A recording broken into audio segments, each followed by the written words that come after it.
One, two, one, two, one, two, one, two.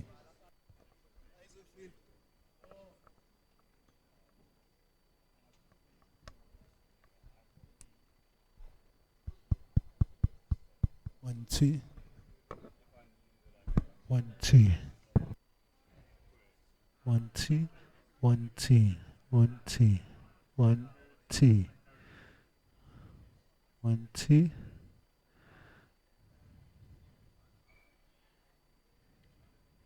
one, two, one, two, one, two, one, two, one, two, one, two, one, two.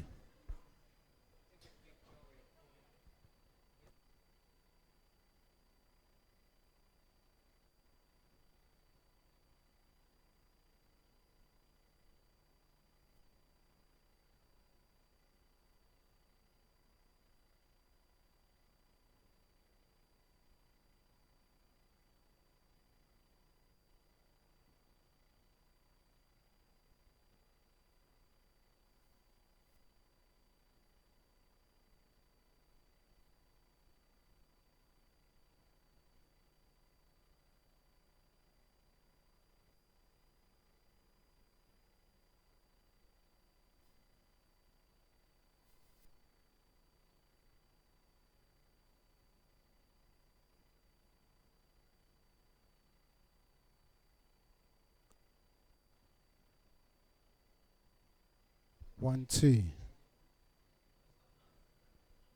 So,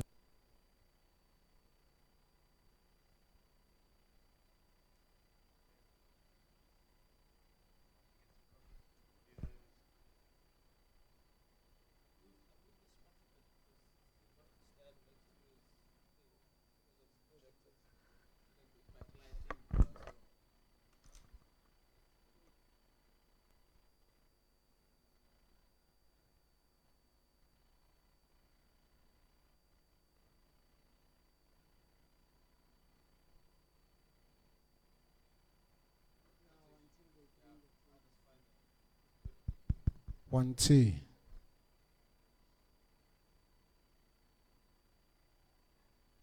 1, 2. 1, 2.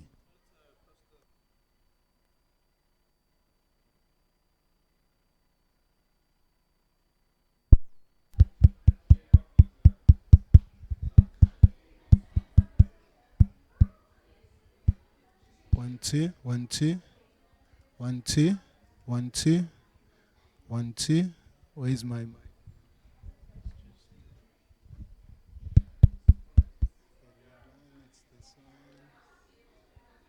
1, 2. 1, 2. 1, 2.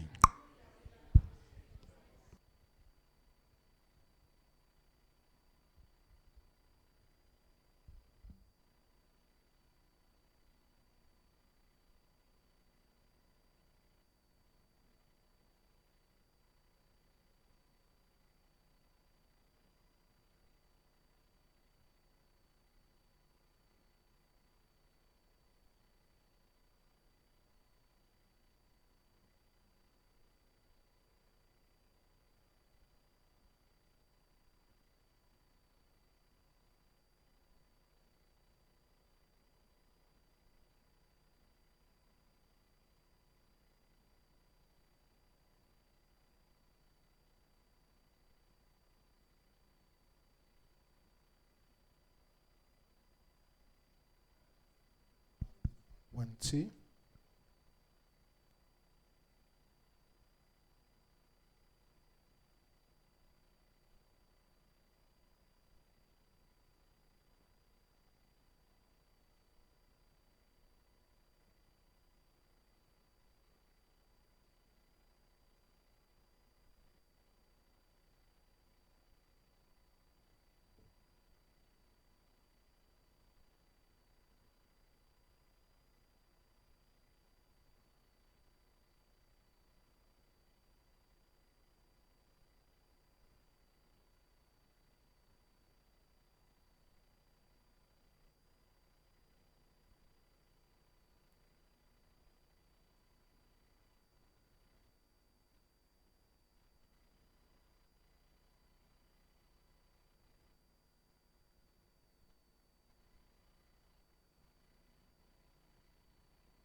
Okay, I assume everybody is inside. We're about to begin.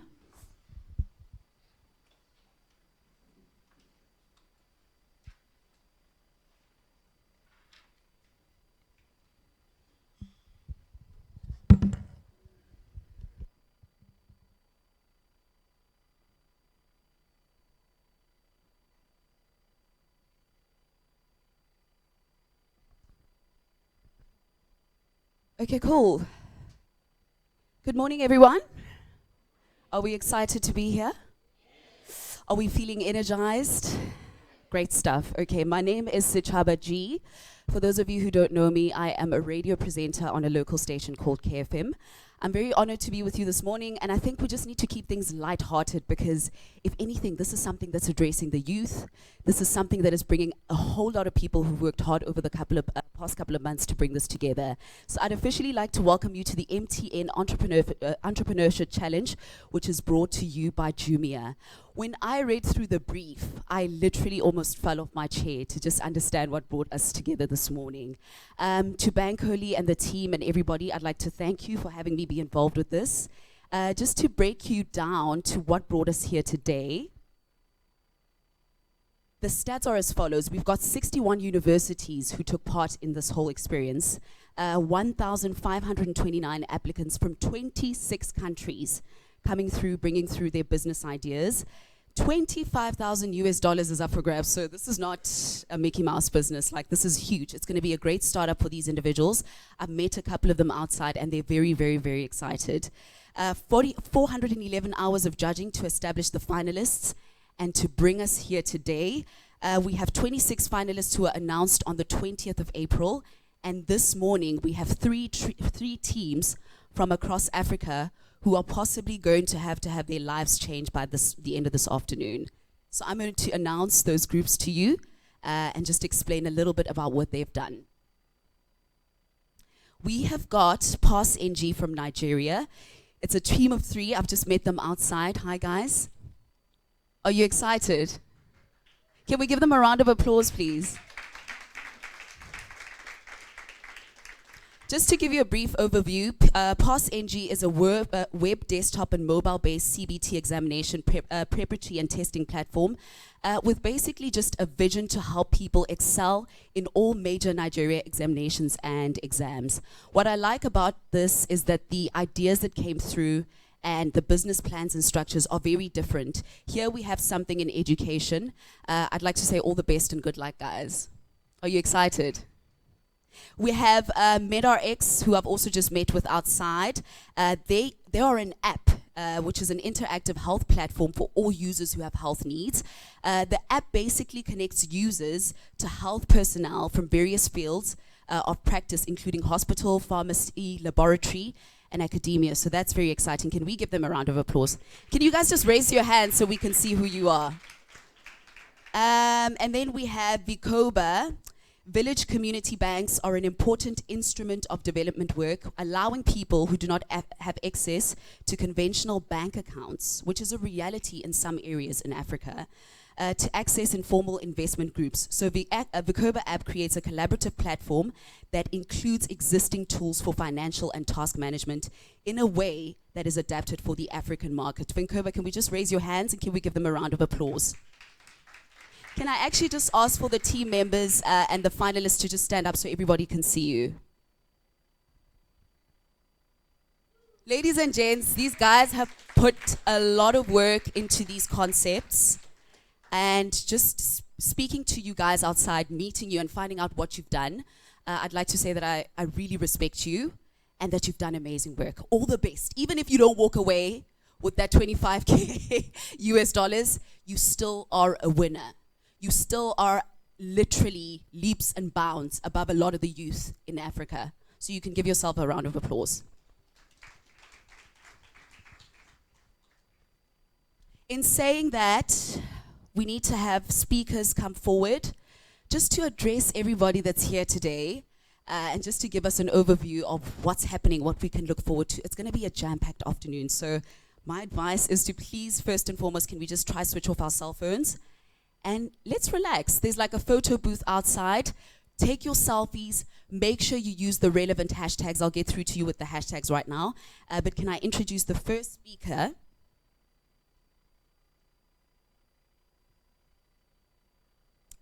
I would like to bring to the stage Scott Gray, who is Head of Experience at Quirk. Could we give him a round of applause, please?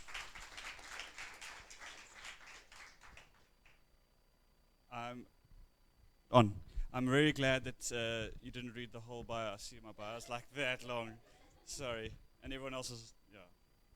Anyway, thank you very much for having me. I'm going to try and present on my phone is the remote. So I'm not actually checking SMSs to my wife or anything.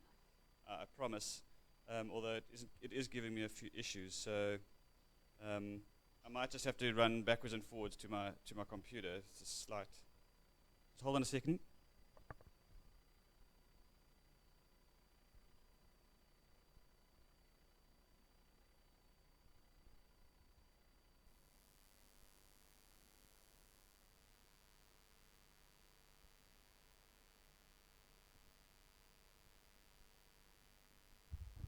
Okay, just when everything worked and then it doesn't work, I will just have to stand a little bit close to my computer. Maybe I can actually pull a chair.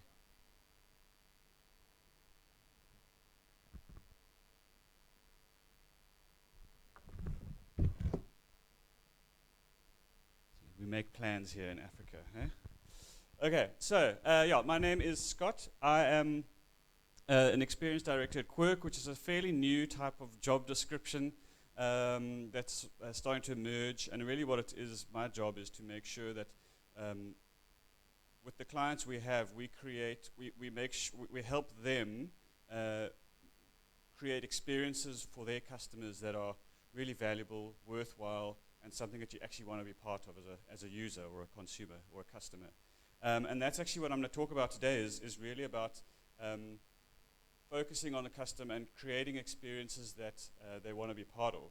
And I think, this was a really good starting point is actually, if you go onto Amazon's website and you look on their about page about the company and all that sort of stuff and look at their principles and all that sort of stuff, their number one principle boils down to obsessing over customers. Everything else is important, but obsessing over customers is the most important thing of everything. And so I'm going to take you through five ways of creating user-centered experiences, but also some of it in the beginning will also sort of kind of hopefully show you why experiences are everything for customers. So yeah, 5 things you can do right now to make the customer experience of your product better. Firstly, it's a bit theoretical, but I think it's an important anchor, and it's for us at Quirk. We use it as sort of actively refer to it as a sort of definition of marketing, defined way back in 1969. If you did marketing at university or anything like that, you would have maybe heard of Kotler and Levy, and it's defined. They define marketing as the function of the organization that can keep in constant contact with the organization's consumers, read their needs, develop products that meet these needs, and build a program of communications to express the organization's purpose. Blah, blah, blah. I'm someone who likes to shorten things and summarize, so this is what I've done. Marketing is that function of the organization that can understand what our consumers need, create value for them, and generate demand for the value we create. Okay? So when you talk about creating value, that's typically where, and that's why we're here. We're creating a product or a service that fills a need. It answers the need of someone, and that's the someone who you're creating value for. A great example would be Google. They've created something that's almost become as expected as water that comes out of a tap.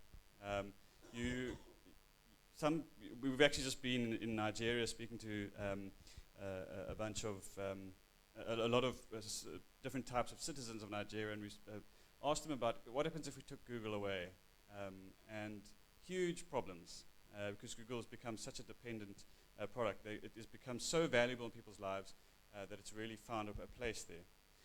On the other side of the coin is the communication and storytelling. So that we've talked about creating value for them, and then we talk about generating or telling stories or generating demand for the value we create. And so a good example of that here, to keep it in the Google's world, is a really fantastic set of communication campaigns and things like that that really are enabled by a fantastic product.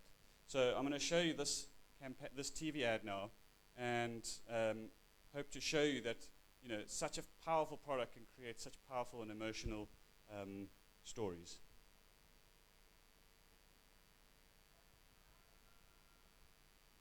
ये मैं, ये यूसुफ।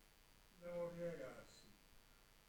लाहौर में हमारे घर के सामने बड़ा बाग था। उस बाग का गेट पापा आ जाते थे। रोज शाम को हमने वहाँ पतंगें उड़ानी, और उसके बाद जाके यूसुफ की दुकान से झुझरिया चुरा के खाना। झुझरिया? ओ यार इधर से मेरी पोती मुंबई वाली।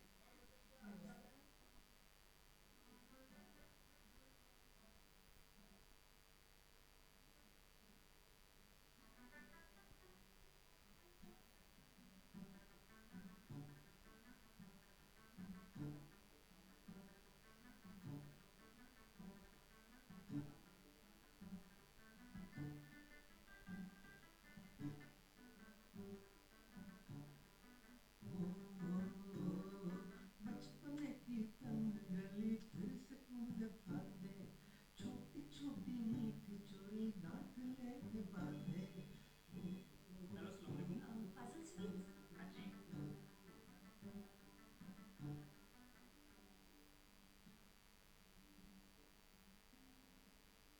दादाजान, दिल्ली से किसी की कॉल है। हेलो, किससे बात करें? कौन?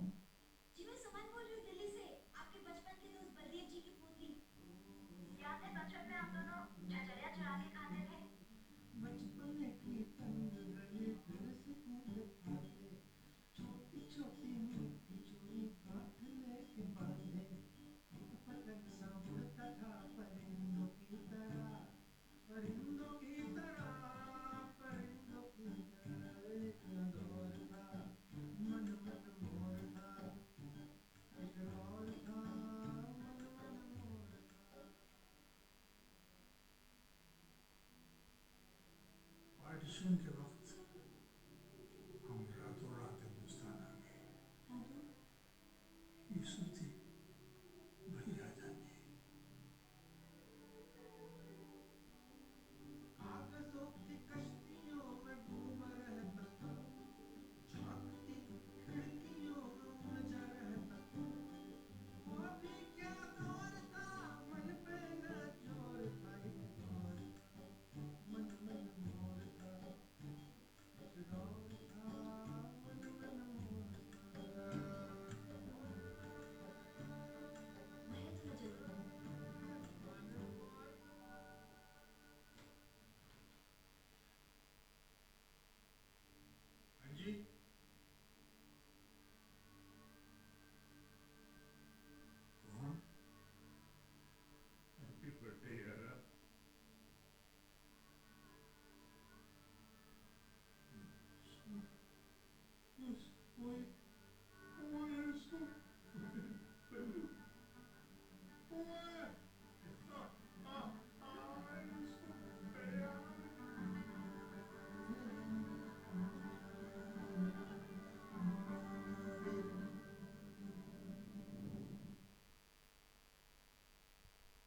tearjerker.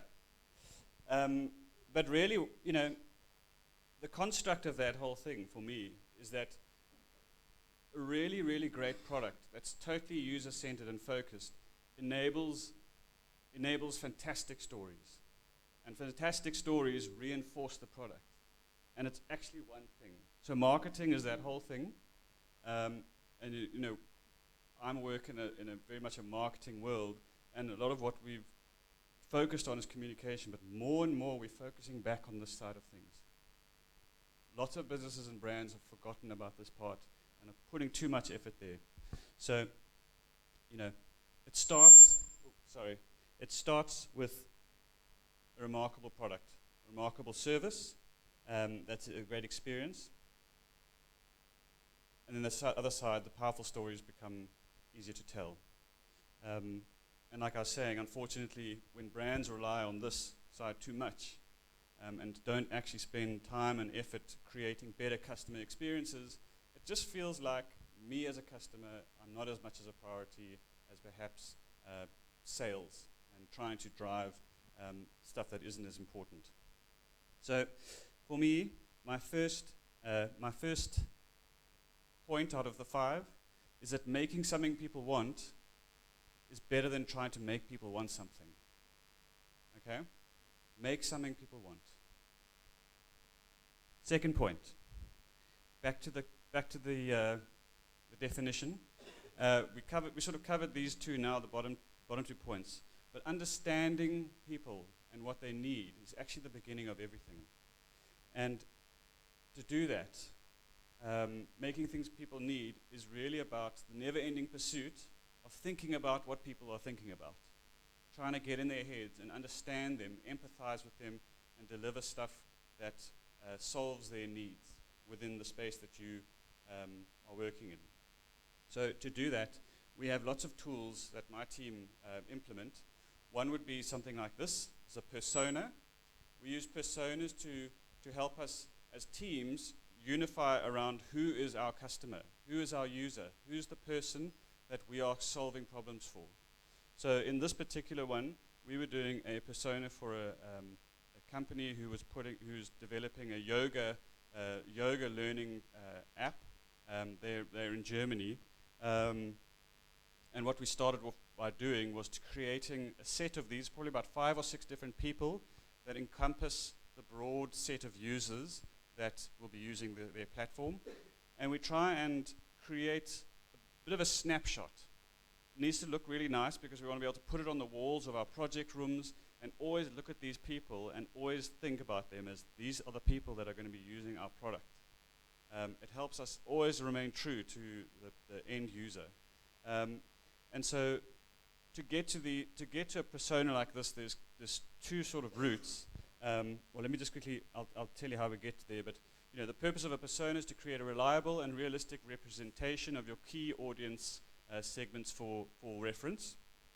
And the kind of things that go into a persona would be things like, what kind of group would they? So we have a kind of an emotional name there, alpha achiever, or some kind of person, some kind of cool name that kind of describes this group. Then actually a person's name. So you actually almost associate with, you give that thing on the wall, that picture of a person, an actual name, so you start calling her or him by that person's name. Their job titles, things like who they are, their age, education, anything that's important in trying to, again, build a picture of who this person is, what is their background, what kind of goals might they be trying to achieve when they use your website. Maybe even before they get to your website, if they're looking for something that you have an answer to, what kind of search terms might they be putting into Google? That's a really good exercise.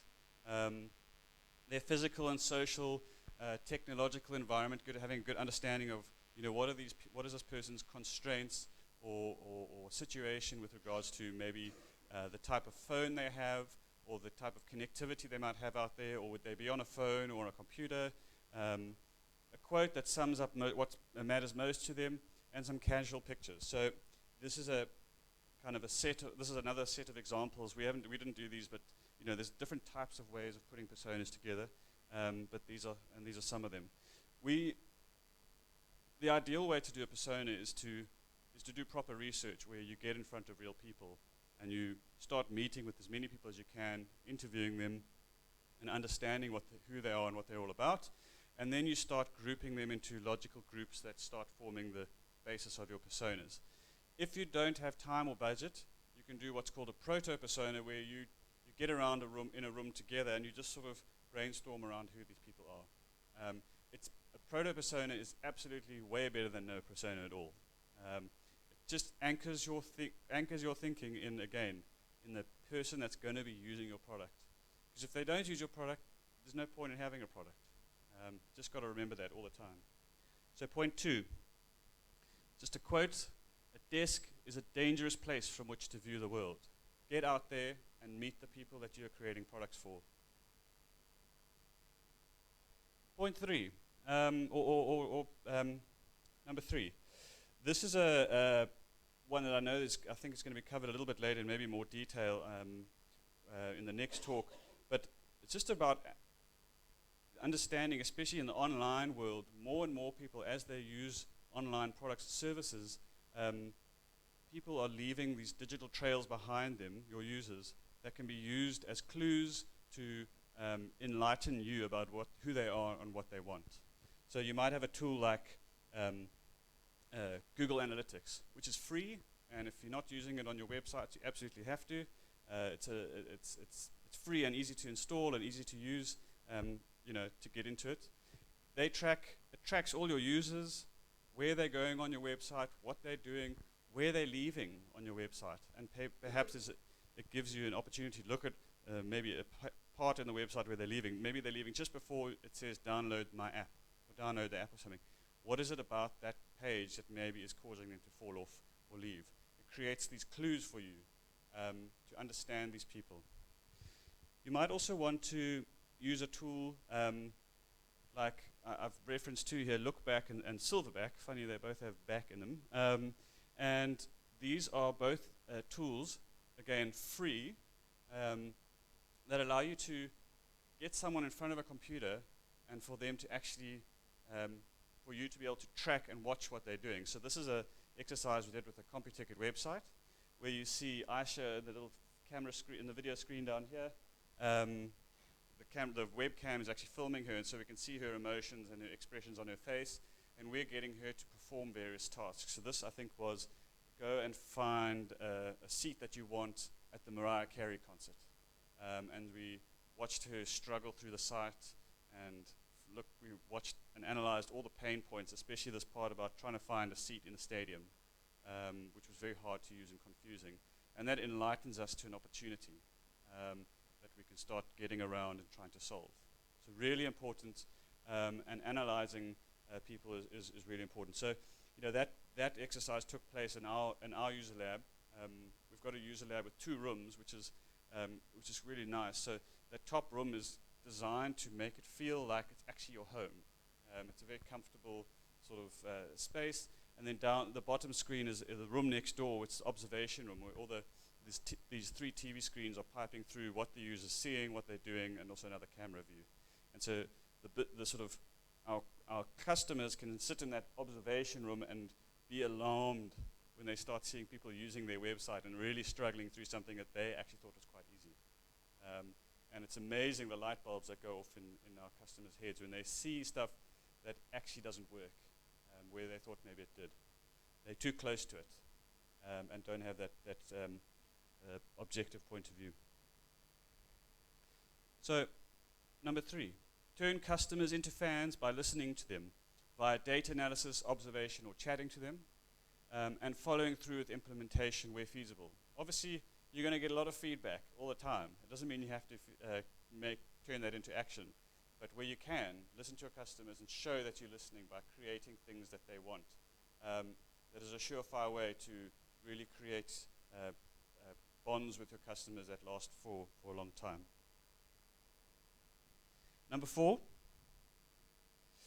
this is really all about creating value. Focusing on the core proposition is all about creating value for your users. Again, make something people want rather than trying to make them want something. Okay?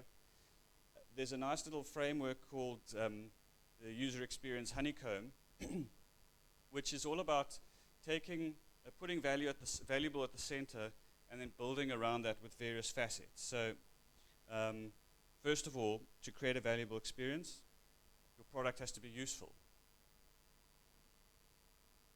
It has to be usable, easy to use, desirable. It has to feel like it's something that some care and craft has been put into. And I think this is often where a lot of businesses fall down, or ideas fall down. They haven't put in the necessary focus in just creating something that feels like I want to engage with it and use it. It doesn't necessarily always have that polish. Findable. These things that are on the website or on my app or on the tool needs to be easy to access and find. And so that could be the way you navigate, the way your menus are structured. We've got Zando coming in next, and they have obviously a clear challenge when they've got so many products. How do you organize it in a way that's easy to find? It's a huge challenge, and that's a very much a UX and usability challenge. Accessible. Content needs to be accessible with people with disabilities. And this is actually, I read something so interesting the other day about accessibility. They talk about, say for example, we need to design something that's so accessible that someone with one arm can use it. So you think one arm, okay, well that will be like a fraction of our users who have one arm. Then you think about a completely different context where a user's on their phone holding a coffee in the other hand. They only have one arm to use to engage with you. So I almost think like disabilities is one way of looking at it, but physical constraints in the moment are actually what we must think about. And finally, credible. You need to make sure that whatever you're putting together, and I think this often links with desirable in a way, you need to make sure that what you're creating is something that feels like you can trust it, and feels like you can depend on whatever you're giving your credit card in for, or you are asking someone to help with you with, you'll actually get a response that's not some kind of fly-by-night, run away with your money kind of thing. And yeah, that all links into creating an experience that's valuable. So, number 4, valuable experiences result in happy and committed customers. They also show you care. Hugely important. Right, and then the last point. This was quite a fun one. Put your hand up if you know what this became.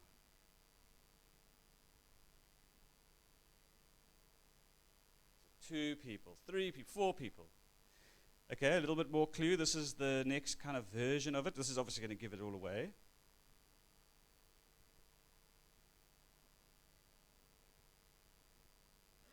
So that is one of the early versions of Twitter. They didn't have the vowels in the name because some bird watcher fan owned the twitter.com, and they didn't have the budget to buy twitter.com from that person. So it was twitter.com with no vowels. And then since then, it's kind of taken this journey of evolution over time. And you very rarely do you actually notice it changing it because it's so gradual. I've kind of taken screenshots of bigger milestones between the product, the user interface. And that was last night on my Twitter profile. You could see how things have changed. And it all started with that pen drawing, which you could call a very rough prototype. And prototyping is something that's becoming more and more important to do, or maybe the importance has been always the same, but actually easier to do. Technology's allowed product designers and service designers to create things on the fly very quickly and test and validate them in front of real people. And in ways that you can get real-time feedback really quickly. And if you're able to do that, why not do that? Why not test something and validate that concept before you go and invest and get people to invest with you and commit all this effort and resource into something that may or may not work? Check and validate your concept up front, and then, so that I'd call is on the Twitter example, that's the pen drawing, but then the iteration is where things evolve over time. Iterate, measure, understand what people are doing, try new little things. You'll often see companies will target different countries for new features. So Twitter, I think, likes to actually use. I think I'm not one of the big sort of tech brands like to use countries like South Africa, who are kind of isolated a little bit away, to test new features. And so you just load up Facebook or Twitter, and you'll see something new there, but someone in the States or a larger market won't actually see it. And what they're doing there is they'll put it out there for a little while and just see what happens. Take it down if it fails, which is cool. They've learned that it's not a good idea, and they're just a bit better for testing it. So, in terms of some tools on how you can do that, not everything's digital, and there's a really great platform in Cape Town. It's actually a global set of physical places called Fab Labs. There's one in, I think it's Heerdenkruik Street in Cape Town, where you can actually go there for free and access things like 3D printers, anything that makes physical objects. And you can do it for free, and there's people to teach you, and you can do it as long as you help others and you teach others. So, I often talk about things that are in the digital space, web and app and wearable technology and all that kind of stuff. But you can also, if you're a jewelry designer or someone who's creating something that sticks on the back of your cell phone that keeps your money, you could go here and test out, create something that becomes your first prototype of something for free. Who wouldn't do that? Something that's a bit close to home for us would be a platform like InVision. We use InVision quite a lot, again, to quickly throw out some designs onto a screen. It can work very well on a cell phone or on a desktop screen. And you load them up. You basically have them designed, and you just load them in. So there's no programming. And you can connect them and make hotspots. So if you touch this, load this screen. So it really feels like you're using an app. But it's a bit stupid. It's just the front. It's kind of like when you go at a movie set, the houses are just fake in the front. Behind them, there's nothing. That's kind of what this is, but it's about that user experience. Then you can just go, hey, user, or prospective user, look at this thing. What do you think? And they can go through it, and you can watch them and monitor them and see what they say. And again, validate stuff before you go and invest in creating all the plumbing and all the IT and tech stuff that has to enable this to actually work in real life. So that's my fifth point, and it's something I liked. I kind of stole from a company that I admire a lot, IDEO, and on their podcast they always end with "Don't get ready, get started," and it's all about stop thinking about things and planning too much. Get a prototype going, stick it in front of people, and see if it works. What have you got to lose? And you're already getting more momentum and validating stuff way earlier on than perhaps spending too much time on things like business plans and things like that. Some people might shoot me down for that kind of thinking, but I think it's all about getting something out in front of users before anything else. Testing if the concept is valid, is working or will work. So yeah, that's me. Just a quick recap. And I think I'm hoping that I'll be able to give this presentation to you guys to distribute. I don't know, Sarah, is that something we can? Cool. So yeah, so I went through some things quite quickly, but there are links to all these things. You can get them. And of course, that's the beginning of, there's so many more other things. I referenced a quote by usability.gov, which is the American government has a digital usability function who are very good at sharing information. British government also have fantastic resources for all these things about user experience, how to conduct tests, how to do prototyping, how to do research, all that kind of stuff. There's so much resource out there, especially for in the user experience world, that there's so much to learn. It's very exciting. So yeah, making something people want is better than making people want something. A desk is a dangerous place from which to view the world. Get out there and meet people, chat to them. Turn customers into fans by listening to them, and follow through with implementation where you're able to. Valuable experiences result in happy and committed customers. And finally, don't get ready, get started. Thank you very much, guys.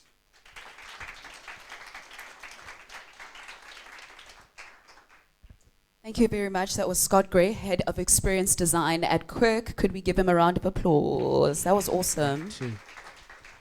Two. I think for me, the one thing that I can say, and I hope we all agree, is that we are going to be doing a lot of learning this afternoon.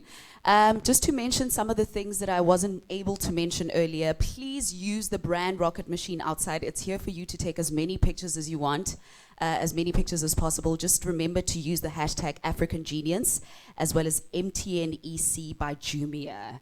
Okay, so are we having fun? I see you snapping pictures of the projector, so obviously you're like taking things in this afternoon. I'm very excited to be introducing some of these speakers. The next speaker, to be precise, Grant Brown, who's the managing director of Zando. Can we give him a round of applause? And can I just squeeze in there and mention that Zando dressed me for this event? Had to give them a shout out. Can we give them a round of applause? He's our next speaker. Could you come to the stage?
All right, Grant Brown, ladies and gentlemen, can we give him a round of applause again?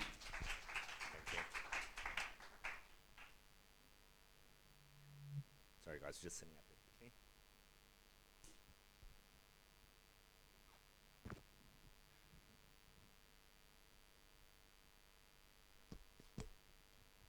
Morning everyone. As Jarvis introduced me, my name's Grant. I'm Managing Director of Zando. Today's talk is going to be about digital advertising and the analytics around digital advertising. I think the objective and ultimately what I'd like for you, particularly the students and entrepreneurs that are here today, are to be able to take away tangible, tools and perhaps some strategies in terms of digital marketing and places that you can obviously focus on and, when you take your business to the next level and consider digital marketing around that. I want to start off the chat a little bit about Zando, just who we are. Hopefully everyone does know who Zando is in this room, but I'll just quickly start with us. So Zando ultimately is South Africa's biggest online fashion store. We have the biggest fashion customer database. We get about 2.3 million visitors to our website every month. So to put that into context, there was a lot of news written about the new mall that opened in Joburg, Africa Mall, where I think there were 100,000 people that visited on the first day. We get that every single day to our website. We have a high customer loyalty and interaction, generally female-based, and a high LSM on our website. Age group pretty much 25 to 34. From a marketing perspective, and that's where we're focusing around, we serve more than 32 million ad impressions every month. We have our own online marketing and cost efficiency is driven from that. Fortunately being part of the Rocket Internet Group, as well as AIG, where we can do global agreements with the likes of Facebook and Google. We have a strong media social interaction, so over 250,000 people that like us on Facebook, and then ultimately all our IT development and security is all done in-house. In terms of what sets us apart is our brand and our portfolio, so we have over 600 different brands. We source both locally and internationally. And we do our own private labels, which is the one that you see over there is Utopia. We have 3 different private labels that we offer to our customers. Even though that we do have a high LSM, we do the private labels so that we can focus on entry-level and price product for the people in the lower LSM market. So that's a little bit about Zando. So let's kind of get on to the topics that we're going to be talking about in digital marketing. From this perspective, so we talk about digital versus traditional marketing, and I think this is, from a base, I would like to start talking about this because ultimately there are a lot of fundamentals and theories that are set in traditional marketing that should not be lost when you consider digital marketing. Digital marketing is not a completely different animal. These theories and that need to be translated through from traditional into the digital world. So just quickly, I just want to do some theoretical overview in terms of marketing workflow and marketing communication. So the 4 Ps of marketing.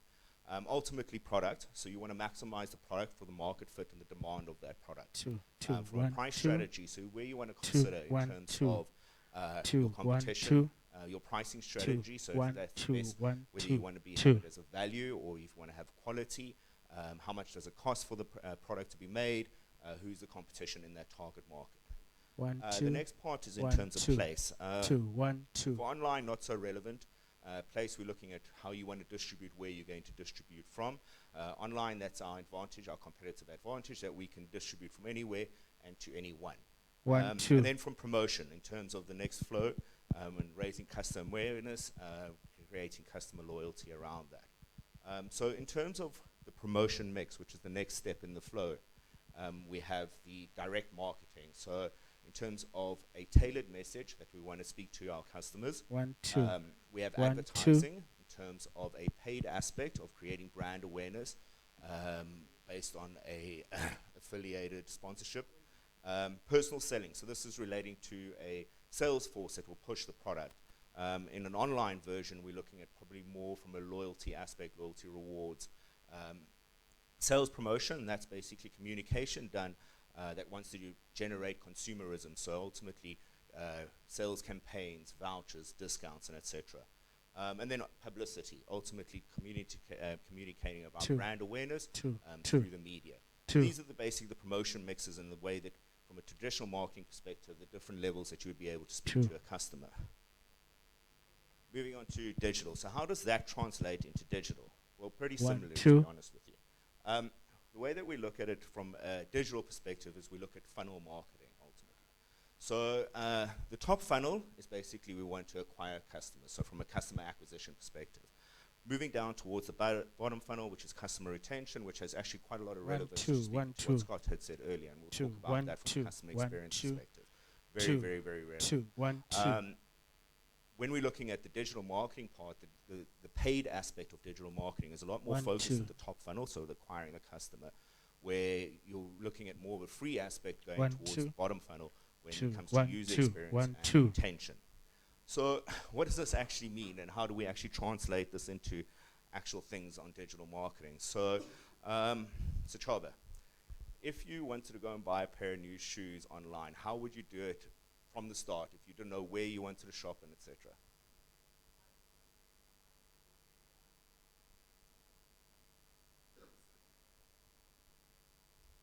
Yeah. Okay, and you'd put that into Google, right? Okay, so there you're going to get your first advert that's going to be serviced to you, and you're going to get various different shops, but at the top it's going to be Zando that's going to be selling you black ankle boots, okay? That's done through search engine marketing. So that's Google AdWords. It's basically giving you that advert to be able to do that. That's the discovery and the exposure part. It's also if you're browsing, all of a sudden you're going to see the adverts, and basically for Zando or any other kind of retailer up there, and those are done from the paid aspect, right? So you go on site now and you start browsing, and you find a few of the ankle boots that you like, but then you decide that I'm going to wander off now and I'm actually going to go and check out some news on News 24. What happens? That ankle boot pops up again and it shows you and it reminds you. That's done through retargeting and remarketing from a digital perspective, right? You then eventually like that and you click back onto it and you come and convert. The next part is the user experience, right? So how does the user experience translate from a digital marketing perspective? That's through mailers, so the email campaign. So ultimately, that will be the communication that you have in terms of telling you when your product's going to arrive, the after-sales aspect, if you need to speak to our customer service. And all of these aspects, in terms of the experience, relate back to retention of how good that experience was, whether you're going to come back and purchase again. And all of these are all done through our digital marketing funnel. Moving on here, so content, in terms of what you want to be able to deliver to a customer, is driven for data, and data is king in this instance. Where content usually is king, here we drive it by data. So data generates the most effective kind of content. This is kind of proven from analytics on our side. Conversion rate is better, 400% better compared to serving customers generic content. So what kind of data, what are we collating around customers, So from a profile perspective, we know the last time that you purchased, your lifetime value, your gender, when your birthday is. Contact information, because you've shared that when you've subscribed to our newsletter. Your purchase history, which is obviously through the purchase that you made, your web behavior. So this is all tracked at every single time. So the last time you visited, what are the categories that you like? How often do you visit? Where did you leave? At what point on our website? Your buying behavior. So what are the type of categories that you like? What is the price range that you shop in? And ultimately, what kind of style do you like? Do you like casual? Do you shop for formal items, and etc.? So we're basically collating this data all the time. Also, if you subscribe to our newsletter, what is your email behavior? How many times do you open that? When do you open it? What type of emails do you open? So we're collating this data all the time about each and every single one of our customers, right? Now, how do you take this data and how do you translate it into actually serving personalized content? So, again, very much here is what you're doing on our website, the action. So the very first time you could be visiting our website and you could be ultimately looking and browsing, and all of a sudden you get buyer's remorse and you don't want to basically check out. So you have an abandoned cart. What is the behavior around that? Well, we know that you like Adidas. So what is the content that we are able to serve based on this data that we've collated around you? Well, we can send you an abandoned cart email with a recommendation of the products that you like. Adidas, and we know that you like sportswear, so we'll probably add in a few Nike and Puma products on top of that. What are the channels? Various different channels. In this case, obviously email. However, we can do it through push notification. We can do it through retargeting as well. Another example would be browsing T-shirts. Behavior is that you like to open newsletters on Thursdays for some reason, probably a bit of an off day getting to the back of the week. What is the content that we can do? On a Thursday, we'll send you your surf history, and we'll also obviously include the products that you like. Again, how can this be done? Through push notifications, retargeting, and remarketing. Birthday, you have a high lifetime value, same thing. We send you a voucher on your birthday. So these are all the ways that you can basically use content, data to generate personalized content, and again, to reiterate this, the personalized content that you have has a much higher conversion rate, up to 400% better than generic content that you're serving customers. So starting a new business, ultimately there's two aspects of one, how you're growing your business.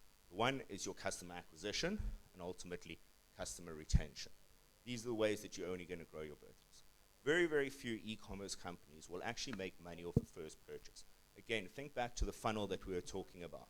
Top funnel, most of that's where your spend is going in terms of acquiring customers. So what do we do about this, and what are the kind of implications around this customer retention and customer acquisition? So this is just a theoretical kind of case study in terms of giving an understanding of how important retention is. So the assumption here is that a business acquires 1,000 new customers in a year of trading. The average order value is 500 Rand. The purchases per annum are 3, which would say that you're not a loyal customer, and ultimately 6 purchases per annum would say that you are a loyal customer.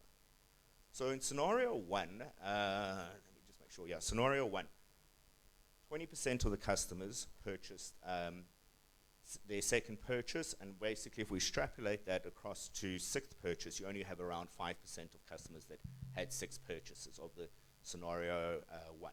In scenario 5, 60% of the customers made a second purchase, and if you extrapolate that over the course of the full year, you'd have 30% of your customers that made a 6th purchase. All right. So now this is in terms of saying repurchase rate. What is the value to this over time? And this is why we should be focusing on customer retention. So in scenario 1, where we had a lower repurchase rate, so 3% of the customers, the company or the business managed to retain their customers, where in scenario 5, 30% of their customers managed to retain their customers. What the difference is compounded annual growth. In scenario 1, it was 8.5% over 10 years, where in scenario 5, the compounded annual growth was 25%. The importance of that is that For scenario 1 to achieve the same amount of revenue Two. as scenario 5, you would need to acquire 500% more customers. That means 500% more cost to scenario 1 over 10 years in order to achieve the same amount of revenue. So this kind of really relates back to retaining customers, providing a quality customer experience, and really what Scott was talking about in the first instance, the first presentation. So what does a customer experience, and from our view in terms of how does it translate? Customer experience can be from the first purchase that you make, the experience that you have from in terms of delivery, communication about that delivery, after sales, the interaction with the customer service team, the interaction that you have with the delivery driver. It's also then when you come back to the website, are you then still relevant to that customer? Are you able to serve them the same similar kind of contact? Still being able to serve their interests of what they have across that? So is that sportswear person still getting the right sportswear ultimately? Is it still easy to check out on your website? Is it still easy to navigate on your website? These are the hard work in terms of not acquiring the customers. That's the part that the paid marketing will do for you. But it's the retention of the customers afterwards that is the real hard work, and that has to be constantly monitored and constantly worked in terms of all those different facets of the part of your business to be able to retain the customers that you've already acquired. That's the real hard work around that. And the value in it is obvious in terms of this kind of scenario here. So the next step that I want to kind of go through is basically just briefly kind of skimming over the different channels that you have for online marketing, talking about a few of the tools that you can do around that. I think, I don't particularly want to focus too much on the paid channels. I think as a startup business, you'd require quite a big budget to do that, but there is definitely, ways and means of being able to focus on that. But perhaps, focusing a little bit more on what you can do free digitally and kind of traction that you can gain through that. So basically the first one is search engine marketing. Does anyone here, or maybe put your hands up on understanding how does Google rank your advert if you pay for an advert? So those searches that you put in for Black Stiletto Heels, how does it actually rank that and decide when making that decision? Does anyone know? One person, two. Okay, cool. I'm going to show you a quick video that will explain it to you, and it's quite interesting to understand this.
Internet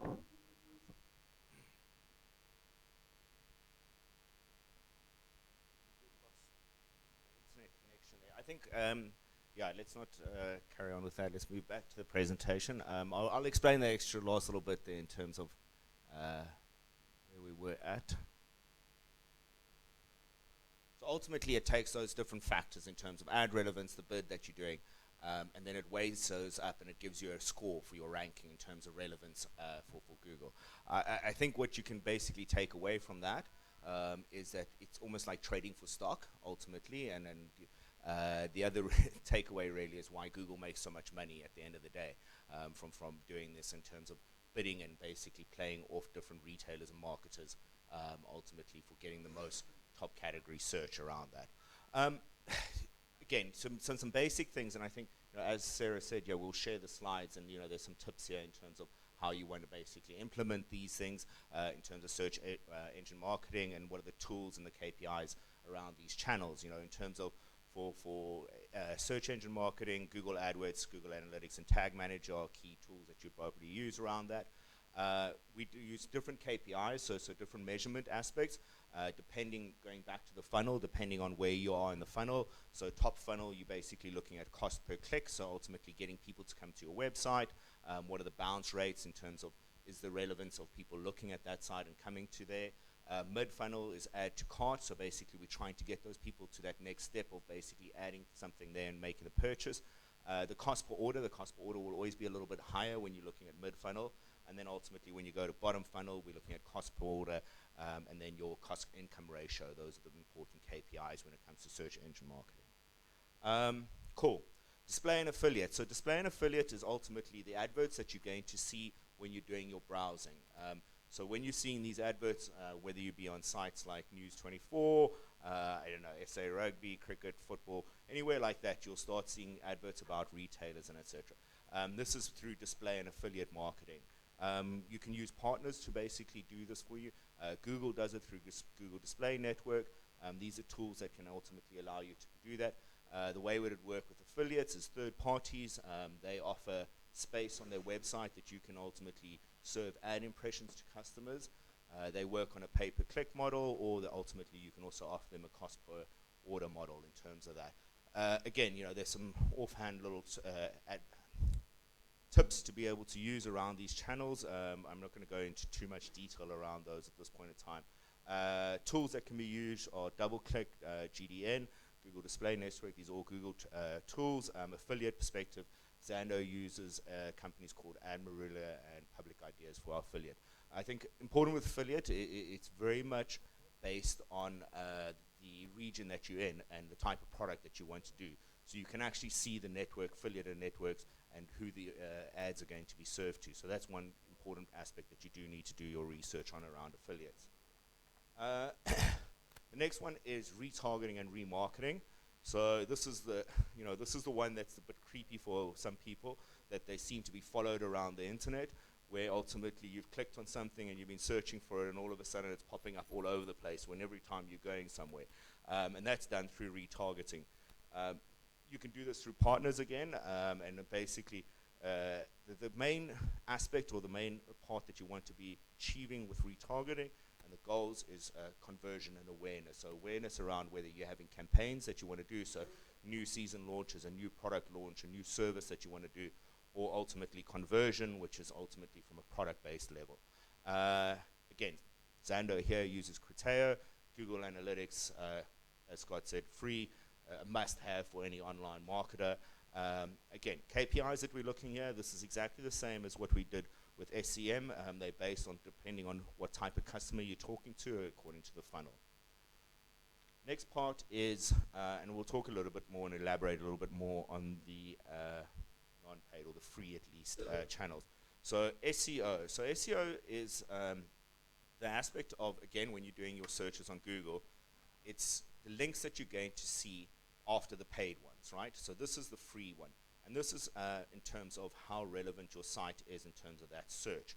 And I think in the video that we were watching there, they played it out very clearly in terms of Google will rank you, and they ultimately are most important of how relevant and how user-friendly your site is towards the search ultimately.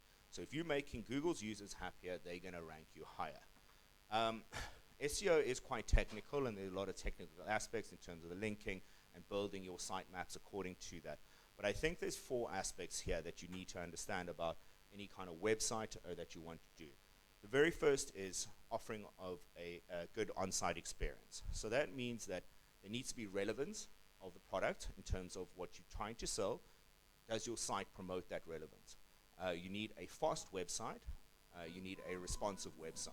Responsive means in terms of, if I go and search on your website on a mobile phone, am I going to have the same experience as I would on a desktop? Writing good content. So again, I think the content needs to be relevant to the service or product that you're trying to do. It needs to be unique, so it can't be repetitive, generic content. And it's got to be fault-free, obviously. Google actually looks at that kind of stuff. Getting others to acknowledge you as an authority. And this is basically a trade-off for doing good content.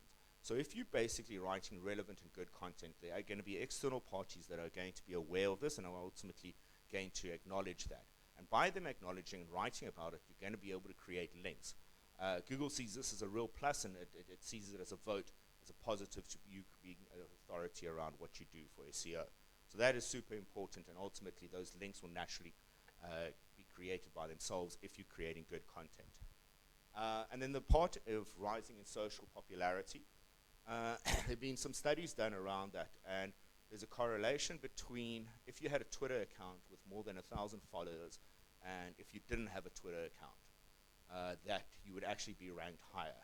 So engagement and creating content through social media is super important as well for SEO. Though Google won't say it is, it most definitely is. And like I said, there have been studies done around it based on Twitter followers. Tools to use for SEO are Google Search Console, Google Keyword Planner, Screaming Frog, which is your basically on-site testing, and SEO Spyglass. Key KPIs around SEO would be from a rankings perspective. So where do you rank? Ultimately, when you're doing in search for key terms, where does that rank? This can also be done through pages indexed. Ultimately, you have a sitemap on your website, and how many of those how many of your pages are actually linked to that sitemap, and how much is Google actually recognizing that? And then the other natural and the most obvious one is in terms of looking at who's visiting your website and the growth of organic channels. So ultimately, if you're seeing a higher growth of your organic, so that's your free channels, then you know that your SEO is working ultimately. The next channel I want to talk about a little bit more is CRM. And CRM is really broad in terms of customer relationship management. But I think I want to really focus on one specific part, and that's the email aspect of CRM. At Zando, it's a major revenue driver for us, and something that we put a lot of time and a lot of effort and a lot of analysis around it. There are 3 different aspects in terms of from a email kind of CRM strategy that we use, and that would be lifecycle emails, event-based emails, and transactional emails. So your lifecycle emails are those ones that when you sign up to our website for the very first time, and we send you your welcome series. And then thereafter, the newsletters that we're serving you on a daily basis, telling you about new promotions, content that we have, sales, and et cetera, et cetera. Event-based emails are ones that we can refer back to earlier, where ultimately, if you were shopping and all of a sudden you abandoned your cart, we send you an email to say, hey, here's a reminder, this product's still available, you can buy it now. And then ultimately, transactional emails are really important as well. These are the ones that are basically providing you with information and enhancing that customer experience. So if you've bought an item or a service at any point, this can be translated to any business type, is what is the follow-on after that? Are you left in the dark? Are you given relevant information? And how can you utilize that information? So let's say, for instance, your order's been shipped. There's no point in kind of trying to upsell your product and kind of cross-sell new items, when ultimately what you're trying to tell the customer is that my item's been shipped and you can track your order through your tracking system over here. And it's very relevant and very important that you provide the right information for the purpose of the email. And that can be said across all 3 different aspects of the types of emails that you're serving to customers. Tools to be used here, MailChimp, I've put here Litmus, MailChimp's a email delivery service. Google Analytics, again, super, super important. KPIs in terms of what you want to look at. So you want to look at, are people clicking on the emails that you have? So do you have the right subject lines? Are people actually interested, or do they feel like that you're spamming them? Very important as well from a deliverability aspect, because if Google starts seeing that you do start spamming people in their eyes and people aren't opening your emails, you're going to start getting hard blocked on your emails and they'll be filtered to junk status. Click to open rate, so basically that's where the people are actually interested in the content that you're serving, and are they clicking through and going to your website. And then ultimately the most important one is conversion rate. Is this driving sales? Are people actually purchasing and converting in that? The next part I want to talk about, which is more from a little bit of a testing analytical side, and I think super, super important of any kind of website and then part of digital marketing that you can use. And that's simple A/B testing, right? So ultimately what you're going to have is you're going to have certain aspects of your constant features in your website and things that happen on a day-to-day basis. But in order to improve certain aspects and ratios about your business, you've got to be testing that. Okay, so I think one of the most simple and hotly debated, particularly in fashion, is on the catalog page, do you show an image with a model, or do you show an image with just the product, right? And this is quite interesting because it varies actually between different countries. But from a South African perspective and a Zando perspective is that we didn't know. So what we did was we put it to an A/B test. So ultimately what we did, and there's also, in terms of A/B testing, there's a theory in terms of all the 5 steps in terms of framework of how you would do that. So kind of just walking through that framework and basically using this as an example. So determine the conversion that you wanted to improve. The conversion that we wanted to improve was ultimately conversion rate. So how many more sales were we seeing at the end of the day? Hypothesize the change. We wanted to see an upselling and conversion rate. Identify variables and create the variations. So the variable is product with model, product without model, ultimately. Run the experiment. So what we do with the experiment there, and again, Google Analytics helps you a lot with this, but ultimately what we did was we make sure that 50% of our website would see product with models and 50% of the website would see products without the models. This experiment runs for about a month to be able to have a valid sample size to be able to do that. Again, from Google Analytics aspect, it helps you, they will give you feedback in terms of whether the test has been a valid one or not, but you can also obviously determine that in terms of the conversion rate. And ultimately, you take your change, and whether it has been a positive and your hypothesized change has been realized, then you make the changes to your website.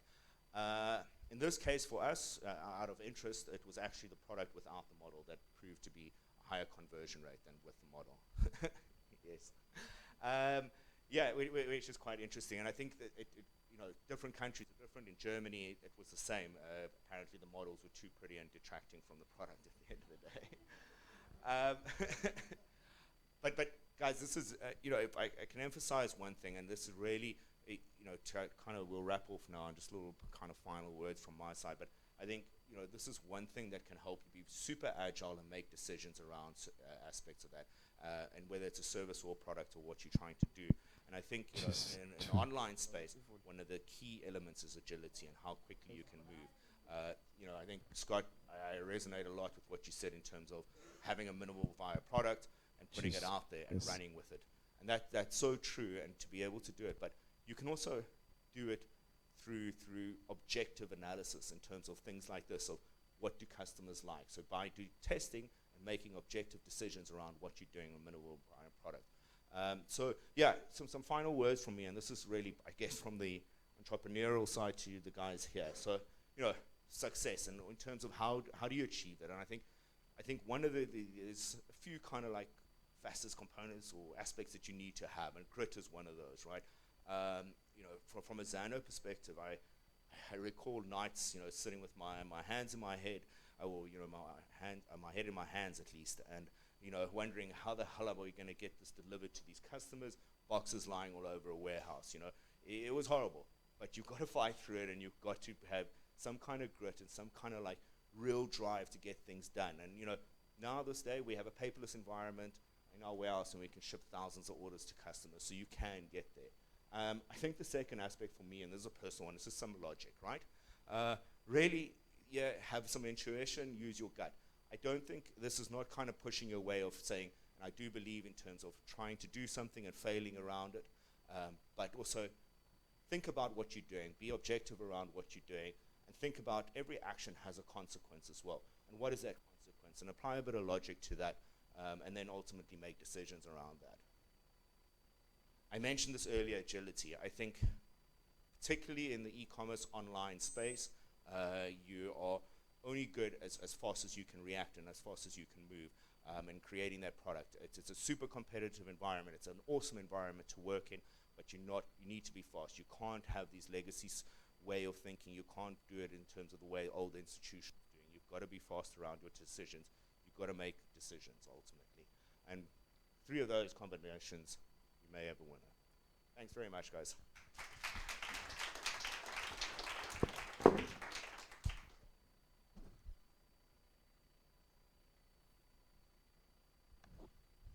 MD of Zando, Grant Brown, everyone, can we just give him a round of applause?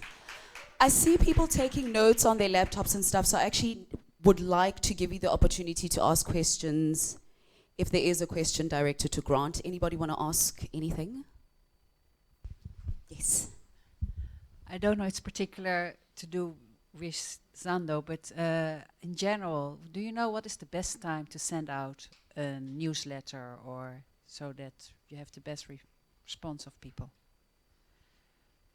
Sure, we've done a lot of testing Yes. around that, and it's first thing in the morning, right? So 8 o'clock in the morning, for sure, is probably the best time.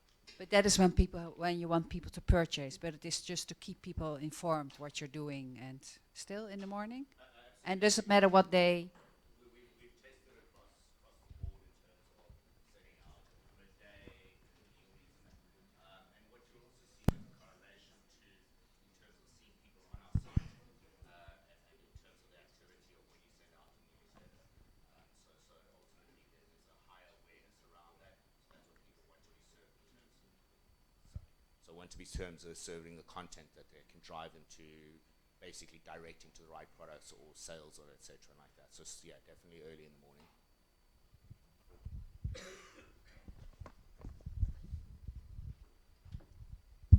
Hi, sir.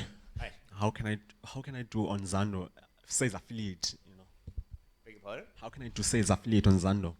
If you want to be an affiliate. Sales affiliate, yes. Yeah, you can join. Well, you can actually sign up. We have an option to be able to sign up as an affiliate. So if you had your own website, we could obviously sign you up and put tracking on your website. So anyone that drives through there and would give you the banners to serve. So you can do that personal, or you could sign up with one of the networks that we already work with.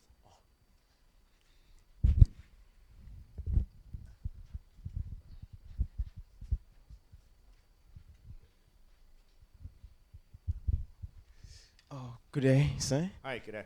Wonderful. I'd love to find out, how do you manage to send, okay, that's under CRM, right? Correct. How would you sort of ensure that your emails, they actually reach your target market without having them being probably phished or rated as spam?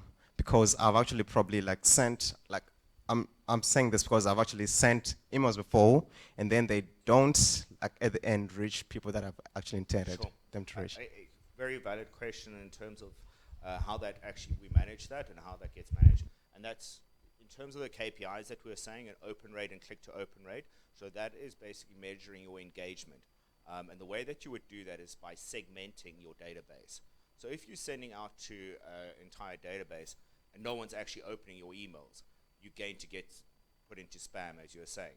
But however, if you start seeing there's a certain segment that do open that, those are the ones that you're going to start communicating to more often and more regularly. So it's basically looking at those ratios and ultimately segmenting who your customer database is. I think the other aspect that you could do with that is obviously giving people email preferences. So how often do they want to receive your emails, what type of emails they want to receive. So segmentation and email preferences are the way to avoid being put into a junk or a spam filter.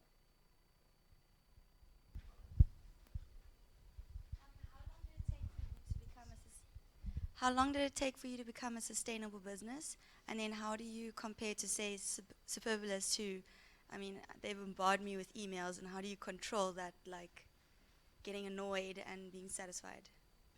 Well, exactly that. I think the one aspect which I mentioned was email preferences, so giving the option to someone of how often and what type, right? So you can segment, so in terms of time, so intervals around that, and then also, categories. So maybe you only want to know about heels, as an example, or do you only want to know about female clothing or men's clothing, and etc. So very much in terms of giving email preferences. From a successful business or success part, it's continuous. It's work in progress. We're always trying to be better at what we do. There's no timeline to being able to be successful or doing that. I think it works on different stages, and success is measured on different aspects, right? So being able to ship 1,000 orders in a day could be a success, or ultimately, becoming, I don't know, Africa's biggest fashion company could be your level of success. So the goalpost is always changing in terms of what you want to be, and then determining different levels of success. It depends again on what the goalpost you're setting for yourself, or the goals that you're doing, right? So you could be a sustainable business if you only wanted to be able to service a small part or a small target market, and you don't have a lot of overhead and costs from that perspective. It could happen, in a very short period of time. Again, it's very hard to put a timeline on that.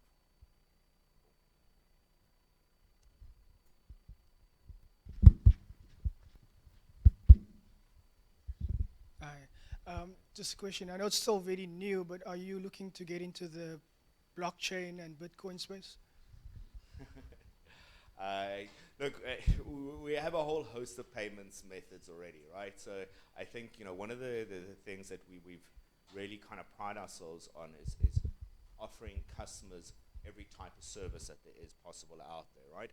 So if you look at delivery services, I think if you go and compare us probably to any other e-commerce company in the world, and it's not necessarily a good or bad thing, but we offer any type of delivery service that you can want, right? So we do 3-hour delivery service, next day delivery service, express delivery service, click and collect, various things. Same thing with our payment methods, so what you're asking there.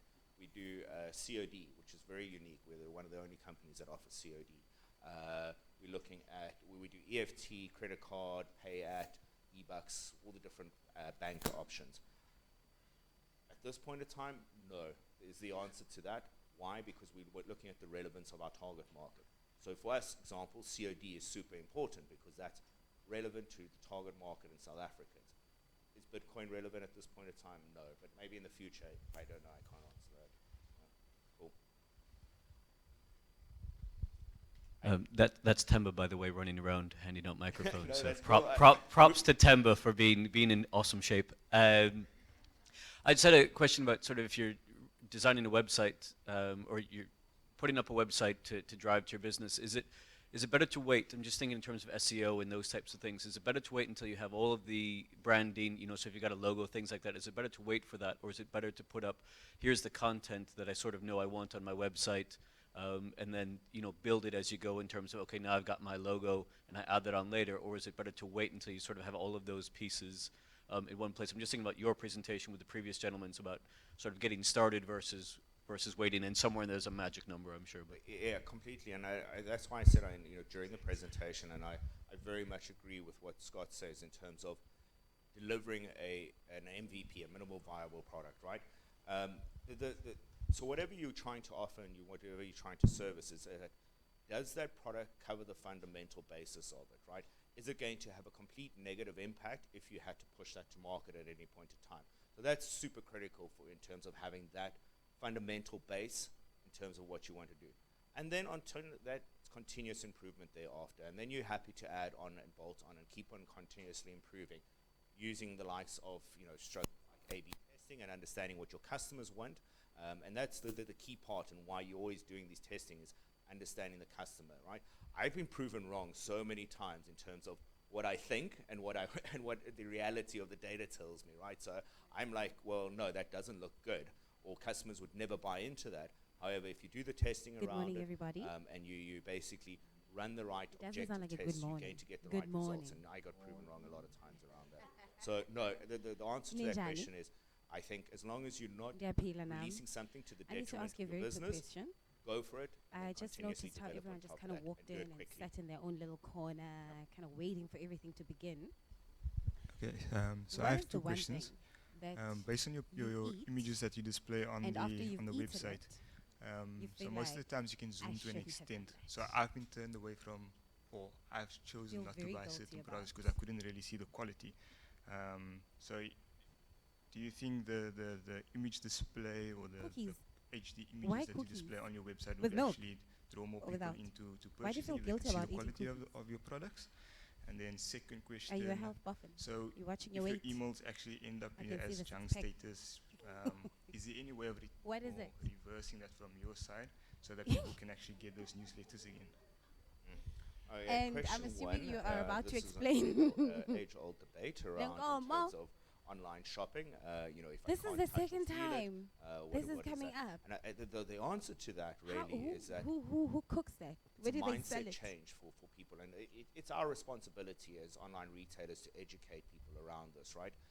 So firstly, on the images, we do have a detailed Ibelele image Nkomo. that you can scan in and you can see the product detailed Okay. in terms of fabric and etc. Okay. But I think, Yeah, you know, we'll- kind of we'll just get back broadening to on that that. question a little bit, it's a It's the real second time mindset it's and coming like I up. said, an education that needs to come from the online Yes. retailers about online shopping.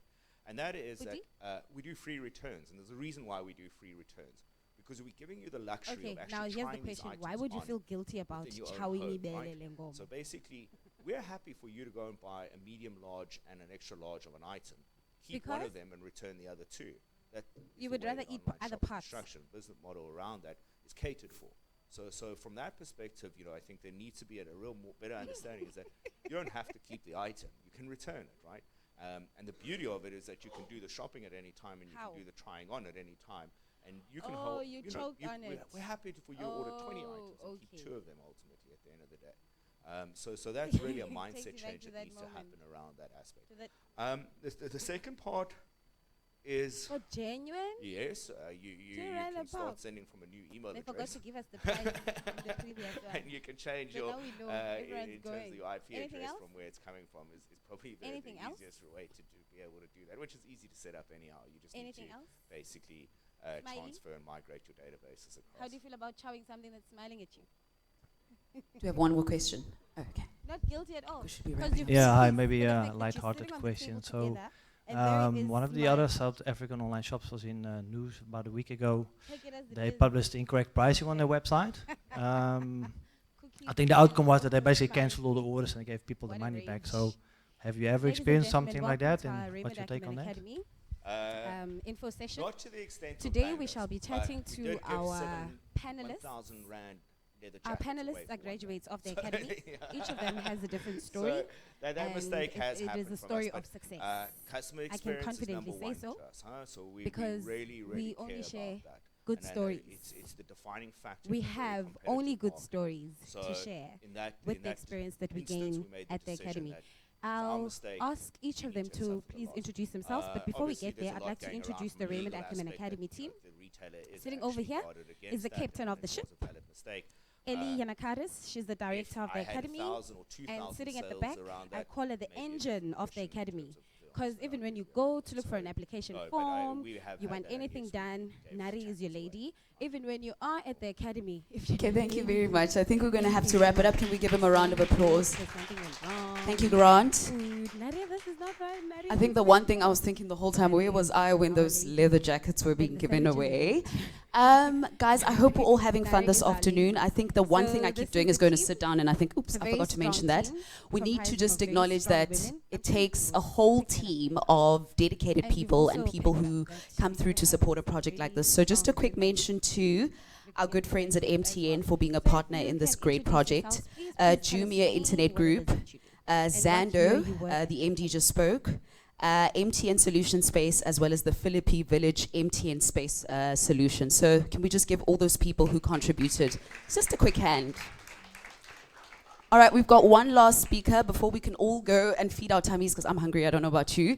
But also just a quick suggestion, like when you're out having lunch, like kick back and enjoy your lunch because we're going to be coming back for a panel discussion. So think of all the questions that you'd like to ask, anything that you had a question mark about, or if you were sitting there during one of the presentations and thinking, I forgot to ask that, it's probably one thing to ask during the panel discussion. Before we do that though, I would like to introduce our final speaker, John Sane, who is a trend specialist, business strategist, and entrepreneur. Did I get it right? Thank you. John, can you come forward? Hi, John. Oh, it's fine. I'll just tell a joke. I was kidding.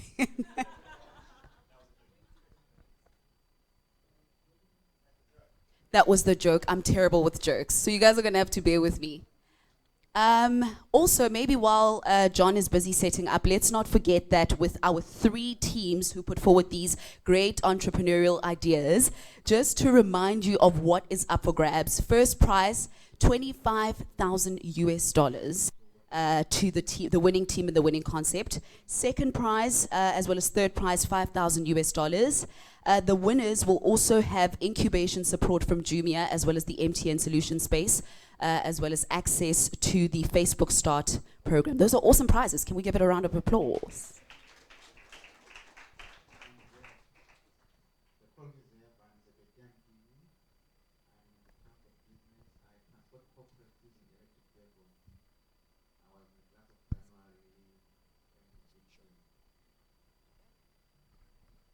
Save the best for last. Hey guys, I'm Sibabale Mungonga, Sibael. I'm an artist, I own a clothing brand. I also run a weekly organization in Nyanga, which is Right, good morning and fantastic to be here. I've actually never been to Philippi. I'm embarrassed to say that. I've been as far as Langa and Kailicha, but I've never been here, so it's really great to be here. Thank you for having me at such an exciting event. I am a trend specialist, a business strategist, but really what I am at heart is an entrepreneur. And what I'm going to be talking to you today about is pretty much sums up my experience in the world of business. I've been seriously successful and I've been seriously disastrous in business. And that process has taught me a whole bunch of things. And what I've done with this sort of a lot of pain and a lot of wins that I've had in my life is put together a methodology and a process now that I teach around the world. And I was asked to do this, and I'm so happy to be sharing it with you. I'll be focusing a little bit on the trends affecting Africa as well through the through the talk. So once it does get going, I will start the talk. There we go. I think it's coming.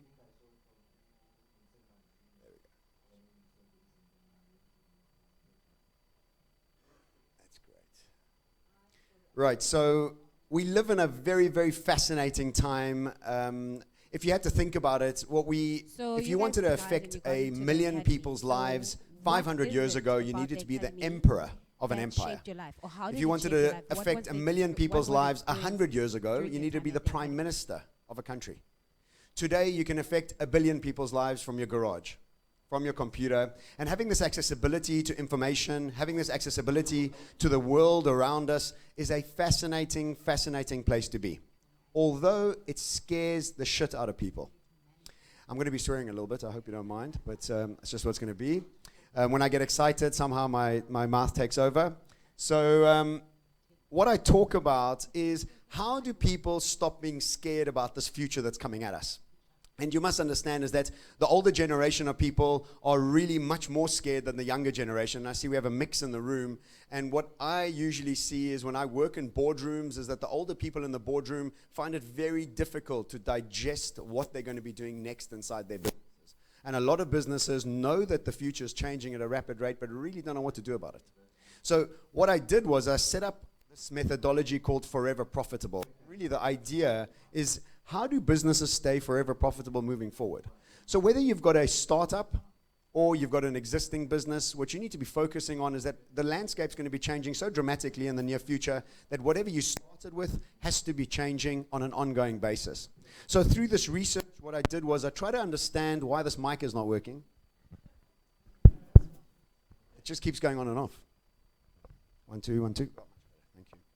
So what I did was I did quite a bit of research to try and understand first and foremost why our world is changing. Like what is actually happening that the structures of business are shifting. And what I did was I came across this gentleman. Name is Jeremy Rifkin. And Jeremy Rifkin is a global economist. He sits on the UN and he sits on some major organizations around the world. And his TED Talks and big think talks on YouTube are really fantastic. I suggest you take a look at them. Jeremy Rifkin on a big talk. He does a 10-minute talk, which is just fascinating. And I'm just going to sum it up for you. He's written a book called The Zero Marginal Cost Society, which has become a New York bestseller.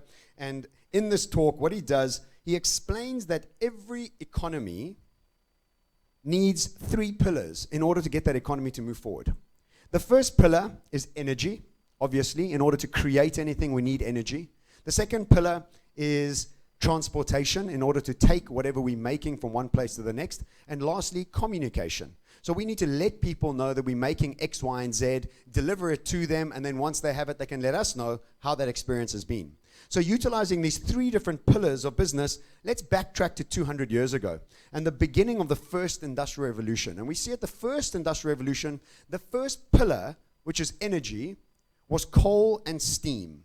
And we see that coal and steam was the first thing to get us to stop taking stock from our backs and from horses' backs and move them onto trains. And what happened with these trains was we were able to move a lot more stock from point A to point B and at a lot faster rate. This is really where capitalism began. This is really the process of capitalism starting to gather some momentum. And we see that communication was the steam-powered printer and the telegraph. Now people, all of a sudden, had a platform to tell their people about their products. They were able to transport it to them, and they were able to make products much quicker. The beginning of the Industrial Revolution. Let's fast track 100 years, and we get to the second Industrial Revolution. We see that the energy moves from coal and steam to oil. And the discovery of oil in the States and around the world really started this new energy form. And what this did was starting to fuel the combustion engine. And the combustion engine really started to fast-track capitalism. All of a sudden, we didn't just have trains with coal. We had planes, we had trucks, and we had faster trains moving stock at a lot faster rate.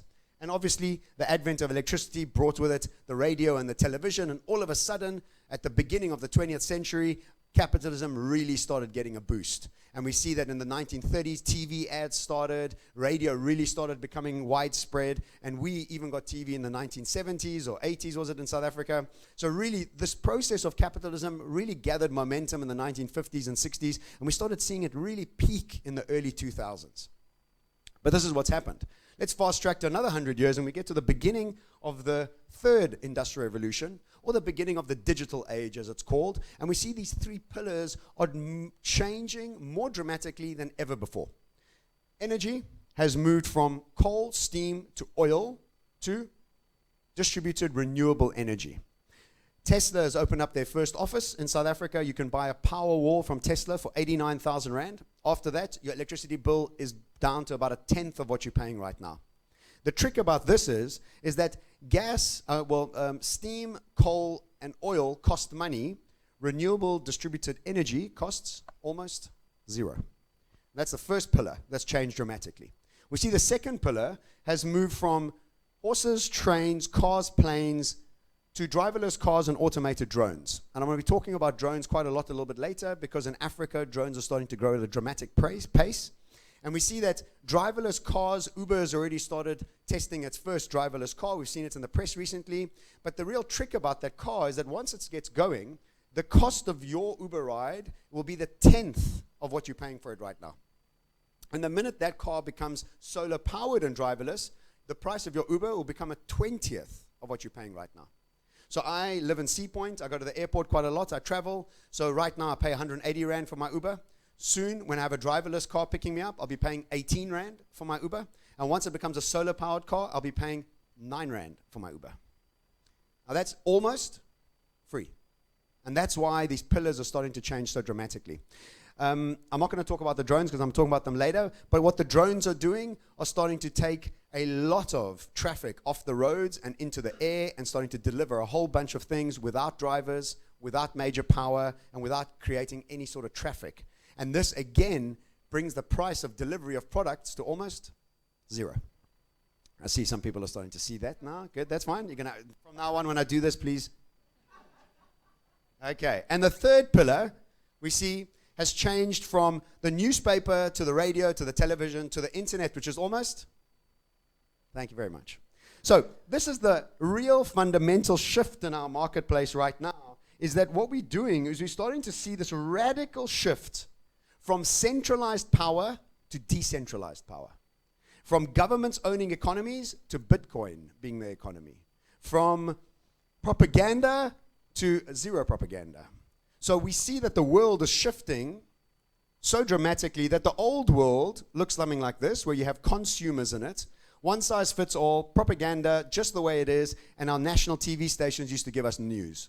I remember specifically when I was younger, my mom used to go to the Checkers, and she would have to buy baked potatoes or baked beans because they were the most healthy baked beans according to the marketing that we were given through propaganda BS, right? So what's happened now is we don't believe any of that, and that was all about one size fits all, and all of us belonged to a certain sect. Today, exactly the opposite. What we see in the new world, firstly, we're not all consumers, but prosumers. And what prosumers are people that are part of the economy and not just taking from the economy. For example, does everybody know what Airbnb is here? Great. So Airbnb, if you've got a room in your house and you rent it out, you become part of the economy. You're not just taking from the economy. So you're also a hotelier and somebody who goes to hotels. So you're a prosumer and part of the economy. And what happens in the new world is we go from one size fits all to hyper-personalization, from propaganda to radical transparency, from that's just the way it is to hyper-convenience. And the national TV stations have become Twitter and Facebook, which all of this shows you that this is centralized power, this is decentralized power. It's a very, very exciting time for young, dynamic entrepreneurs. It's a hugely scary time for older people that have been used to this side. So the trick is how do we become very clear about how this is changing our lives? And how do we set up businesses based on those pillars? Sorry, I'll get out your way. Although my mom says I look better when I'm in the photo.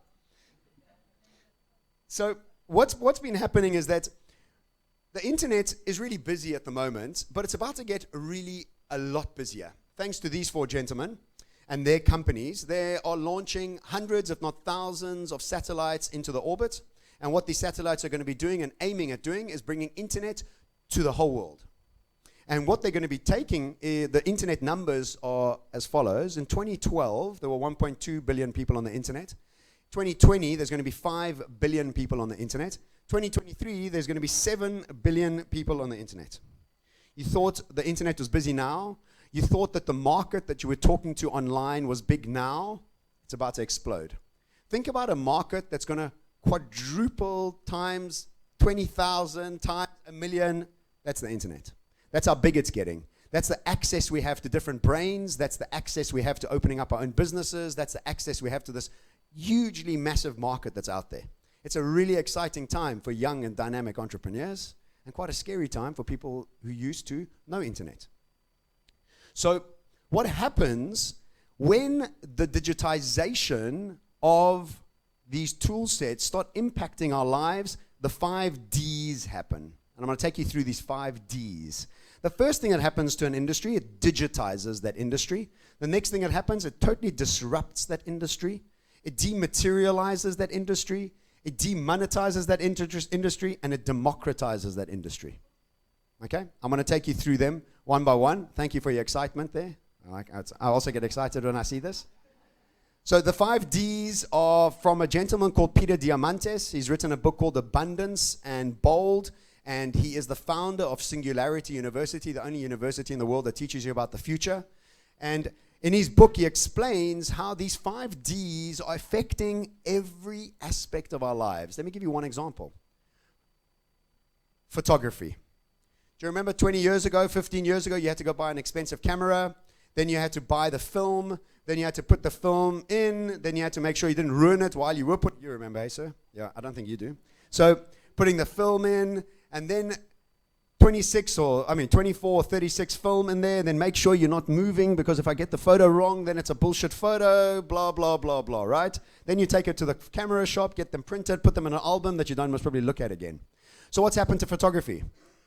Digitized, totally disrupted, dematerialized, demonetized, and totally democratized. In other words, how many photos are sitting in this room on your phones right now?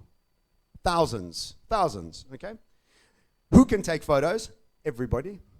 With what equipment, all sorts of equipment, it's almost free. So photography, totally disrupted. Why? Because it got digitized. So the same year that Kodak declared bankruptcy, Instagram was sold for $1 billion. Photography, same business, different angle. And so if you get caught on the Kodak side, you're sitting with the centralized power mindset. When you're sitting with the Instagram mindset, you're sitting with the decentralized power mindset. Let's look at some other examples. Magazines, same thing. We're starting to see we can get access to, I used to buy the GQ a lot. I now look at Instagram continuously. That is my feed for anything that I want about men. Like, I'm not gay, but I'm saying men as in, I mean, not that there's anything wrong with being gay, but I'm not gay. Like as in looking at what guys are wearing. That's what I mean. Came out wrong. So it's funny, girls can look at other girls and that's okay. But when guys start looking at other guys, then you're gay. So it doesn't make sense.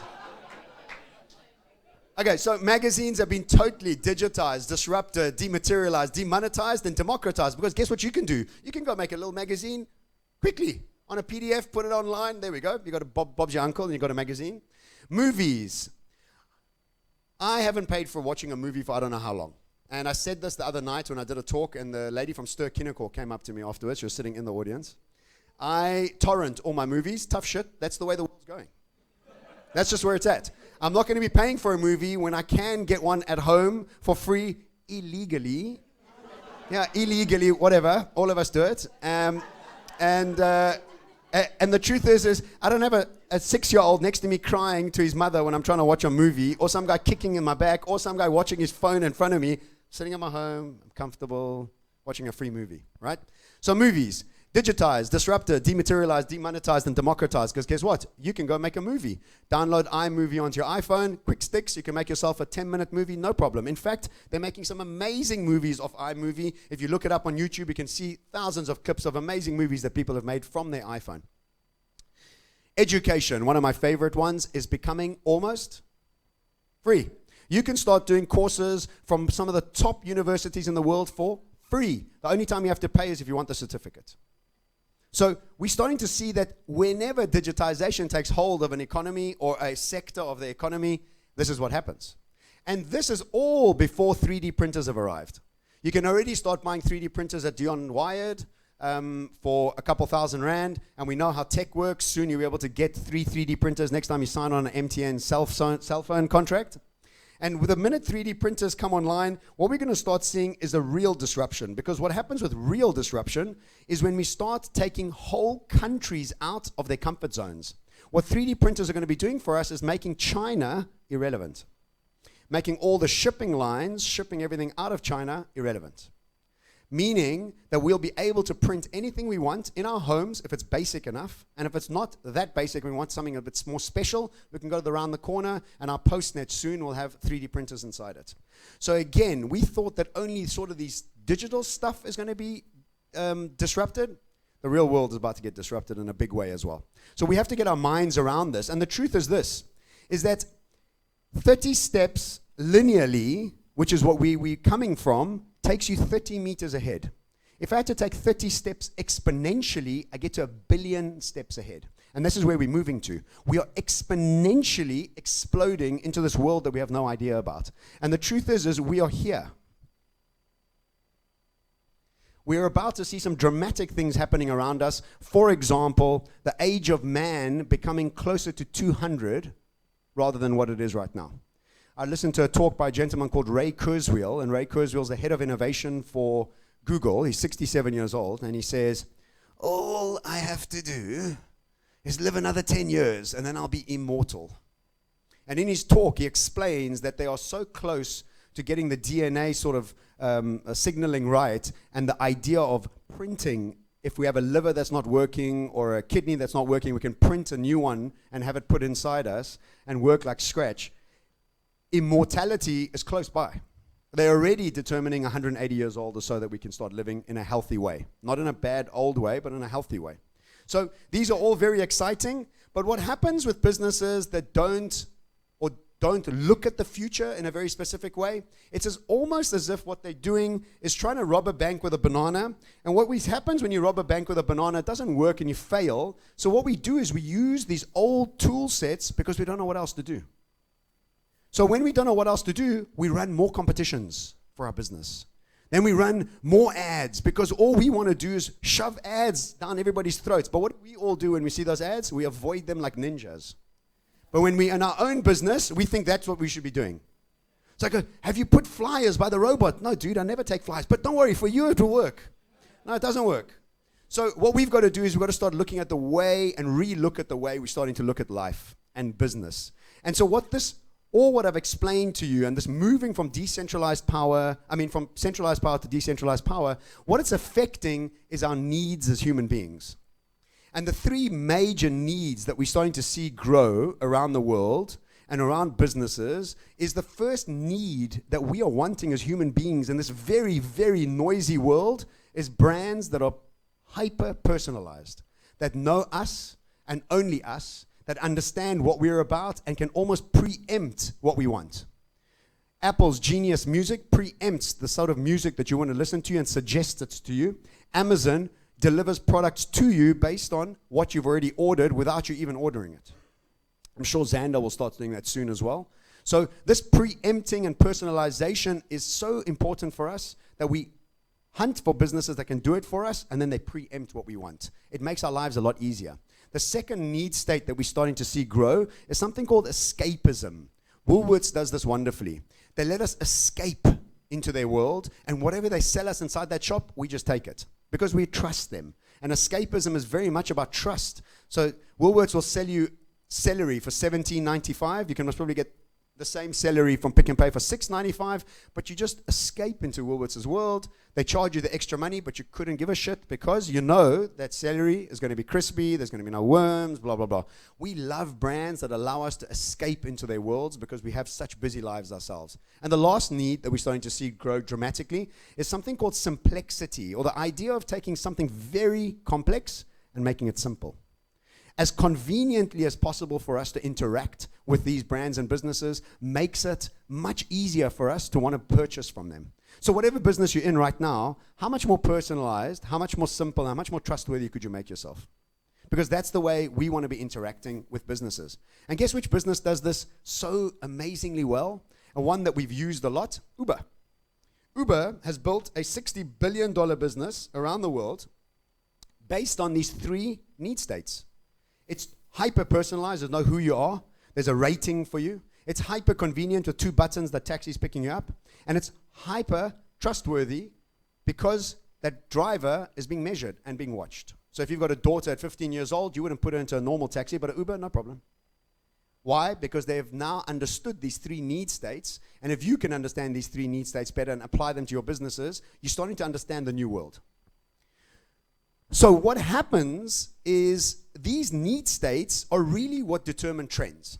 And the idea is if we are able to understand trends better, we're able to preempt what's coming at us. And if we can understand these need states, we can actually preempt the trends. This is how trends are actually forecasted. They're forecasted on the needs, not on the trends. So trends on their own are just wonderful entertainment. And if you aren't able to categorize them, they mean absolutely nothing. Let me give you an example. One of my favorite trends right now is something called emotionology. Anybody heard of emotionology? So emotionology is the idea that technology can impact your emotions directly. And this is how it's done. It's a little box that you order for $200. It's got 2 wires coming out the box with a pad that sticks to the front of your head like this. And you have a button on the box, up for energy, down for calm. Talk about a disruptor to Red Bull, coffee, wine, Prozac, and marijuana. Just kidding about the last one, not really, but yeah. So what happens with this box is that technology is used to directly impact our emotions. Right now, for $220 US, you can order one. The product is called Think, THYNC.com. It can be in your house next week. This trend is going to only be growing. It's going to be disrupting all the pharmaceuticals, all the brands that are there to help us pick up energy and to drop energy. Amazing trend, right? What are you going to do with it when you get back to your desk? Jack shit. Because entertainment and trends are very similar. And what we've got to be doing is categorizing trends in order to innovate every aspect of our business. And the way we do that is something that I've created. It's called Trenovate. And Trenovate is the idea where we need to be applying trends in very specific places. One, what is the future of our industry and what are disruptors doing all over the world in our industry? Two, what is the future of our consumer? Because our current consumer, the future consumer is what we want to be focusing on. As Henry Ford said it best, if I had to ask my consumers what they wanted, they would have said a faster horse, not a car, because then nobody knew a car was available. So it's really about preempting. And lastly, what does the future of your employees look like? Because if you're hiring people in the old way, that's not going to work either. And what happens when you renovate your businesses, you're able to go through a major transformation, a major way or to re-look at how you're selling what you're selling. Let me give you an example. Let's take the humble coffee bean. The coffee bean is a commodity. It's a product. That's all it is. But what happened, it was Nescafe made it an instant product that you could take home. Then they started serving it inside cafes, so you could get coffee inside cafes. And then we had Starbucks create an experience out of the coffee bean.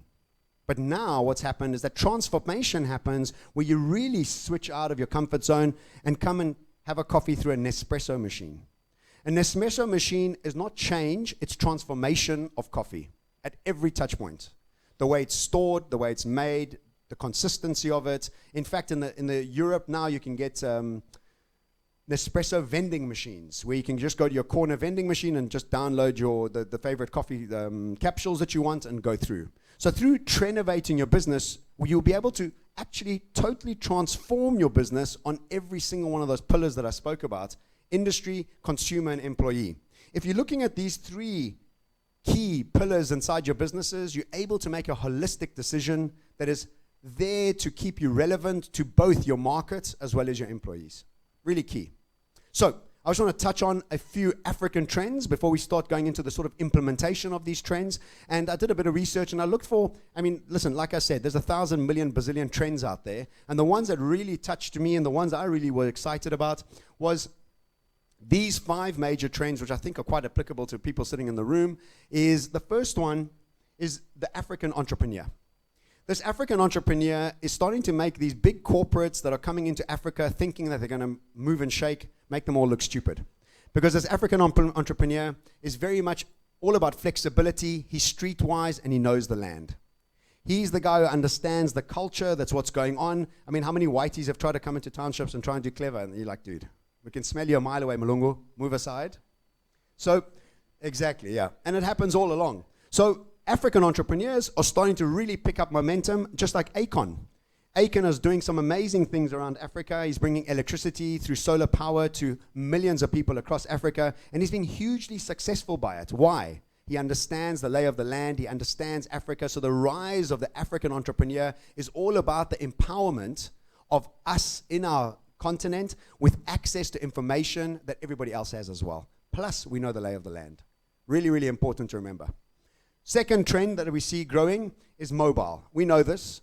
Africa is leapfrogging all the landlines and going straight into mobile. And we all know that mobile is cheaper and faster. There's no infrastructure needed. And it's a democratization of information. We saw that MTN actually did a deal recently, or a little while back, where they were giving us free access to Wikipedia. So if you have an MTN account, you could access Wikipedia for free. Why? Because they want to bring the democratization of information to everybody. So no matter if you've got data or not, if you had to go to Wikipedia, you could download it cheaply, or actually freely. And we see that brands that are just focusing on mobile alone are doing some fantastic things. This brand, Wizit, was born in South Africa, but now has grown really, really well around Africa. It's a bank without any branches. And we see that this M-Farm, connecting farmers with price on the market and tools and stock and all that sort of stuff, all done online via the mobile phone from that farmer, from his farm. So mobile, everything is key. I have no doubt people in this room are already working around mobile, but that's really the platform that's going to be growing.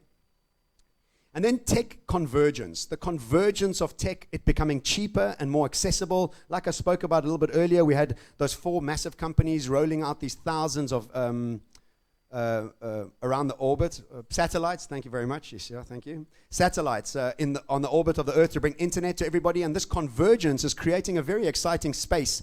The cloud, tech optimization, and big data mining are starting to change the way we look at business and have access to this sort of information. One of the most exciting things we're starting to see is the growth of drones across Africa.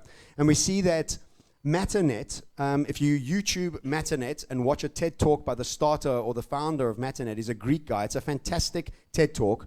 And what he says in the TED Talk is that 2/3 of the roads in Africa are washed away after rainy seasons. And what happens is that people in these far-flung villages that don't have access to these, well, they can't get there by road, are not able to get medication and other important things to them. So what they have done at Matternet, which is the opposite of internet, Matternet, they're setting up a structure of drone ports around Africa, and they've already started doing one in Rwanda, and they're testing it in Rwanda. And what they do is they have these ones up here. They have them at 10-kilometer radiuses, very high sort of docking stations for these drones, and these drones pick up 4-kilo packages of medication or whatever the case may be, fly 10 kilometers, land, recharge, get up, keep moving, land, recharge until they get to the village. And then he shows you a picture of New York on what they envision with what's going to happen with New York, where they have thousands of drones flying in total silence between 50 and 150 meters, delivering everything from stationery to pizza to nappies. So the drones are all being tested here in Africa first and foremost. This is Lord, damn it, I forgot his name. Can you please tell me?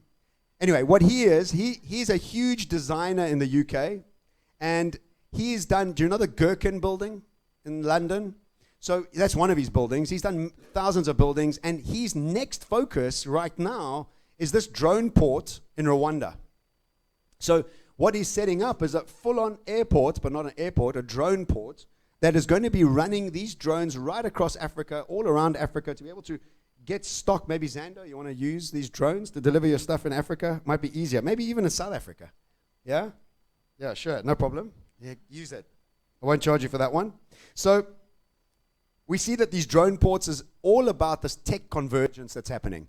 Our accessibility to the internet and our accessibility to free downloadable stuff is giving us access to the same information that America has, the same information that Europe has. So as African entrepreneurs, we have no more excuses. And as this becomes better and faster and cheaper, we have a very fantastic opportunity to leapfrog them, because what they have is a whole bunch of bullshit red tape. We don't.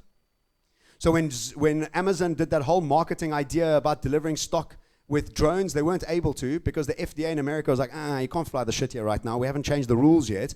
Alibaba in China was already starting to send stuff on drones for ages before that, because there was no rules really in China governing them. And in Africa, we know we don't have that many rules. Well, we do, but we just don't always stick to them. So with that in mind, we're able to grow the sort of drone place a lot quicker. Another trend that I loved was the focus on women. The rise of the African woman, the rise of the African powerhouse lioness. We're starting to see this happen more and more. In fact, the people that I respect the most, like Maya Angelou and Oprah, and these people are older African women that are just powerhouses.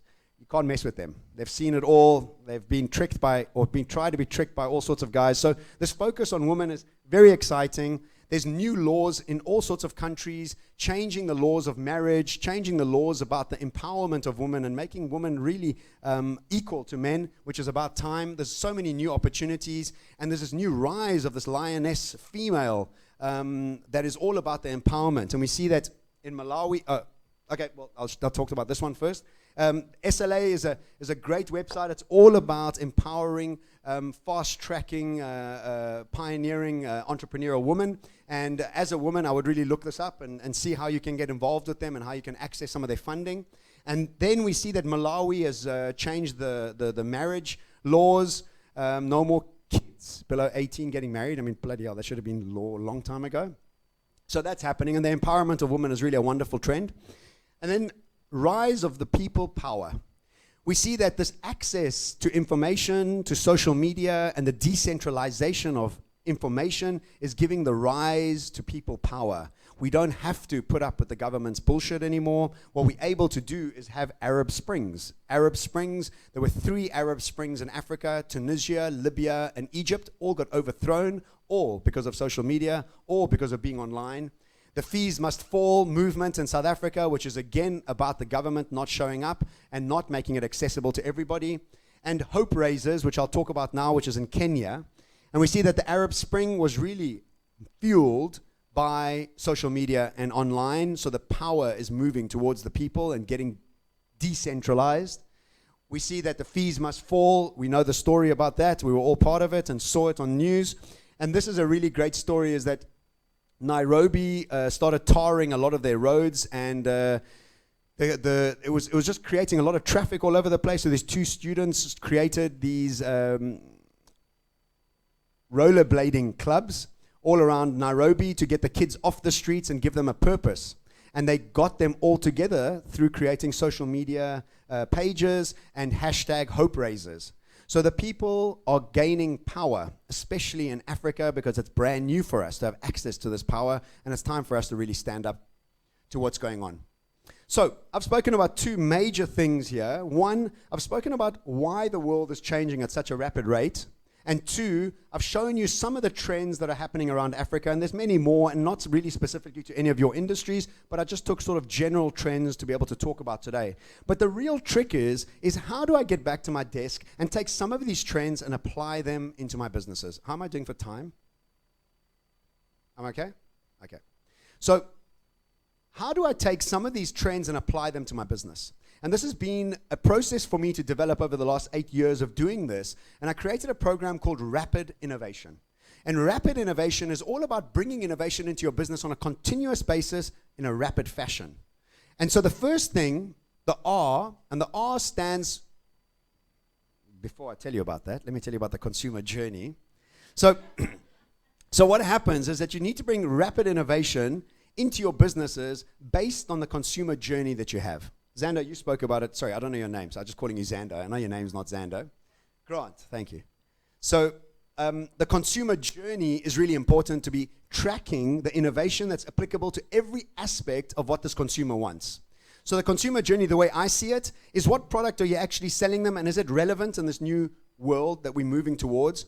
Does the packaging it come in really stay relevant to these people? So imagine if you're selling something to somebody who's all about guilt-free consumption and is all about wearing palazzo, white pants, and does yoga. Packaging for them is a swear word. They don't want to know packaging. But if you're talking to a gentleman in Joburg called Bond, Jabulani Bond loves packaging. He likes it to be gold-plated packaging. So depending on who you're talking to, you need to make sure that the packaging is in line with their need states. Oh. Come back here. The experience they're buying it in is paramount to making them feel either calm or special or excited. So the experience that you're selling your product in, the service that it's coming with it, is it a standoff service? Is it a very involved service? So the innovation around each one of these touch points is what you need to be asking yourself about your businesses. The technology that's required to make your consumers have a more seamless experience with your business. And lastly, what is the social impact of your business, and how are you letting people know about the social impact, and actually what are you doing socially? And these are really important to be innovating on across the way all the time, across these 5 or 6 little pointers. So let's get into rapid innovation. And rapid innovation starts off with R, and R is about rethinking your sector. This is really important. Let me explain what I mean by rethink your sector. Rethink your sector is the idea that just because you've been doing one thing for the last 10 years, and that's just what you've been doing, you need to start looking at how do you need to jump into another sector to stay relevant to your clients. Let me give you some examples to bring that home. This is Capital One Bank in the States. Capital One Bank is focused totally on millennials. Millennials have one rule with banks: they hate them. So how does Capital One overcome this? Capital One decided to open up coffee shops and yoga studios where Capital One Bank account holders would get free Wi-Fi and free yoga classes, and your barista and your yoga instructor happen to be your bank tellers as well. So what they did was they jumped sectors into becoming a coffee shop and a yoga studio, and here's your barista who's just made your coffee and telling you about your accounts. They jump sectors into becoming a coffee shop and a yoga studio, as well as a bank. So when I say jump sectors, we really need to think out the box and say, okay, what else do I need to jump into to start staying relevant to the market that I'm talking to? Second example is Domino's Pizza. I think that pizza's crap, but that's just me. Maybe you love it. But Domino's is really a tech business that happens to sell pizza. They are the forerunners of what's going on with tech and food in the States. And we see what they have just done is released this app, the zero-click ordering app. Let me tell you what this app does. It does three things. It has all your credit card details inside it, like Uber, called liquid transactions. It knows your favorite pizza because of your history of ordering, and it knows your GPS coordinates because of where you are on your phone. So what happens, you open up this app, you have 10 seconds to say no. If you don't say no in 10 seconds, it bills you for a pizza and delivers it to you. 10 seconds. So how hyper personalized, convenient, and trustworthy is this brand? Okay? So understanding that Domino's Pizza had to move out of the pizza industry and move into the tech industry in a big way. Understanding that bringing the pizza to people was much more important than the actual pizza itself. And lastly, one of my favorites is Charmaine toilet paper, number 28 in America, was keen to get into the top 5 of toilet paper in America. So what they started doing was experimenting with toilet paper. 1-ply, 2-ply, 3-ply, aloe vera on the 3-ply. You know, it's all shit anyway. So whatever the case may be, what else can you do to innovate toilet paper? And so they thought, okay, well, let's stop trying to innovate toilet paper and let's start focusing on a group of people that have got serious pain points. And they focused in on business travelers. And business travelers across Europe and the States had one major problem. Whenever they landed in a new city, they couldn't or didn't know where the closest clean toilet was. So when you need a poo or a pee, emergency lights are on. So you're running around trying to find something, or you're trying to MacGyver yourself into a McDonald's or into a Starbucks, but if you don't know where your cleanest toilet is, it's an issue. So what this app does, it opens up on your phone, and it directs you to your closest clean toilet. And it tells you where you can go and how you can use it. Not how you can use it, you know how to use it. Well, how to get there and use it. And when you finish, all you have to do is when you finish, you get up, you say, I sat, meaning it was clean for the person behind you, or I squatted, meaning it was dirty for the person behind you. So this app now has put Charmaine toilet paper in the top 10 toilet papers in America. Because guess what happens? When I go and buy toilet paper next time, after I've needed a poo or a pee in another city and they've helped me, what do? I go and find them. So what Charmaine toilet paper did was jump sectors, totally, in order to start staying relevant. So whatever business you're in, even you, Xander, what is the sector that you need to be jumping into? I mean, obviously you watch Amazon, they're starting to open up stores. What is that sector that we need to jumping into? So I've also got a couple other businesses, and for me, it's also about rethinking the sectors that we're in. Another really good example that I haven't got up here, which is affecting me dramatically, is I'm a bachelor, and for me to cook a great meal for myself is a mission. Okay, I was going to say the other word. It's a mission. So for me to look up a recipe, to go to Woolworths, buy the food, come back, cook it, and then what happens is I only use 2 basil leaves when I've bought already 100 grams of basil. What do I do with the rest of the basil? I'm not going to cook it again, and I have to throw it away, right? So one of the top growing brands in the States with this sort of food delivery is called Blue Apron. And in South Africa, we have a brand called Daily Dish and You Cook. And what these brands do is you go onto their website, you choose the type of food that you want to eat, your high carb, low carb, banting, not banting, vegetarian, whatever the case may be. And what happens on a Monday, they deliver a big box of food to your house in raw form, with 4 recipes inside it, and you get home from work on Monday, you pull out the first recipe, and I start cooking. So if I need 2 basil leaves, there's 2 basil leaves in the box. If I need half a ginger, there's half a ginger, half a gram of ginger. If I need 20 grams of lentils, there's 20 grams of lentils, whatever the case may be. So at the end of the week, I've cooked 4 meals that I haven't thought about. I haven't thought about the recipe, and it's hyper convenient, hyper personalized, hyper trustworthy. Now, for me, the question is when is Woolworths going to start doing this? Because that 2,500 rand I'm spending a month with Daily Dish, I'm not stopping it. And so Woolworths has lost it from me. So when is Woolworths going to be jumping sectors to start delivering the food? Because we have all of a sudden realized that grocery stores aren't that convenient, especially for me. What happened? I mean, 50 years ago, grocery stores were the most miraculous thing that was happening. All of a sudden, they're like, whoa, hang on, it's a mission. Got to stand in queue, and I'd rather get it delivered to me in the form that I need it. So no matter what sector you're in, what business you're in, first thing you need to do is ask yourself, what other industry or sector do I need to jump into to stay relevant? Oh yeah, I forgot about this cat. This could have been a good thing they were going to do to increase sales for toilet paper, because I would have bought a lot of this shit. But anyway, that's what they did. So the second A, or the second part of rapid innovation, is to really think about the consumer of the future. I'm not a huge fan of customer focus groups. I don't believe in them. I don't think as consumers we know what the options are, the capabilities are. So really it's about thinking about the future, or bringing the awareness of your future consumer into the room. And I spoke about this guy really quickly, but I'm just going to touch on them. This is Sarah Jane. Sarah Jane is from a group of consumers called the Techno Hippies. And the Techno Hippies is my yoga instructor. Ilana will arrive at class wearing all white, having only eaten the green vegetables she's grown in her back garden. And I'm not joking, that's exactly how she does it. And then she starts teaching her class, and the minute she teaches a class, she pulls out a MacBook Air, an iPhone 6S, and she's got the latest Bose speakers in a yoga studio. She's a techno hippie, a technologically advanced human being with a hippie at the heart. This consumer is the wellness warehouse key consumer. So understanding your future consumer needs is really, really important in what market they live in. Second one that we see in South Africa is this gentleman called Bond, Jabulani Bond. I spoke about him just now. He's a highly motivated, highly ambitious, highly driven individual. I see one here, right here. Hey, Seen? You're a bit of a Bond. Yeah, both of you. This guy is here to make moves and to make waves, and he's changing the world. And lastly, we get Mr. Shoeshine. And Mr. Shoeshine is in survivor mode. He's there, he's hustling in the road, he's trying to make it into the emerging market that Bond lives in, because all that guy at the robot wants to do was being that guy in the BMW, like Bond, Jabulani Bond. So understanding the future needs of your consumers is the second part of rapid innovation. And the third part of rapid innovation is actually prototyping at every single one of these touch points that we spoke about.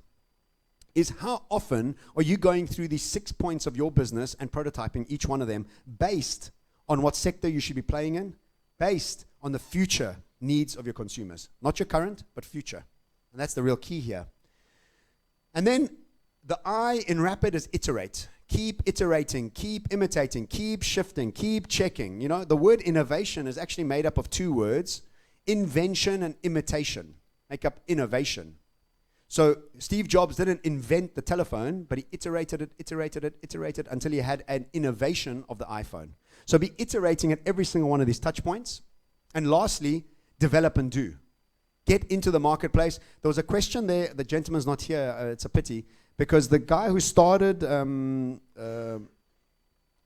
LinkedIn, he says that if you have launched your website and you're not embarrassed, it's too late. You've waited too long. You should be embarrassed about the website you're launching, because that's how quickly you need to be developing and doing and iterating, developing, doing and iterating.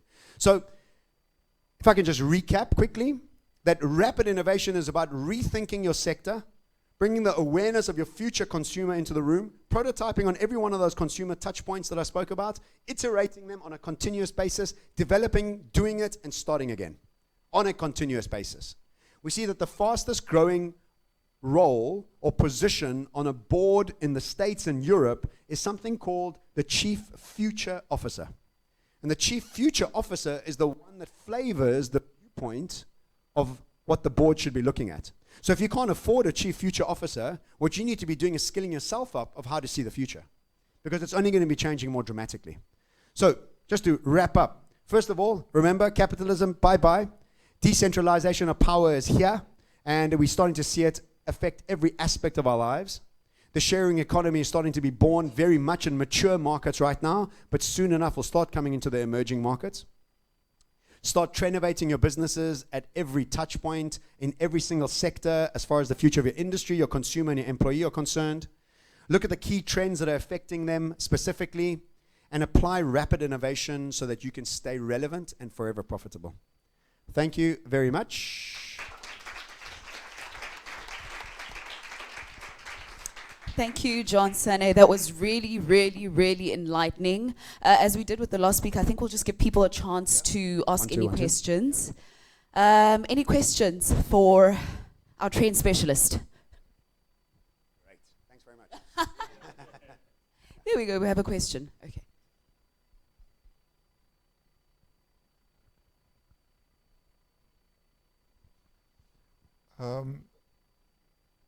The Chief Future Officer. Yes.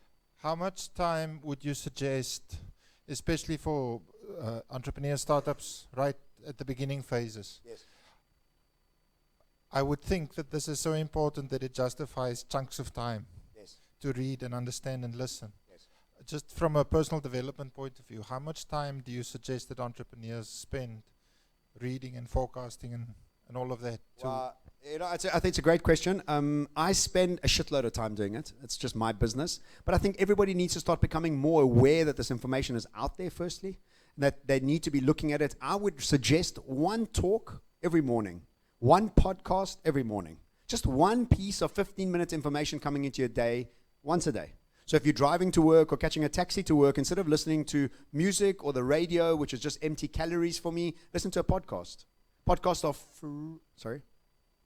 free. So podcasts are free. So you're able to access this information for nothing. And it's all out there.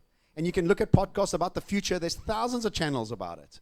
So really it's about bringing it into your daily lives and ritualizing the information so it becomes part and parcel of information. So before you get, when you get home, instead of opening up and watching some brain-numbing crap on TV, just watch one TED Talk and then go on to watching the crap. So it's just about ritualizing the information into your life and bringing it in as often as possible. Okay, any more questions for John?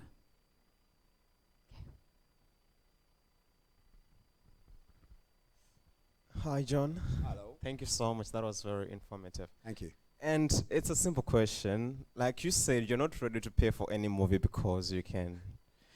I now wonder, how do we make like future business very profitable, because it seems like everything is coming to zero? So there's a lot of money to be made in photography still, just through the sort of Instagram way, or to change the way people are looking at photography.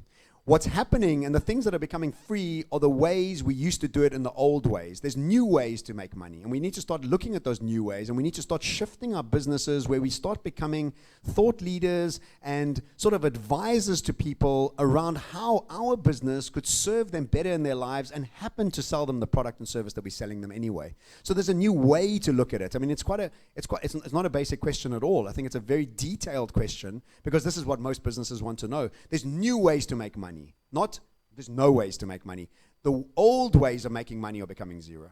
But there's many new ways. For example, musicians are now heavily reliant on their live performances and products, not CDs anymore. So now almost all brands are just giving that music away and then doing world tours. And we're seeing that more and more. So there's new ways of making money. It's not about everything's becoming free. But the truth is, we're starting to have access to so many new things because of that. So we are benefiting in a big way, but as far as business is concerned, we have to start looking at the world with new perspective lenses on. And that's the whole point of this. That's the whole point of dealing with the chief future officer or the futurist, is to really dissect your specific business and to understand the nuances and the needs of your consumers moving forward in this future world where there is internet to 7 billion people, and what does the world look like there, and then build a business backwards from that. Doesn't answer your question 100%, but I need a lot more time to give you that answer. Okay, just to wrap up, do we have any more questions?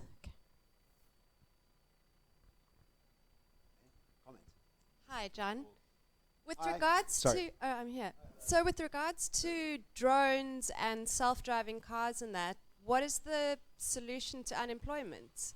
So I get this question a lot, and I just want you to backtrack and think about when we came into the second industrial revolution. There was so much upheaval because these tractors were taking away jobs from the people on the farms. Was there a problem afterwards? No, there's been brand new jobs being created and brand new ways are being created. And the jobs that have been taken away are the jobs that people really didn't love.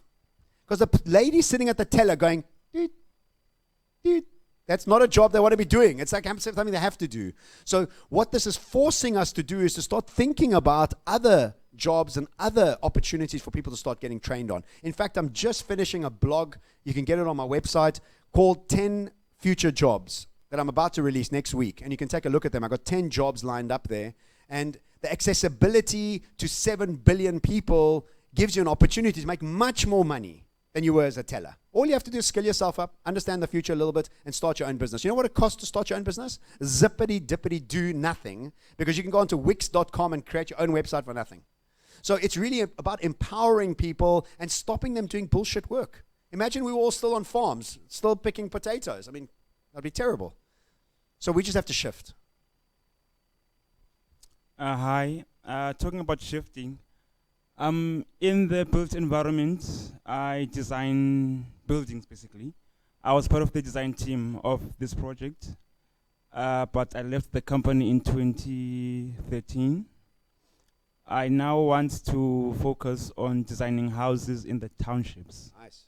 but with the same quality as in the suburbs. Okay. So here's my issue. Talking about Akon and what he's doing now, and he's being successful over everyone else in what he's doing. Yeah. My question is, given the red tape of how do I put this? Startup companies that are small by the government or the private sector, hence I left. How do I protect my concept from being taken away by existing big companies like your Sawaters or DHK or whatever? Thank you. Partner with them. How? Pitch it. Go to them and pitch it to them. The truth is accessibility to information is abound. Trying to protect something through the sort of old ways of doing it, I don't think really work anymore. You know, I've invented a product called Brolly Dip that's in London right now that wraps umbrellas. And we went through the process of trying to register it and give it the sort of IP or design IP that it needed. And it's a crock of shit. People can copy it. They change it 10% and it's changed anyway. So what I would do is I'd position yourself as somebody with a real insight about what's going on in the space here, and then developing a methodology of how you're going to build these homes and what the process looks like, and then pitch it to them. Because what they want is this African entrepreneur that understands the insides of the space. You can't do it without them, and they can't do it without you. So it's not about protecting, it's about collaborating. Protecting is the old world, collaborating is the new world. Go, I can hear you. Go.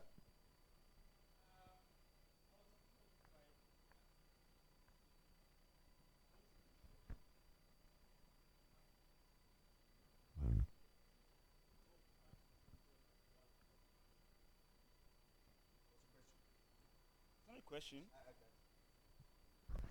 He actually studied urban design in London, in Oxford.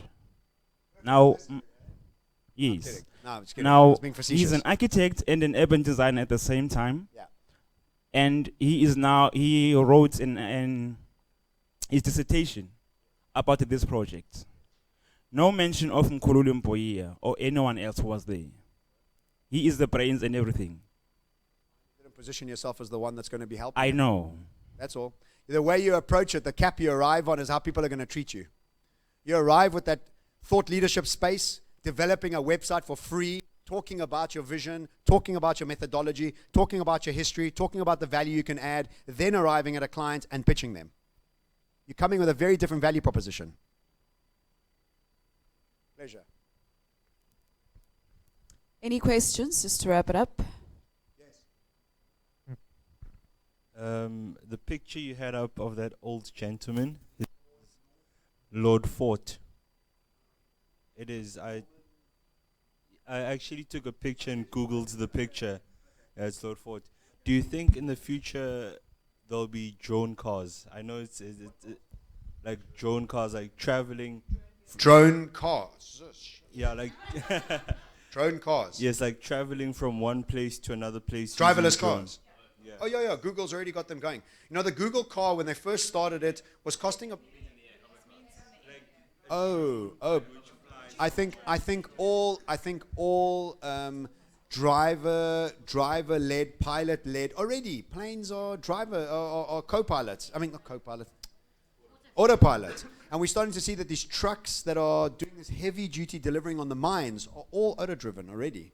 So all driving and all pilots are eventually going to become robots and AI, and because they're much safer than we are. You know that the Google car has driven over, I think it's 9 million miles, has had one accident, and it's when somebody hit them from behind. They were standing still and they got hit.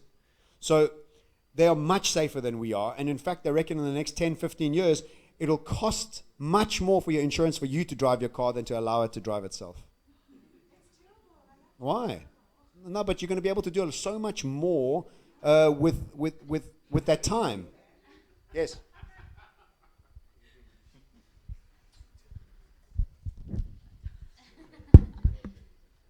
So the answer to that question is yes. Yeah, you're right. Hi everyone. John, this is in particular because we're discussing about connected vehicles and so forth. It's quite exciting. I just have a question regarding the security. Like you mentioned that it's safe or it will cost more. Yeah, I mean it's more cost effective for the insurance for you to use a driverless car. Now, who is going to be liable for when there's an accident? Is it, the guys that created the software for the car or the car manufacturer? Great question. First, I want to tell you that you won't own the car. Eh? So that's what's going to happen when you have driverless cars. You don't need to own it anymore. And that's what the sharing economy is about. It's about access over ownership. So that's the first step. Whoever is picking you up, whether it be Uber, Schmuber, or the next person that's going to be launching, it's their issue. It's not yours. So the accidents will be driven by them. But the truth is, after 9 million miles, they've had one accident. Tell me about one human. Nobody sitting in this room's firstly done 9 million miles. You never will in your whole life. And there's not somebody in here who's scraped the side of the tire or bumped somebody or did something. So it's already so much safer. I don't think there's going to be a problem with that scenario.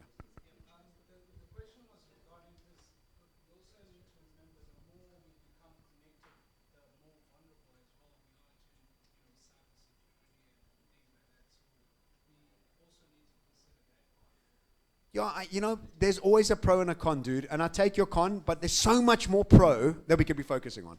There's like so much over here, and there's some problems here. So it just depends where you want to put your focus. This is going to become a massive industry. We're starting to see Cisco's of the world and the Oracles of the world moving into security and cybersecurity in a massive way.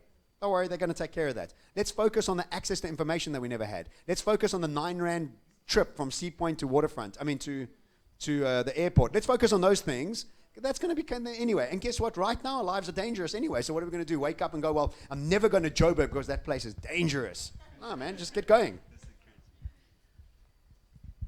But John, you see more and more that governments getting scared of all these developments. So they're going to put in all kind of laws and all that kind of things. How Arab Springs. Yeah. You see the Arab Springs? Yeah. Governments are getting toppled. Why? Because of access to information.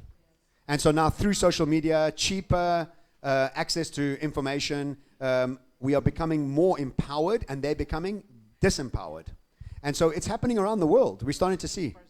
Brazil, even the Panama Papers, obviously our own government, we know all that bullshit. So yes, of course, guess what?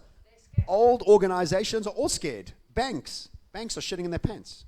Banks are shitting in their pants. That's the next one to get totally disrupted. Hi, John. Hello. Benzi. Just have one question coming back to the 5 Ds that you mentioned earlier. Yes. I recently started a new company called Discover Ikasi, which is basically promoting township businesses and listing them. So I was actually planning on starting a magazine because I just feel that people in the township actually wanna see something tangible rather than me having a magazine online. So which one would you suggest when I start between the two? Both.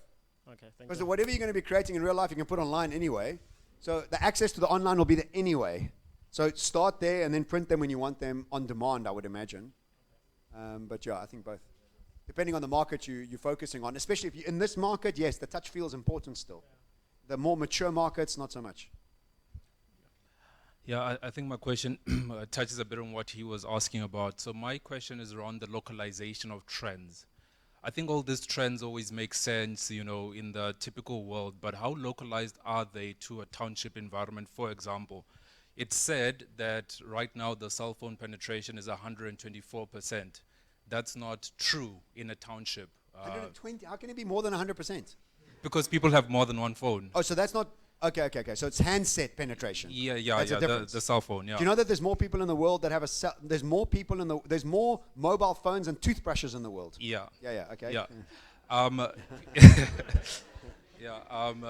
Yeah. So my question is around the localization of trends when it comes to townships. So is there work that's happening to see whether this big mega trends that we talk about, how they'll actually, take shape and manifest in a township context? Yes. Because often I don't see that being the reality working always in the township. Excellent question. It's called the globalization of trends. And I absolutely agree with you. A lot of the studies are being done in those other worlds. But on another talk that I do, I get really deeper into the need states of Mr. Shoeshine. And the needs that they have inside the townships are different to the emerging market consumer and to the mature market consumer. So there are lots of studies that are happening, but there's two things I want to tell you. I touched on 5 trends that are affecting African entrepreneurs because I was very specific about that.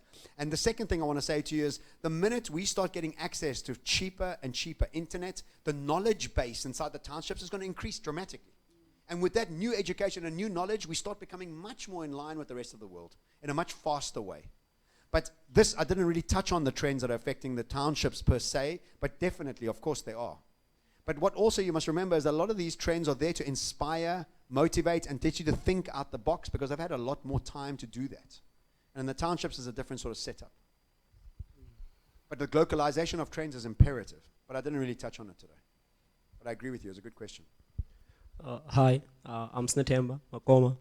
So I and my partner have developed like an app, educational-based app, which like bridges a gap between universities and high school through content sharing. So like what we saw is like when we took our application to the market, like the most people who are using our application are the people like from like white communities, understand, like the children and the students from white communities. And then like, yeah, we saw like a gradual, like a decline in like the usage of like students from coming from disadvantaged backgrounds. So like my question is like, do you think is there was something wrong that we did, I and my partner, that like didn't like show value to the student coming from disadvantaged communities, or is because of like is the issue like based on the background or like anything else? Yes, dude. I wouldn't know, bro. I need to learn a lot more about your business. What happened specifically? What didn't happen? How the uptake was? I wouldn't know. I wouldn't be able to answer that question. I would give you not a good answer. I would need to understand a lot more. Sorry. Private session. Yes, private session. There we go. Any more questions? Thank you very much. Awesome. I think we can run. Remember, Can we give him a everything's hand? free, That was a free. really cool presentation. Okay, so just before we wrap up the first segment in the session, I'd like to welcome Leanne, who is Zando's PR manager. And I would like to also ask the 3 teams who have pitched to come and join me on stage. We've got some goodies for you. I thought you'd come like a little faster when you heard that we've got goodies. Free stuff. Okay, so we'll be commencing downstairs to have lunch. We have Abigail, who was a finalist on MasterChef SA, so I believe the food is going to be great. But yeah, I'm excited to have you guys on stage. This is just us saying thank you very much. We are proud of you for getting thus far. We're awarding each one of you, in terms of the teams, each team with 1,000 Rand Zando voucher. Can you give them a hand?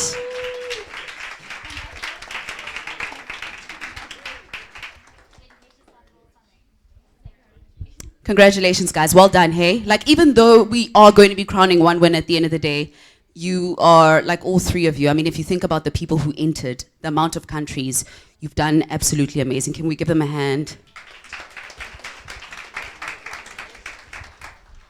Okay, and with that, I'm going to wrap the first session up. We can all rise and go and have some delicious lunch, and then we'll come back and commence with a panel discussion. It's going to be quite long.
It's not nice. I'm the Group Chief Digital Officer, CDO, and my son wanted to know what I did for a living, so I said, I'm the CDO. And he says, what does that mean? I said, I'm the O with the CDs. And it doesn't very well. So it's a real pleasure to welcome you here, a real pleasure for me to be here. I think it's fantastic to see the way that this event has rolled out. It's the inaugural Entrepreneurship Award. It's been an absolute pleasure being involved in it. I'd like to just thank the team that was involved. I think Sarah Ann has been fantastic in terms of the role she's played in the solution space.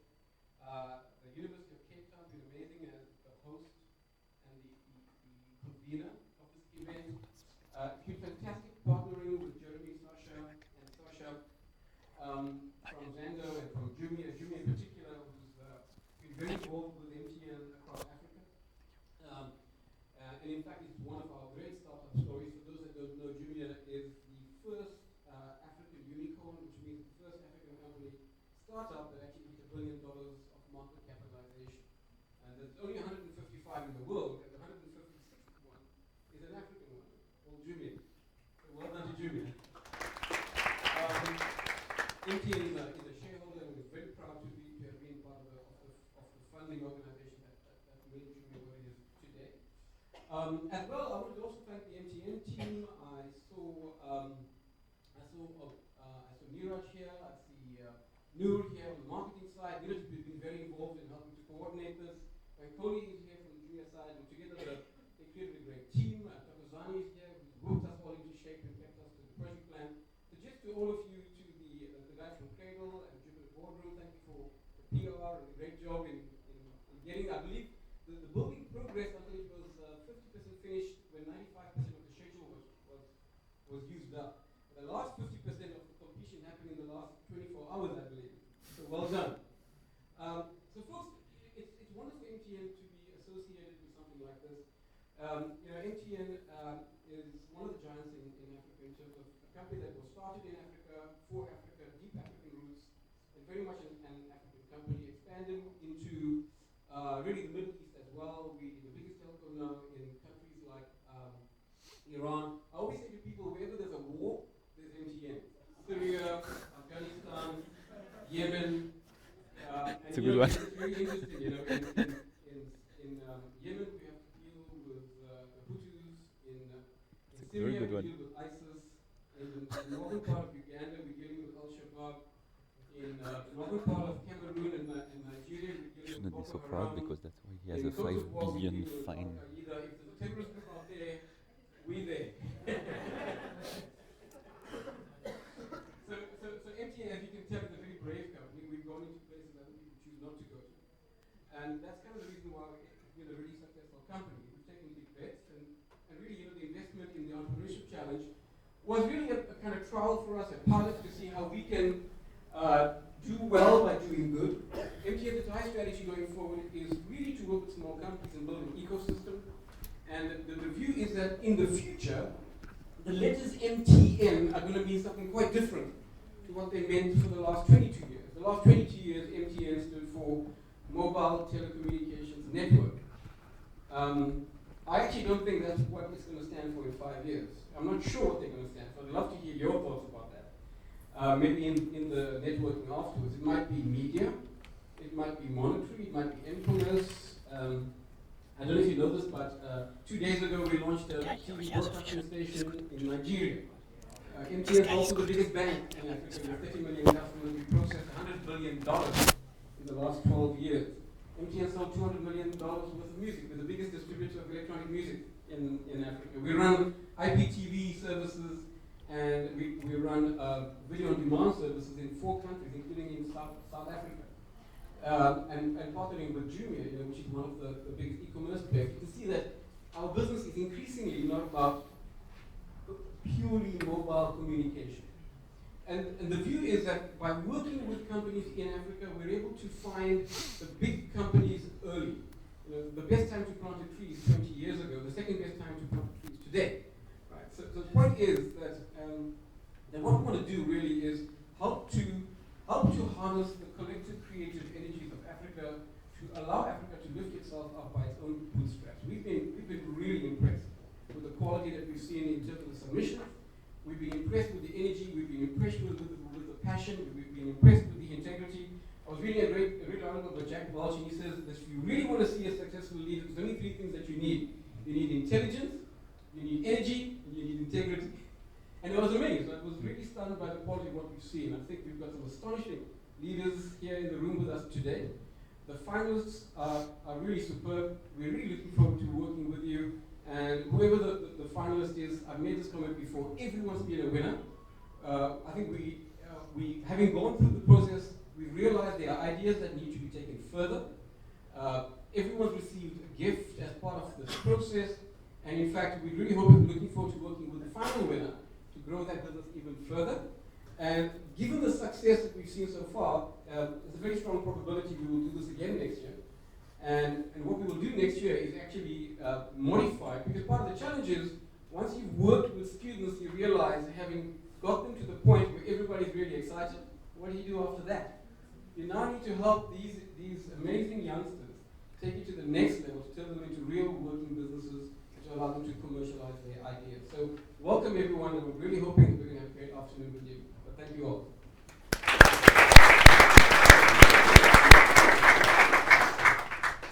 That was Herman Singh, ladies and gentlemen. I'm seeing like the room getting fuller, and you are very right in saying that you can't just bring young people from across all areas of Africa together and then not sort of see it through towards the end. And like I mentioned, I feel like with all the groups and the pitches that were received, everybody's going to be leading a listener today. But now here's the part where we give you the platform. We're going to have a panel of speakers who are going to address us. And this is the part where I'm going to be giving the audience at a later stage just a chance to ask your questions. Maybe if you've been sitting through the presentations, there's something you want to ask. Your chance will come shortly. But firstly, let me introduce our panelists. We have Jeremy Hodara, who is CEO of Africa Internet Group. Could you join us on stage, please? We give him a hand of applause. Thank you. Thank you. I think you may take a seat. Yeah. And I'd also like to introduce Professor Walter Bates, Director of the University of Cape Town Graduate School of Business. Could you join us, Professor? Give him a hand. I love your jacket. Thank you. And lastly, he welcomed us this afternoon for the second session. Welcome Singh, Herman Singh, MTN Group Chief Digital Officer. Thank you. Okay. Okay, so the theme of this section and the part of us just engaging with the panel is that Africa is taking advantage of the digital revolution to leapfrog its development. So gentlemen, I'm just going to be throwing forward one or two questions. You can address the audience, and towards a later stage we can just give them a chance to speak to you. I feel like if we're not going to be speaking and asking questions, then there's no use in this. But my first question, Jeremy, Africa Internet Group has recently become the first unicorn, which is a privately held startup company valued at 1 billion. Please, can you tell us a bit about the journey? Sure. Can you hear me? Is it working? We hear. No, I don't touch. Okay. You can hear me. Okay, excellent. Thank you. Yeah, it has been a very yeah, exactly. Is it good?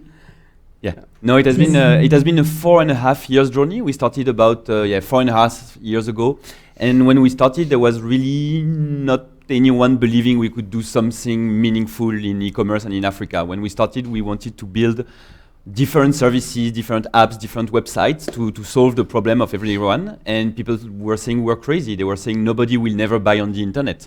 People were saying that nobody will never be okay to pay online, not see and touch, and then receive the product later on. So we had a lot of criticism at the beginning, but we felt that there was something very big that we could do. We felt that there was the need for people to have solutions that were more simple, more practical, more trusty. And so we said, okay, let's give it a try. And we started different businesses. So the biggest one is called Jumia. It's an e-commerce website. Here you have a company called Zendo in South Africa, and we decided to go and solve different problems. So you have a website called Jovago that helps to book your hotels in Africa. If you go on the big websites, you can find the American chains. But if you really want to find 1, 2, 3-star hotels, and you are going in places where the big companies are not always going, you go on Jovago. You can do the same on Kaimu, where we have more than 100,000 shops that sell their products online everywhere in Africa. And so we decided to go one by one and into different countries. So we started in Nigeria, and when we saw how people were excited and how people were actually very easy to convince to use online, we decided to launch into many more countries.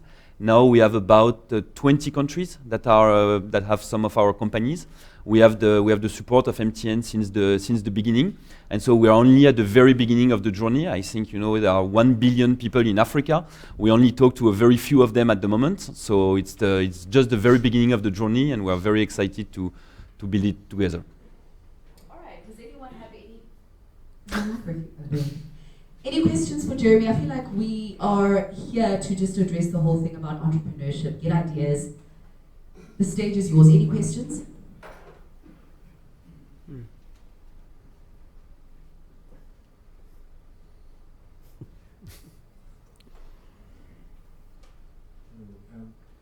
Please, I would like to know what kind of studies do you do before you launch into a country? Because I realized Jumia is in a lot of countries and it's in Ghana.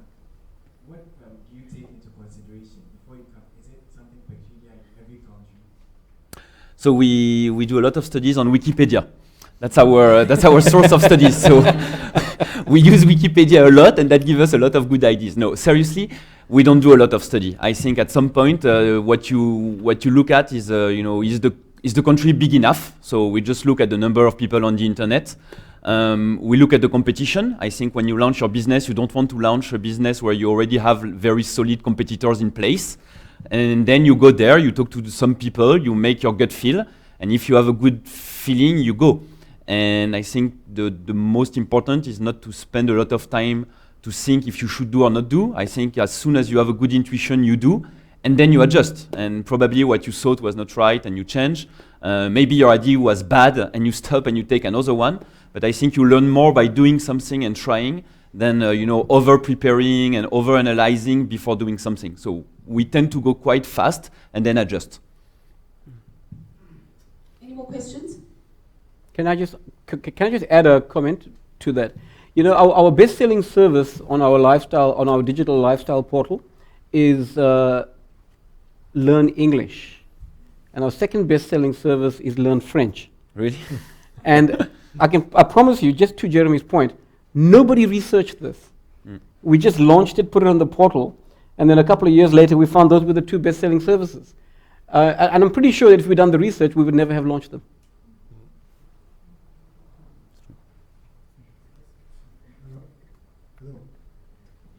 Yeah, we can hear you. So in order to grow so fast, so quickly, how do you manage to pull all the people needed together for that? It's a lot of talented individuals. Yeah. How does that work? No, it's a very good question. I think that's the biggest challenge. That's the biggest challenge. I think some people have misconceptions about what are the challenge to build a company. It's not about the technology. It's not about the market. Customers are always very hungry to try new things. I think it's about having the right team, and it's difficult. So at the beginning, you get anyone who is excited, and in general, you bring all your friends. That's how it starts. So I think today in the company, there are tons of people that I brought from my network, from my friends. And I think little by little, you have people who join and they start to grow. And I think now when we step back, some of the leaders of the company have started 4 years ago doing an internship. And I didn't know they would be here 4 years later and they would be some of the leaders. But you have to take your time. It's not easy to find good talent, available, excited, motivated to join you. Usually you start from people who trust you and follow you. And little by little, they will also bring their friends and the people that they trust and they know, and people will grow. And a few years later, you have a real pool of talent that can help you. But it's probably the biggest challenge and one of the area of the business where you spend the most time at the beginning, definitely.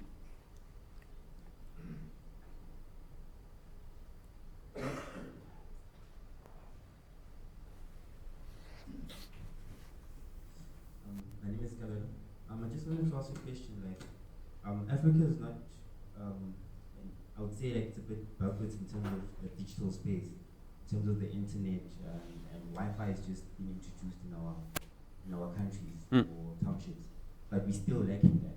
So my question is, a lot of people, especially us as the youth, we know the internet and how it works. Hmm. How do you attract old age people like our parents, people who are over 40 who are not Yeah. used to this Wi-Fi, internet space? Can I answer this question? Yeah. Were you talking to to me or to? He's not talking to the Silver Surfers. Oh, look, this is not evidence-based, right? your observation. It was a question for you. Okay. I just want to correct that there are people above 40 that know something. That know internet. No, I think it's not so difficult, to be honest. If you try to offer something that is complicated, then people won't understand. But at the end, the business that we do are very simple businesses. It's about buying online. So we are not proposing a very complicated application where you can, I don't know, geolocalize something. No, it's very simple. You go, you buy something, and you receive it at home. And I think it's fulfilling very basic needs. So as long as it's serving basic needs, everyone can be, attracted. Then the question is more, how do they hear about it? So it's not about, is it complicated or not? It's more like, how do they hear about it? And I think here there are a lot of things.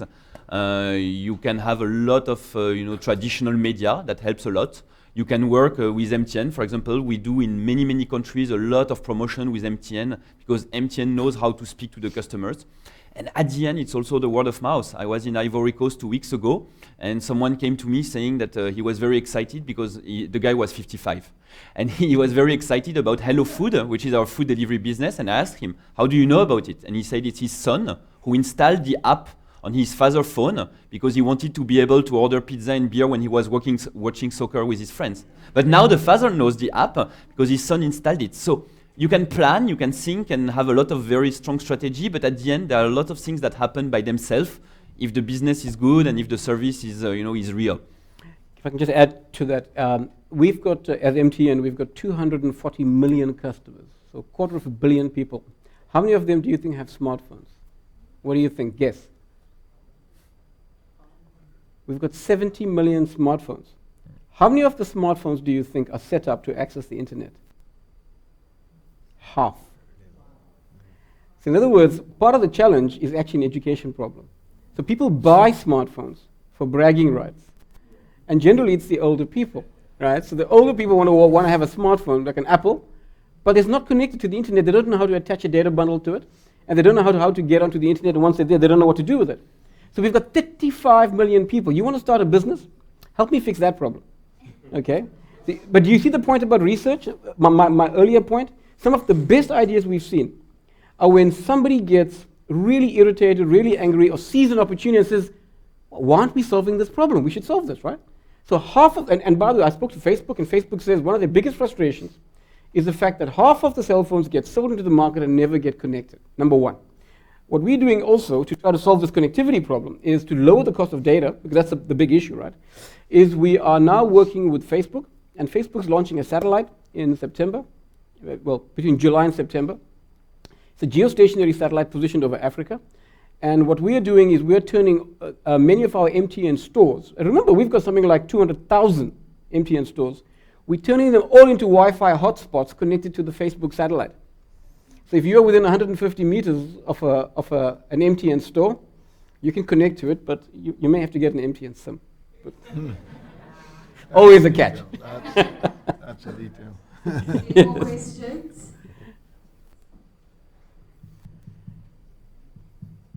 Cool. So maybe we can get input also from Walter in terms of the effects that this thing has. So Facebook's initiative is you can go onto Facebook for free, right? And free basic, right? Now my question is, what's the effect of that by basically going against net neutrality? Because now you're providing a service for free on certain service providers. And what's that going to do for the internet? Because now you're giving preferential treatment to certain suppliers. And how do you see that going forward? Maybe also in terms of education and promoting, and what apps do you promote and what do you do for free and what are the effects? You want me to answer that? I'm older than 55, so I've been around for a while.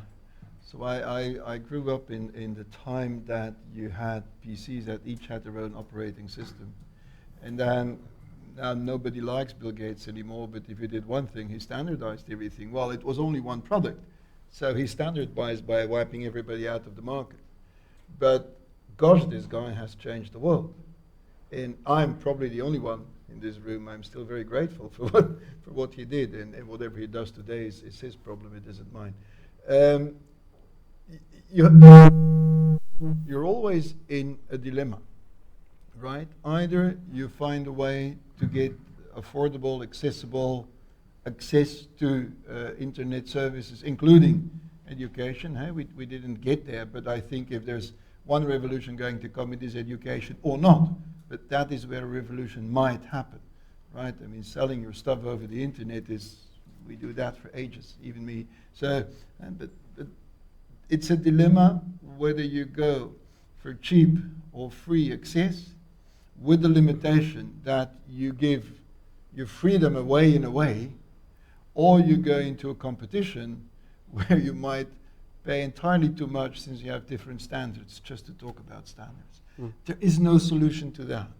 And me personally, how much I don't like what Facebook does and how much I don't like what some others do, if the solution to cable or to wire Africa is this one, I would absolutely support that. You know, you can't make an omelette without breaking the eggs.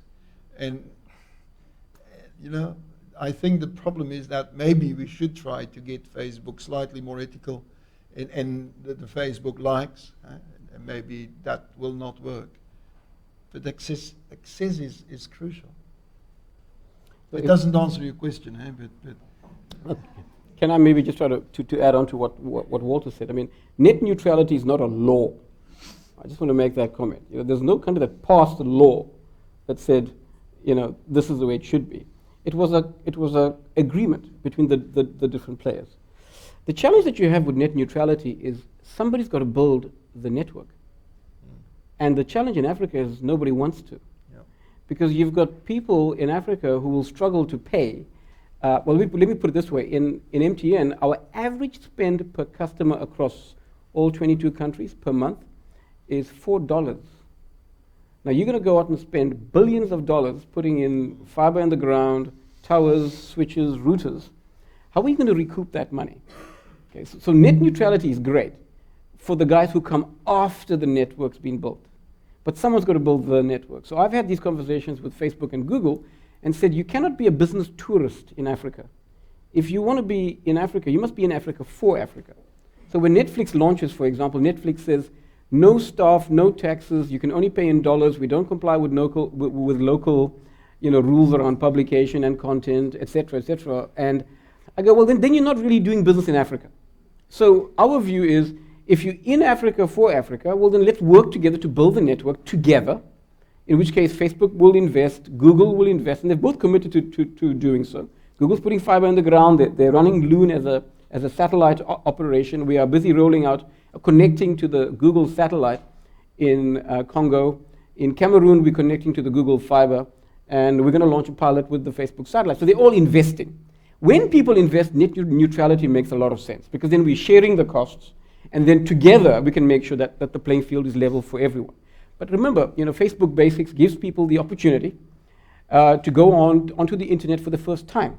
And in many countries where people, for example, can't communicate with their families, or in many of the war zones, this is the only way you can find your family if you've been displaced. So actually it's almost a social service to the community. But one has to balance that at the same time. All right, thank you. Any more questions?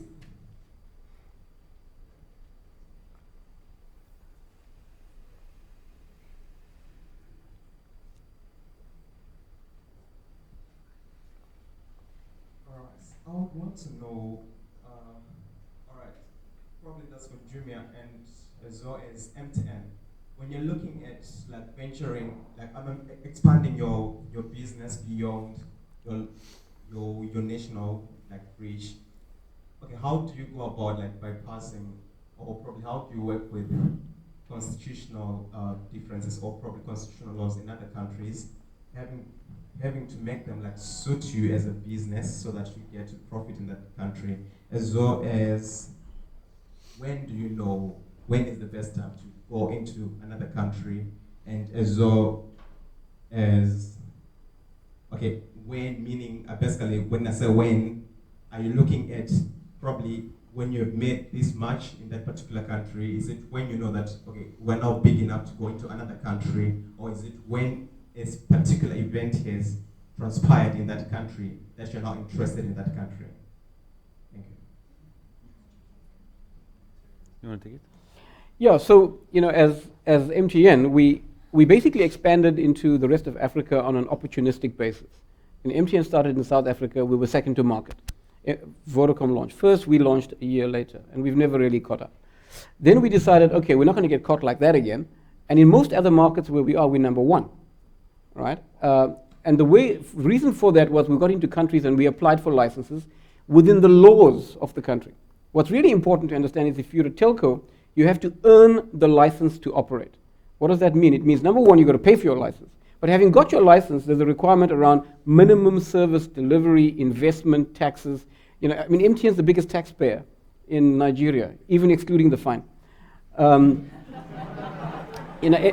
is one of the biggest employers in Nigeria. MTN is the biggest consumer of diesel in Nigeria because there's no electricity in a lot of the places. We have to buy diesel to run our cars. Now we've become a trusted, good corporate citizen because actually countries need us. You see the point? So we fully comply with local laws and we apply for a license. We go in and we obviously would like to be number one. The way that we've grown in the past is we bought broken telcos. So what attracted us to a country was if we saw a telco that wasn't well run, or a telco that was the number 3 player in a country, it wasn't part of a global brand, and we could come in, buy that, attach the MTN logo to it, and then grow it. So we've had this strategy of applying for licenses, or buying broken companies, or if we see a small player who's struggling to scale, then it makes sense for us to go in and add our capability. Then it makes sense. But we have to always fully comply. And the challenge that you have, of course, is the laws differ in every country. So you have to comply in every country. So the way that you do, for example, SIM registration in South Africa is totally different to the way you do it in Uganda, totally different to the way you do it in Nigeria. And you have to comply with those laws. And the laws change. And when the laws change, you have to comply as well. And of course, the big risk you have when we went into Yemen, Afghanistan, Syria, Uganda, they did not have armed conflicts in those countries at the time. Right? All of these interventions, all of these conflicts occurred afterwards. Now, would we enter a country that's already got an armed conflict? Probably not. How do you know it's a good time to enter a market? Generally, when McDonald's opens, that's a good time to enter a market. But so the problem is, for us, is actually McDonald's gets there way after we've been there. So generally, telcos get in there first. And I asked the McDonald's guys, how do you guys decide where to go? They said, we go when we see MTN open. So the fact of the matter is, it's about a certain minimum level of GDP per capita. When you see that the earnings hit a certain level, and there's a large number of people who are unbanked and don't have cell phones or phones, then you know that that's the kind of market you want to get into, as long as it's got a legislative environment that lends itself to doing business well.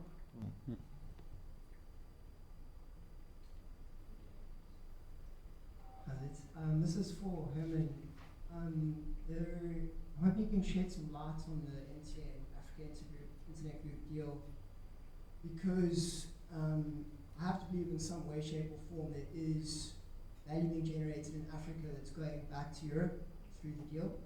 And was there not an African partner available at that stage? What was exactly lacking in the ecosystem to partner with a European-based company? Okay, so MTN's approach towards innovation and new business development is multi-layered.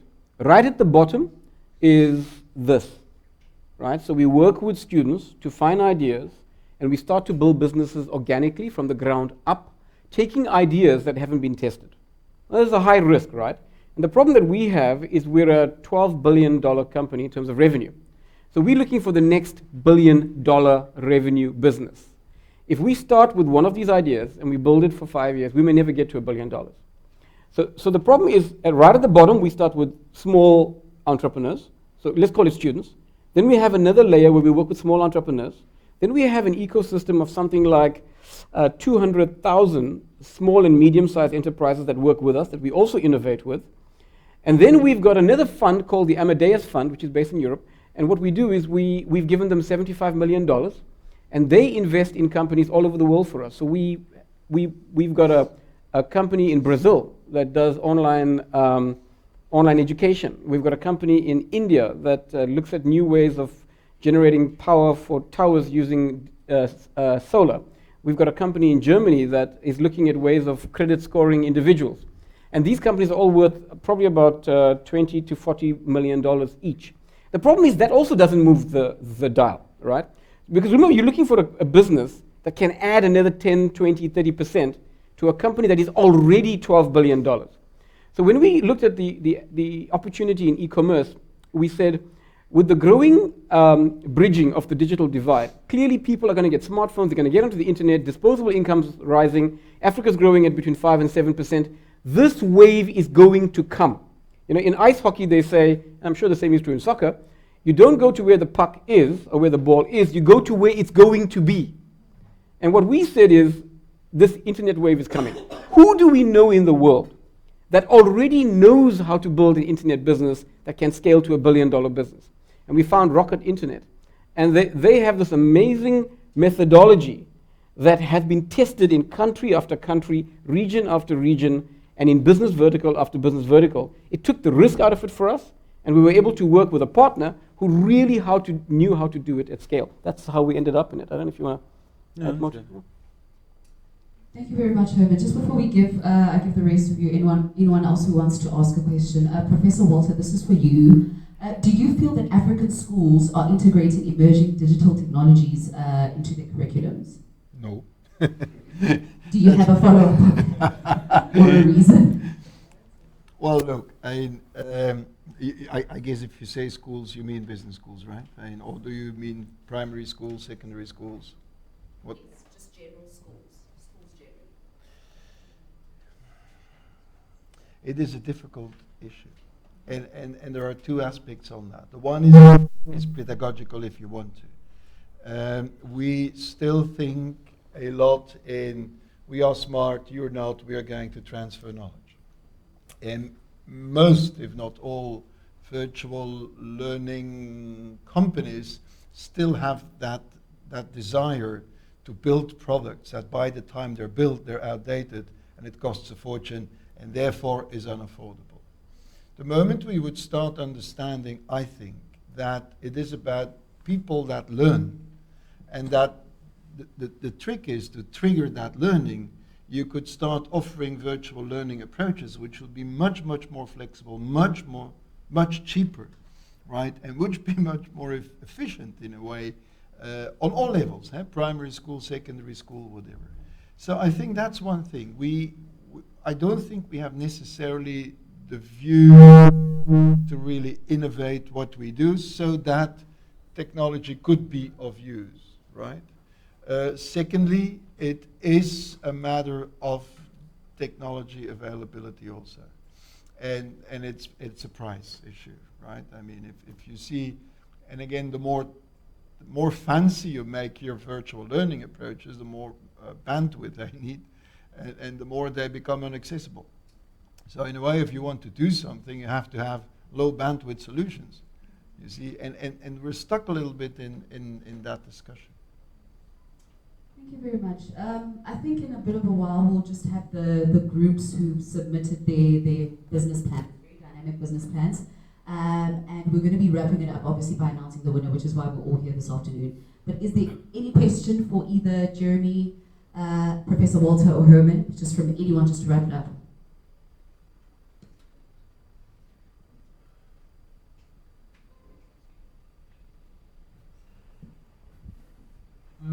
This is to all three of you guys. I've been hearing that there isn't sort of encouragement or affinity to research these ideas. There's more of a focus on rather implementing and iterating which is fine. However, what you find is that with funding institutions, they still require a business plan, which would require that you would have done your research. So how do we as entrepreneurs, which is the best route to take? Because sometimes you want to start, but then again you think, oh, I must have a business plan, I must have done my research, If I can answer that one. As usual, it's a combination of everything. I think you have to know what you want to do, and you have to have a story. People buy a story. And if your story is not attractive, or you don't have a story, or it's not compelling enough, then it's a no-starter. Once you get through that, once you do know what you're going to do, and that it does add value to society, then you will have to make a business plan if you're a startup, of course, since just that's sort of the thing we're used to use. It's not that it is the only one, the best one, but we know that. But I would really advise you, it's about the story and the value that you're going to create, right? And that is something that you will not find via analysis. See, that's a little bit the way how they enter or decide to enter a market is a little bit gut feeling. It's a little bit, I believe in it, I don't believe in it, I want to do that. And I think that's where an entrepreneurial project starts. Really that conviction and that belief that you can do something that adds a number of people out there. And then the second step, and I think you have to go to that second step, is a business plan. But that's not the difficult one if you get the first one. The first one is a difficult one. If I may add something, I think there are two ways for me to do the business plan, as you said.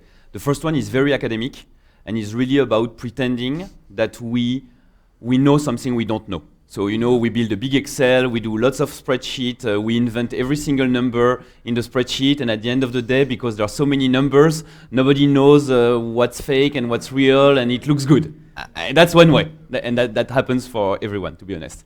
The other way is more to think about what you have to believe so that it's a good idea. And I think that's an approach where you don't know what you don't know, but at least you can have some belief. You say, okay, do I believe I can, to make money, I will need to sell X million of this product. Do I believe I can do it or not? You don't know because you have not even started. So let's not pretend you know, but you can ask yourself, do I believe it? To make this business work, I will need to have, a team of 1,000 super strong engineers because it's all about the product. Do I believe I can build this or not? Etc., etc. And I think you set yourself a series of questions and you ask yourself if you believe it or not. And that's what investors will ask you. They will not ask you if your Excel is, full of 1,000 fake hypotheses or not. They will ask you if you believe that the series of things that you need to put in place are realistic or not. Then you come with your answer and you give it a try. So it's not about doing things and having zero business plan and zero thinking and zero research. It's more about being realistic about what are the things that will need to be in place and then asking yourself if you can do or not. He actually just answered one of the questions I wanted to ask of why do big companies or big brands like MTN, but I don't really know much about MTN, but why do they invest more money into companies or ideas that have not yet started rather than companies that are started already with 2-year financial statements and investing millions in a plan that can either go right or wrong? Like, what makes the decision to be final? Is it the story which was composed by a storyteller, or is it facts based on doing it practically? So, investment is a serious business, right? Our company just made a 12 billion rand decision to invest in South Africa in the rollout of our network here in the next 12 months. Now, how did we make that decision? Well, we're in the business already. We don't think our network's good enough. Data is doubling every year. We need more capacity. It's going to be expensive. We want to go straight to 4G. We're going to put 12 billion rand in. And there was a spreadsheet with lots of fictitious numbers that convinced everyone. So for mature businesses, you're going to have to do the spreadsheet, right? The challenge that you have is with the business that's new. Because the spreadsheet, as Jeremy says, isn't there. Right? And even if you create it, you know, there's no guarantee that if it looks right, it is right. The second point is the point that Walter made, which I think is absolutely right, which is it's about the story. It really is. You know, faith is the ability to believe without proof, right? So the challenge is, and all religions are based on faith, because we don't need proof, right? The challenge that you have with businesses is if you build a business on faith, it's cool, because you'll remain resolute. The problem is you'll remain resolute even when you're wrong. So the challenge that we've found is that generally when you have startups, take for example our mobile money business, right? We launched it in South Africa, it failed. We then took it and we launched it in Uganda. And it's, you know, we could have walked away when it failed in South Africa in 2004. In 2006, we launched it in Uganda. Today, Uganda does 40 million transactions a month. Took us 10 years to get there, right? But we walked away from South Africa, then we launched it again in South Africa. Then we launched it again. We launched it 3 times in South Africa, and it failed 3 times. Vodacom has shut down M-Pesa. We're going to launch it for the 4th time, right? Why? Because we have faith and belief, because we've got enough information, and our story is so compelling that we realize we need to do this, right? The challenge you have with small companies that are starting with brand new businesses is that the risk is very, very high, and the possibility of success can be low. So the question is, how much do you put in? And there what's important is you put in a little bit of money, and you test for success, as Jeremy said. Then if you haven't hit the success you should, you pivot the business. You change it. Right? So if you look at M-Pesa in Kenya, the way it started was they built a small business to dispense loans. They didn't really, wasn't a commercial business. Then there were strikes in the country and there was civil unrest. And then what happened is people started using it for mobile money. They started moving money between people. So they pivoted the business. Then it grew up to a point and it stopped. Then they pivoted the business again. So you keep pivoting the business, and that's the point. That no plan is static. And the assumption is the plan has to be accurate for 5 years from today. I've never seen a plan like that. There's only one thing for sure I can tell you about your plan.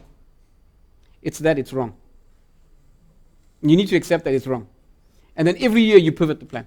That's how you deal with this. And you move, you iterate as fast as you can.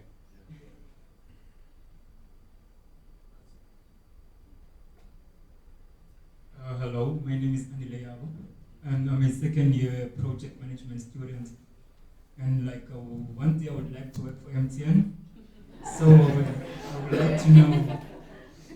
would like to know like graduate programs or internship opportunities you have, because like I'm from Worcester, you see, and I know lots of people who use MTN network, but I don't know anyone who works for MTN. So I would like to be that one person who will actually work for MTN.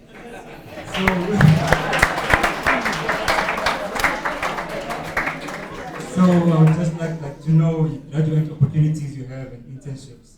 Okay. And if I can give you my CV.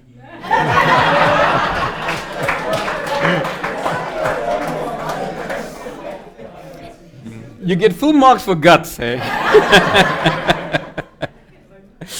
Look, I mean, MTN employs 25,000 people in all of the territories that we have. And we are constantly looking for new people. What's clear is, as you've heard, the challenge is getting people who are digitally qualified. And the challenge that we have as an organization is a lot of the people who've come out of university that we've hired over the years haven't been. So part of what we are doing is transitioning our existing employees and also hiring new employees. And the people who come into our new businesses generally are people who've received a more classical education in digital, rather than the guys who've gone and had an education from 10 years ago. The problem is education, knowledge is changing so quickly that what was true 2 years ago is no longer true today. And so you got to hire people who can either learn on the job, or you got to hire new people. So we're constantly hiring new people. We have a great internship program, and in fact, so does Jumia. I don't know if you want to talk about that program. Yeah, I mean, I think what we are always looking for is hungry people.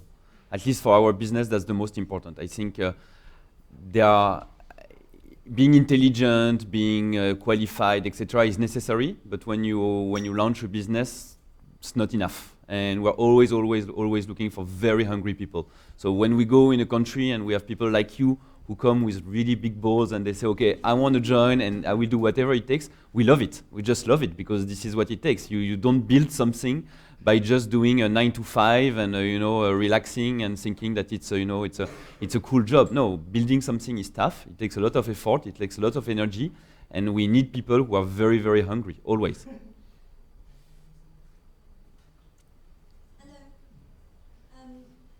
Okay, Walter, this is for you. I wanted to know, because you said just now about innovation in education. I'm with UCT Upstarts, and our theme for this year is Re-Educate Education. And so I wanted to know what makes an educational idea good enough to invest in. What do people look for?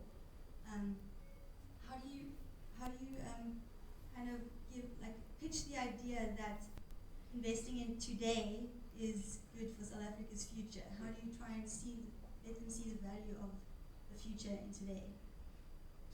I'm not completely sure whether I catch your question. I think that I would like to go back to my story. The education in South Africa particularly, unfortunately, and certainly in the primary, secondary schooling arena, is relatively poor or limited. The good quality is limited. I think we are not in a situation where we can hope in the coming 5 or 10 years to double, triple the number of good physical schools. So I think it is up to units like yours to come up with new forms, more flexible forms, therefore cheaper forms of nevertheless good quality education. And I think one of the problems we suffer from as schools and universities is we still follow that good old Bologna model of the year 1000. And we still organize our education the same way. Now, if you look to the people that Herman wants to recruit, I think you refer to that. Since digital skills is, for me, a completely different way of looking in reality, right?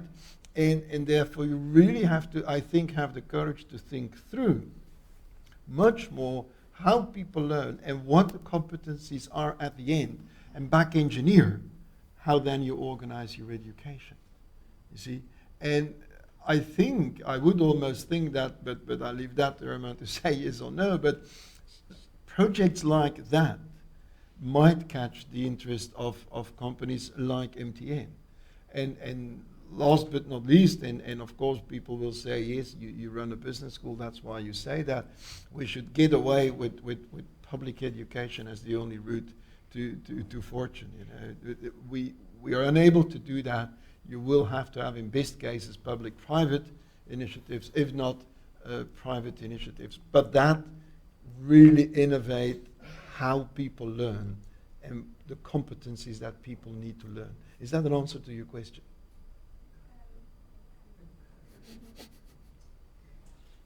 Could be it's not, but Can I just make one comment? I think my personal view is that over time, education is not a business. Education is a right. But education is not a guarantee of success, it's merely a ticket to the game. Because the fact of the matter is, if you're not replacing all your knowledge every 2 years, you're not going to be relevant anymore. So it's not about education, it's about the ability to learn constantly throughout your career. That's far more important. And so the businesses of the future, I think, in education are going to be the businesses that help people constantly reinvent themselves every 2 years. Because that's how fast this space is changing.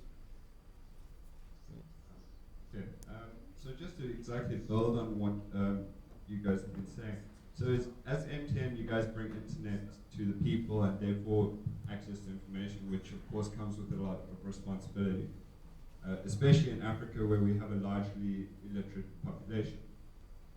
So my question is, how do you balance creating profits and value for your shareholders with providing value to your users, say for instance providing access to free education or free data for consuming mobile health and these kind of things?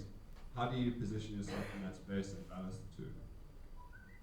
Sorry, I'm sorry, who asked that question? Because okay, thanks.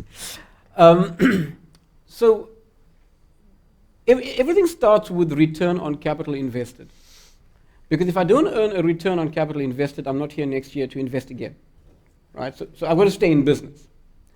So once I've got a model where I can guarantee that I can generate a return on capital, and really I want to just emphasize, we invest in Africa close to 40 billion rand. That's our investment in Africa. That's close to the budgets of governments, right? So we're in it to win it. This is a serious investment and a serious commitment to Africa. The challenge then becomes, okay, so how much of this is going to be a social service to the community, and how much of it is going to be a commercial venture? So if you're asking for 40 billion rand every year from your board, they're going to ask you for a return on that. So most of what we invest has to have a commercial basis. Then the question is, okay, to what extent can we ensure that we deliver socially relevant services free of charge? So for example, Facebook Free Basics. Facebook Free Basics actually makes commercial sense for a telco, even though it's free. Why? And so we have more and more services that are free, and part of the reason is that the way that consumers experience and consume digital content is they first try it out. And when you try it out, you can see the pattern. The minute people start consuming content, they continue consuming content. Then they expand the content. They go from basic content to more sophisticated content. I was in Cameroon last week, and I was looking at the consumption of content, and guys started with simple websites. Free Basics, for example, has thumbnail images. So it's a very, very stripped down form of social media. But very quickly, they opt out of the Free Basics into the paid for package, and then we build a commercial model. So you have a certain level of consumption that's free, knowing that over time you'll migrate from free into paid for. It's what they call freemium, right? And you see it in gaming, and you see it in many business models now, where you provide a certain portion free, and over time you build a commercial business on that. And that's generally what we would do. But there are many areas where we offer free services completely, because it's a socially right thing to do. Education would be one, for example, where it would make sense, for example, to zero-rate Wikipedia across Africa, as an example, or to take the national curriculum in a country and make it available to everybody free of charge. Those are the kinds of things that we'd love to do. Hi, this is a question targeted at Jeremy. You've got Trail where you can book hotels, you've got Easy Taxi, you can hail a taxi. I just want to know, going forward from Jumia, are there any ideas or thoughts around creating one app that does it all? So the one killer app where you can book a hotel, can book a taxi, all through one app. Is there any thinking around that? There is thinking around that, absolutely. No, it's a good question. I think there are two contradictory forces for that. There is always the vision of building one thing that integrates everything and makes all services more seamless with less friction, etc. On the other hand, when you look at what is the most practical for people when they use an app, actually it's about debundling the different services. And so there is always a tension between building one app for each specific need. And even if you look at your Facebook app, they have not integrated the Messenger app inside the Facebook app. It's two different apps, and you go from one to another. So there is a very strong trend to have very simple apps with one need, one objective, so that it becomes very clear. And at the same time, there is a contradictory force that says that if you have everything under one umbrella, it will be like an ecosystem, and you can use it seamlessly.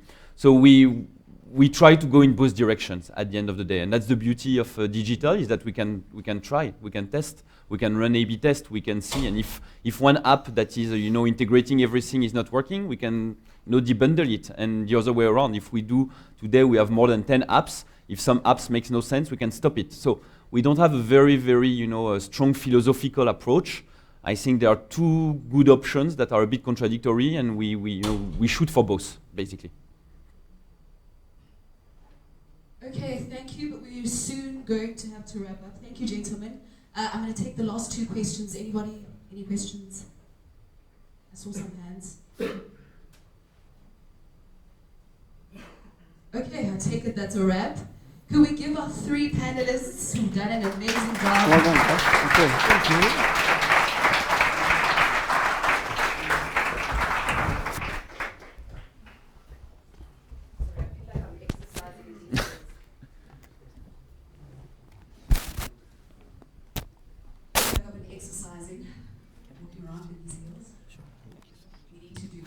do.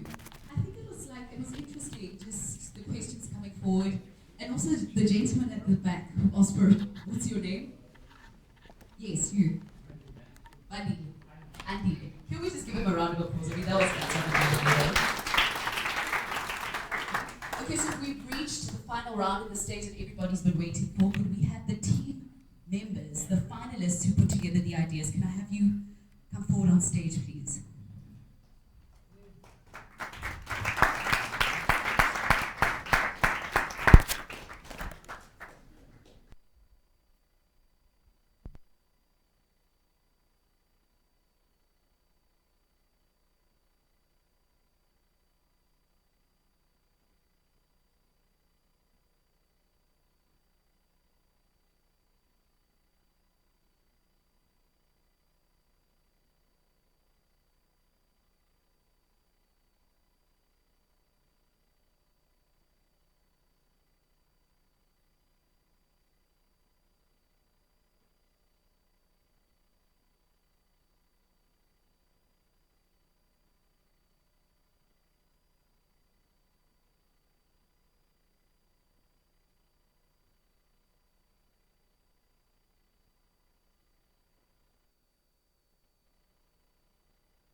5,000 or anything along those lines. Sorry, one last question. Do people pay for your app or is it free?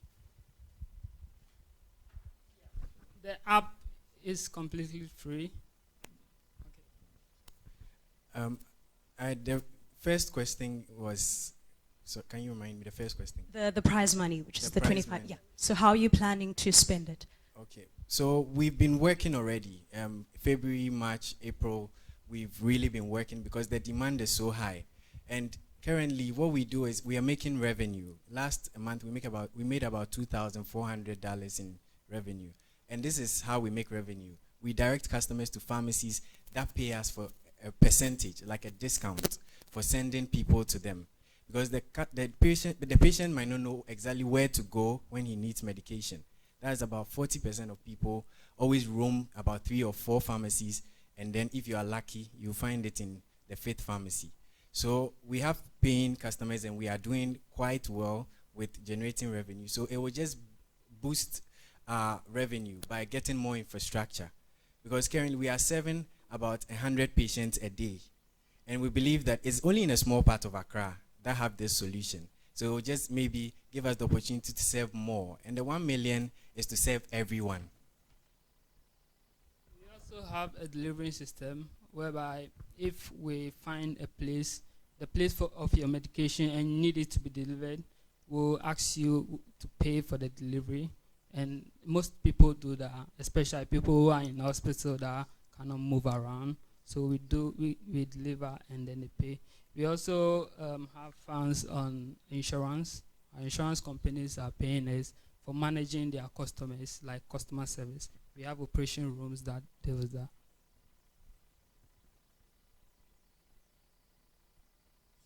I wanted to ask, should there be another app like that is coming into the market? What is your differentiation strategy, and what is your positioning strategy? Since there's another business similar to here in townships here in South Africa, I don't know if there should be a competitor. How are you going to differentiate yourself, and how do you position yourselves to the target market? Currently, I don't think there's anything exactly like MedRx, where pharmacies are connected on a system and we run their data to serve patients. There's nothing like that yet. And we are doing this, and we know that it's a very complex system. Because I've met a few people who have worked on this for 7 years, some for more years. My colleague pharmacists, the senior ones. And the problem they had was how to connect pharmacies and run their data on real time. So that was the innovation I came up with, and that's the innovation that we have copyrighted. That cannot be done exactly this. You have to find a way of connecting pharmacies on your own system, because we built the entire platform that connects pharmacies. And that's something that's not out there for anybody to copy, or nobody has the right to copy. Hi, sorry. How do you make sure that your medication is authentic medication? So on the app, we have the feature to authenticate medications. So on our data, so far we have information on American produced drugs. We are still working on adding other countries' drugs onto it, so then you're able to authenticate with that feature on the app. You barcode scan, or you enter the NDC number of the drug. You find it on a label. Then we'll pop it up. If there is authentic, you find all the information about the drug, including all.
products as opposed to the generics. But do you find that there's an ethical dilemma that you're not actually providing the cheapest and perhaps the best option for many of your clients when you take that money? There's no incentive to market the generic. So we can only recommend. We can't force you to buy it. So we actually, MedRx platform provides the cheaper option all the time, because the main thing is we are connected to pharmacies and we know how much the drugs are sold in all these pharmacies. So ideally, when you search with us, the first option we'll give you is the cheapest. But when a company contracts us that they, for example, Novartis wants us to market Coartem. So Coartem is the recommended brand for any anti-malarial prescription that comes. But there's always the option that we'll always recommend the cheaper one too, when the person can't afford. So we will recommend Coartem first because we are marketing Coartem. But if you can't afford it, we'll let you know that there is a cheaper option.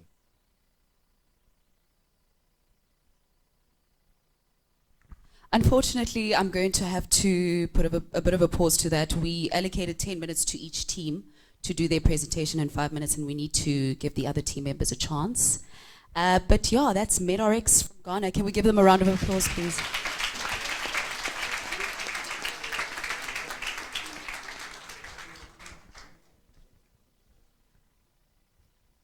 Up next with their chance to tell you what they do and all the work that they put up in their app and their development is Pass NG from Nigeria. Could we give them a hand, please?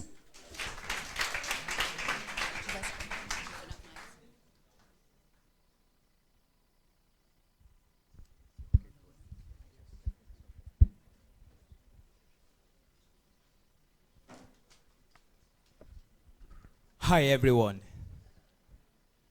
Are you aware that 7 out of 10 mothers cry in Nigeria every year at the same time for exactly the same reason? You want to know why? Because so many kids who sit for national examinations in Nigeria fail every year. Over 70% of students who sit for major standardized tests in Nigeria fail every year. Just in 2013 and 2014 alone, a whopping 1.4 million students sat for a pre-college examination called JAMB, it's similar to NBTA in South Africa, and they failed. My sister was one of them. Once you fail the examination, you have to wait a whole year to write it again the following year because it occurs just once in a year. So she failed twice, and we all had to cry with her. So my mom cried that same year. We were in university while this happened. My sister is still in university while I'm already a graduate right now. And myself and my colleagues, we came together to address this solution, to address this problem. And here we came with Pastor NG. Pastor NG, it's a personalized and interactive exam preparatory platform designed to help students prepare for major examinations, not just in Nigeria alone, but even across West Africa. What we've done is to build a platform that contains plethora of content that simulates the exam electronically, that tracks users' progress and performance. It's fully mobile and it's available offline. We've inbuilt a data analytics and a smart coaching feature into it that allows students to practice for this examination at their own pace. I'd like to demo the product quickly and show you how it works.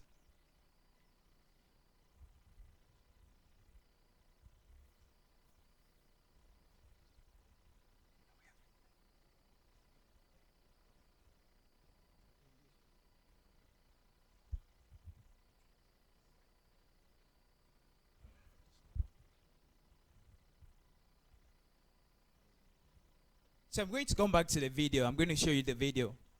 In our very first year of operation, we've got some interesting figures. Over 2.5 million tests taken on our platform. That was impressive. We've got over 100,000 downloads of our mobile application on Play Store. We've recorded up to 200,000 users, both from our web application, which is fully mobile and responsive, and also the Android application, because we discovered that 90% of our target audience are on the Android application, and also they're coming from mobile. We've generated about 250,000 revenue by a very flexible subscription model, which affords the users to pay us for this service. We've had a partnership with Facebook Internet.org initiative, which is free basics, that allow us to extend all our services, all our data and resources to thousands of students in Nigeria free of data charges. And also, most interesting for us is the feedback we've gotten. Over 60% of students who use the application to prepare for this exam pass in one attempt. That's we doubling the success rate, the pass rate of the examination from 30% to 60%. Our goal is actually to make it 90%. And also, we've gotten a seed investment from a Lagos VC firm in 2015. These had enabled us to build this robust content to serve to thousands of our users. And at the same time, we've gotten an endorsement with the examination body because we've got to meet them, partner with them, so they can license the questions to us. We sat down with a set of seasoned and experienced tutors to demystify it and provide so many resources and detailed explanations for every single question. Our revenue model, I like to share with us, very flexible. We discovered that students were able to pay for our service via a very flexible plan that we've created. 50 cents a day access. So what we do is to employ a freemium model. We give them something for free, they like it, and they say, oh my God, I think this will help me in my examination, and so they pay for it. So we've seen the way students have paid 50 cents for a day subscription on our platform, and some pay $1 for a week subscription, and $2.50 for a whole month. So once you pay, what we do is we open up the whole platform, and then you have access to all the analytics, all the questions, and you get to test yourself over and over again. And I would like to introduce the team behind this solution. My name is Samson Abioye. I have this experience, taking people on weekends where I volunteer to teach them about how they could pass the examination and teach them mathematics specifically. There I discovered that there are a whole lot of people that this solution, because I had to take somebody one-on-one myself, I couldn't scale. So it's important for us to build a solution that could help thousands of people. And as it stands, we've got over 250,000 people on the platform. I have with me Abayomi Akonji, who happens to be a first-class graduate of computer science and also an MTN scholar back then in university. So big thanks to MTN for providing him access to funds while in school. And also I've gotten Imole Oluyemi, who is the head of designs and product. And he actually oversees everything that has to do with our user experience and user interface. I'll come back for the demo for the product while we have the video ready. I would like to hand over to Imole so he can explain and take us on the journey where we want Pastor Renji to be in the next coming years.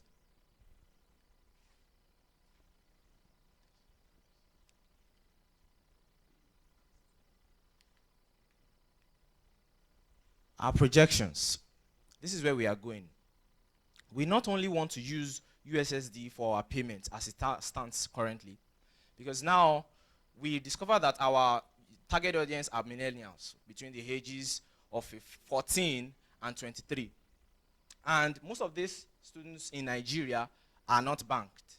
So we discover that by the time we ask them to pay using credit cards or debit cards, we only get 10% of them to pay. So we decided to change that, and we decided to use recharge cards and USSD. So we approached the local telco to help with that. And we discovered that our revenues skyrocketed from there. People could conveniently source for recharge cards in Nigeria because they are everywhere. So they could easily pay for these things via their mobile phone. So they just dial a USSD, and they have access to the platform. So what we want to do is go beyond that. Use USSD to actually deliver content. I will speak more on that. By the third quarter of 2016, we want to get there. Also, by the first quarter of 2017, we want to have 600,000 registered users on our platform. As it stands, we only have 250,000, and we have an addressable market that is about 4 million. So we still have a long way to go. And also, we want to solidify our presence in Anglophone West African countries, e.g. Gambia, Sierra Leone, Liberia, and Ghana. Because now we have examinations that actually tie Nigeria and these countries together. Examinations like the West African Examination Council, which every student who just finished secondary school in these countries tend to take before they go to the university. Also, by the third quarter of 2017, we want to have $2 million in revenue. We know this is possible because we've done 250,000 in revenue in just about over a year of running.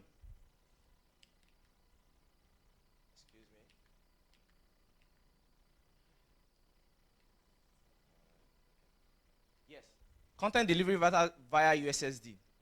What we have discovered is that there are about 53.9% of Nigerians and 77% in Africa without internet access. Also, most secondary schools in Nigeria would not allow students to use smartphones. So even if you have it at home, you keep it at home. So which means around this period, students could not access their phones for educational purposes. However, they don't have problem with them using phones like this. Phones like this that do not have access to internet. These phones don't distract you. The only thing they could do is SMSs. And the schools don't have problem with that. So therefore, we want to use these phones to reach out to these students. Despite the reducing cost of internet in Nigeria, Nigerians still prefer solutions that are free of data cost. So, content delivery. Why USSD? Little or no distraction. It is cross-platform and unlimited to any kind of phone. It does not require internet to work. So what a user has to do is just dial a USSD code, and it says, welcome to Password 10G. Choose a particular examination that you want to take, and then you reply with either 1 for WAEC or 2 for JAMB. You reply, you get subjects under it, and then you reply with each of the subjects you want, and then the content of it gets displayed. So for number 1, if number 1 is your correct option, you could just reply with 1, and then you get to know either you are correct or not. And at the end of the day, you get to be sent your result via SMS. That way, you could actually prepare. 53.9% of Nigerians could have access to this that we have right here, which translates into about 80 million Nigerians who could do this. And imagine the numbers across West Africa. Also, partnership with Jumia, MTN, and Jumia. MTN being the largest network in Nigeria, and also having whopping 300 million subscribers across Africa. They are well positioned for number 1, our subscription payment solution via USSD. As it stands now, we only have about 30% of our users paying us. And those 30% are the ones we got the $250,000 revenue from, $250,000. If we can expand that to MTN network, we know how much we'll be making. Also, our proposed USSD content delivery system that I just spoke about, we want to do it with MTN. MTN has over 62 million subscribers in Nigeria. That is a whole lot that we could do. Also, Jumia, having a lot of marketing sales benefits from Jumia, brilliant sales force. We know that there are lots of Nigerians scattered all around the geographical location in Nigeria that Jumia has presence in. Also, we want to distribute our vouchers and offline apps to users in that area that Jumia already has presence. As it stands now, we have users all across West Africa who keep sending us messages. We want to subscribe to your platform. We want to have access to this platform. But they don't have access to the networks that are currently in existence in Nigeria. So there's no way that they could actually pay us. We know that with Jumia, we could do this across West Africa.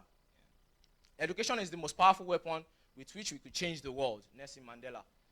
Thank you very much. And also, I would like to thank you.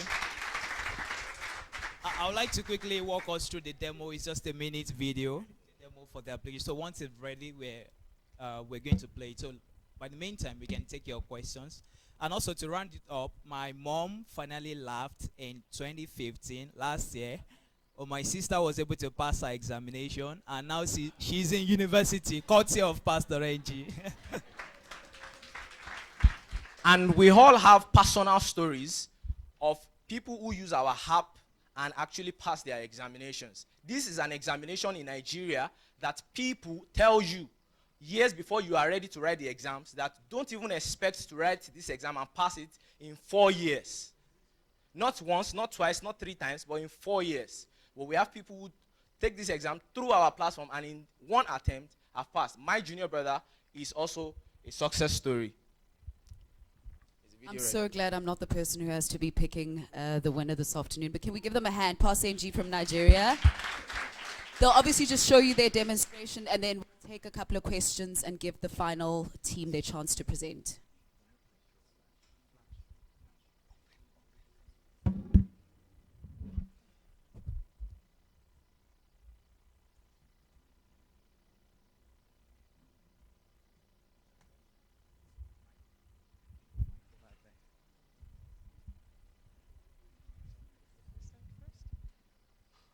Shall I start first?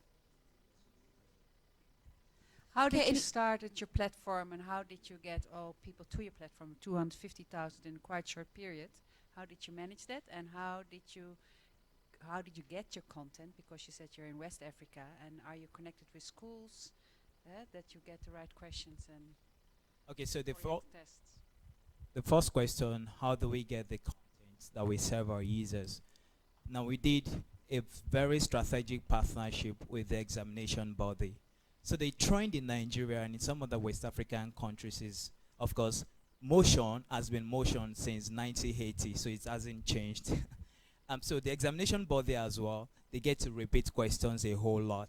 So we partnered with them so they could license the previous year's questions to us. So about, say, 20 years backward. So they licensed it to us. We demystified it with the network of teachers that we've got, and then we served it to our users. Okay, in our first year, this was when we were in both 400 level in universities. We were competing for MTN app contest because MTN app was to be the biggest telco in Nigeria. So they said, hey, you think you've got innovative ideas, so put it up. And then we entered, we got into it. So MTN by themselves promoted the initiative. So the app was there on MTN App Store. They partnered with Nextvar, back then. And MTN was supporting it, they were promoting it. Until we got to the last round, we saw that we had like 4 different applications we developed. But we saw that out of all the 4, that was the one that had the highest traction because people were really failing that examination and they needed something. Also coupled with the fact that the examination went computer-based testing. Before then, it had been paper-pencil test. So there was a whole lot of pandemonium, and people do not understand what CBT means. Their computers, they do not have a computers in their school. Their high school is not well equipped, so they couldn't practice what CBT means. So by doing this and placing in a mobile application, people just took it, like the reception was just very high. And also with the partnership we had with a local telco, it's not the biggest in Nigeria, so they were also able to push, and we were able to get that numbers last year. Sorry. Hi. How do you ensure that your curriculum what you have on the app is aligned to the curriculum of the universities? Because you got different universities and each of them have a different curriculum. So at the moment, what we did is there's a national examination that you have to write in Nigeria, similar to MBT. Then when you pass that one, then you get to take examinations that are university specific. So in Nigeria, there are about 100 universities. So what we've done, very similar to what we've done with the bigger national body, is as well do it with those individual universities. By the time you write the exam, the national, and you pass, then you move on to the university to write their own specific one. So we have that already on our content. The revenue we've generated, we now used it in building content for university-specific examinations. So we're very aligned with them. Ladies first? Okay. Thank you. Speaking of your revenue, you said only about 30% of the people actually paid who had subscribed. What about the 70%, and how are you going to manage that? People who subscribe but they don't pay in the future, how are you going to cater to that? How are you going to fix that? Okay, actually, those who actually pay us presently are those who use the network, the telecommunication actually partner with. Many of our users still use MTN. Times many of them even called in like, oh, I want to use this platform, but I can't subscribe because they actually use MTN network. So that's why we're actually looking forward to partner with MTN. So when we actually can bill our users through their MTN network, so we're able to actually capture other users. Presently, they just have to dial USSD code to subscribe on the network we have presently on our platform. By the time we actually go on MTN network, we're able to also meet our other users that could not pay for our service. Thank you. Okay, yeah. Hello. My question is unlike what you asked, because it's around your revenue. Because it seems like you have one way of attracting revenue, which is the subscriptions. Yeah. So I would like to ask, how about you add an interface into your mobile, into your application, whereby maybe you're saying this is a pre-college test. Yeah. So meaning these students who are writing this test are actually target markets of these colleges. You see. So how about then you advertise these colleges for a fee, and then now you have 2 sets of revenues, which is the subscriptions and also the marketing for the universities. You can pay me later for that. Thank you. Thank you. Early this year, we saw a new university come to town in Nigeria, a new one, a private university. And after getting the license for the government and putting down their infrastructures, the next thing they did was to come over to us and say, hey, we know that so many people are failing examinations, and we've got analytics. We can tell you who is the best mathematicians in Nigeria, like the youngest pre-college student. We can tell you who is the best in physics and all that. So they were like, those people that did not get admission for one reason or the other, can you provide them to us? We've got scholarship for them. We've got all of this and that. So that's beginning to happen. We're coming to get to an era whereby new universities are going to come in and partner with us so we can market them, to our audience. Has it? Your smart coaching feature, is it a machine or human intervention? It's a machine, but we also have an option of users deciding what they want. So you would decide, oh, I want a human tutor, and we have a tutor network. We call it a tutor network for tutors who have at least 10 years experience preparing students for this examination. It is a serious business in Nigeria, preparing for college. So there are people whose occupation is to prepare students for this examination. So we have to work with them. We partnered with them, so they have access to these students depending on if they want human tutors. That's very dependent on the user. We have the application that it's run on its own, autonomously on its own. Yeah. Yeah. I think your innovation is very good. On this side, hi. Yeah, I think your innovation is very good, very relevant as well. So congratulations on that. My only question is, why are you in this competition? It actually doesn't make sense. You don't need the money if you win it. What you actually want is to speak to Herman and get the partnership going. And you don't necessarily need to be part of this. So why are you in the competition? What's in it for you to actually win? Okay. At the moment, we've got a staff strength of about 14 people. And these are about 14 students, young, agile, out of college, some of us, And we work from about 8 a.m. to somewhere around 8 p.m. every day in Lagos, Nigeria. So if you want to start work 8 a.m., you have to wake up 4 a.m. to beat traffic. Now, the thing about it is delivering content creation, it's a whole lot. Now we've generated over $250,000. So we've put in back into the business to keep developing new content for several people. If you go to Play Store and check our app right now, the majority of people giving us 1 star, it's like, hey, I can't find my school there. Are you guys sleeping? What are you doing? And something like that. So it's take a whole lot. We know how much $25,000 is going to go into creating more content, more practice for our users. So we're in the stage of still building. We're really building because the market is really big, and we've just captured about 5% of the market. Initially, it was just one examination we have on our platform and few questions. But based on the revenue we've been able to generate, we'll be able to presently now over 4 examination on our platform with the full content. So as we get revenue, we have to put it in on the business to actually develop more content.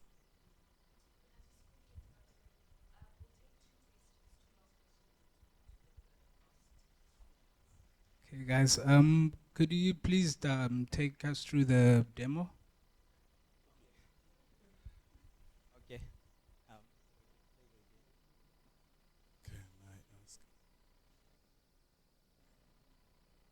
Okay, so this is our mobile application.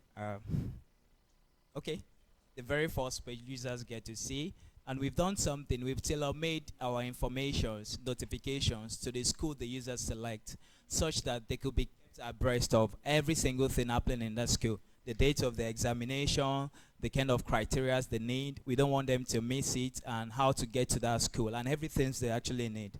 So we've got all this examination on the platform. JAM, for instance, we have 2 million students taking it, and all of these are previous questions that you could take practice from on about 15 subjects over 15 years total as well. So it's very interactive, personalized, it's timed. It's just the same way you write the examination on a computer. So the student gets to have a feel of how it looks like. And of course, with all these difficult questions. And of course, we've got our subscription, very flexible subscription there. Users can just dial. It builds their airtime on their phone, and they're able to get access. We have a synchronous integration with the telco. So they get to tell us, hey, this MSISDN has paid for this, and we can unlock the platform for him or her. So that's the user trying to subscribe, use any of the options we've got on the platform, and we just pay for the product so they could have access to everything.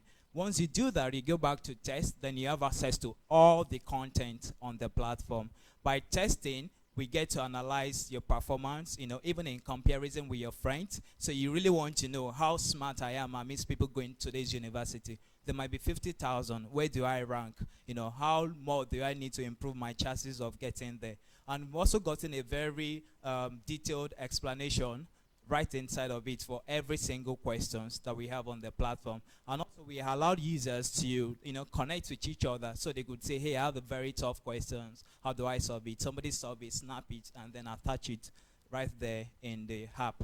So that's basically how it works. And you can as well share your performance with your friends. And we also have a feature whereby the guidance, because most times you get the call from the parent saying, hey, I want to pay for my kids. How do I do this? So the guidance also get to have a back end whereby they can monitor their kids. We can tell them if their kids have been on Facebook for the past 1 week and not on Pastor.ng. So they can say, hey, come on, you've not been there for the past 1 week. Please go back there.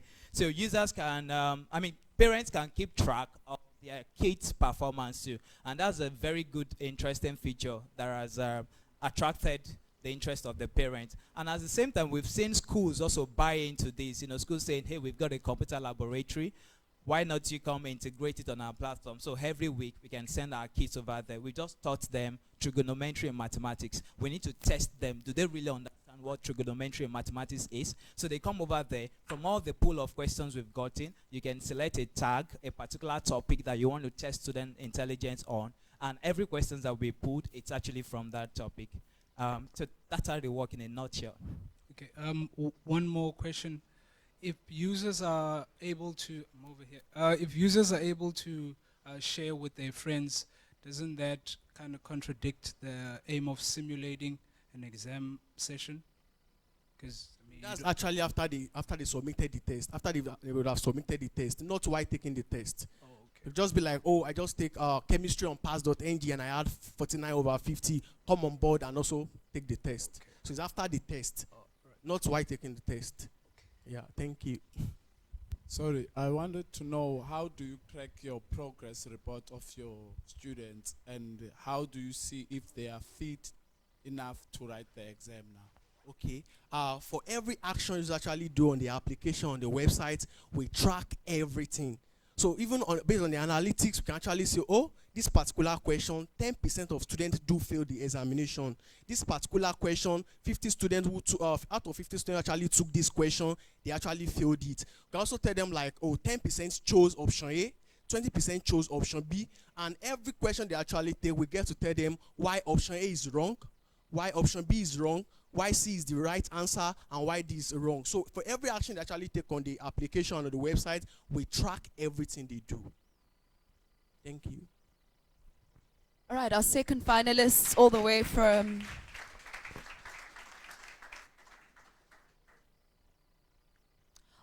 Nigeria, Pass NG. Can we just give them one last hand? Last but not least, all the way from Tanzania, can we have Vikoba to give us your presentation?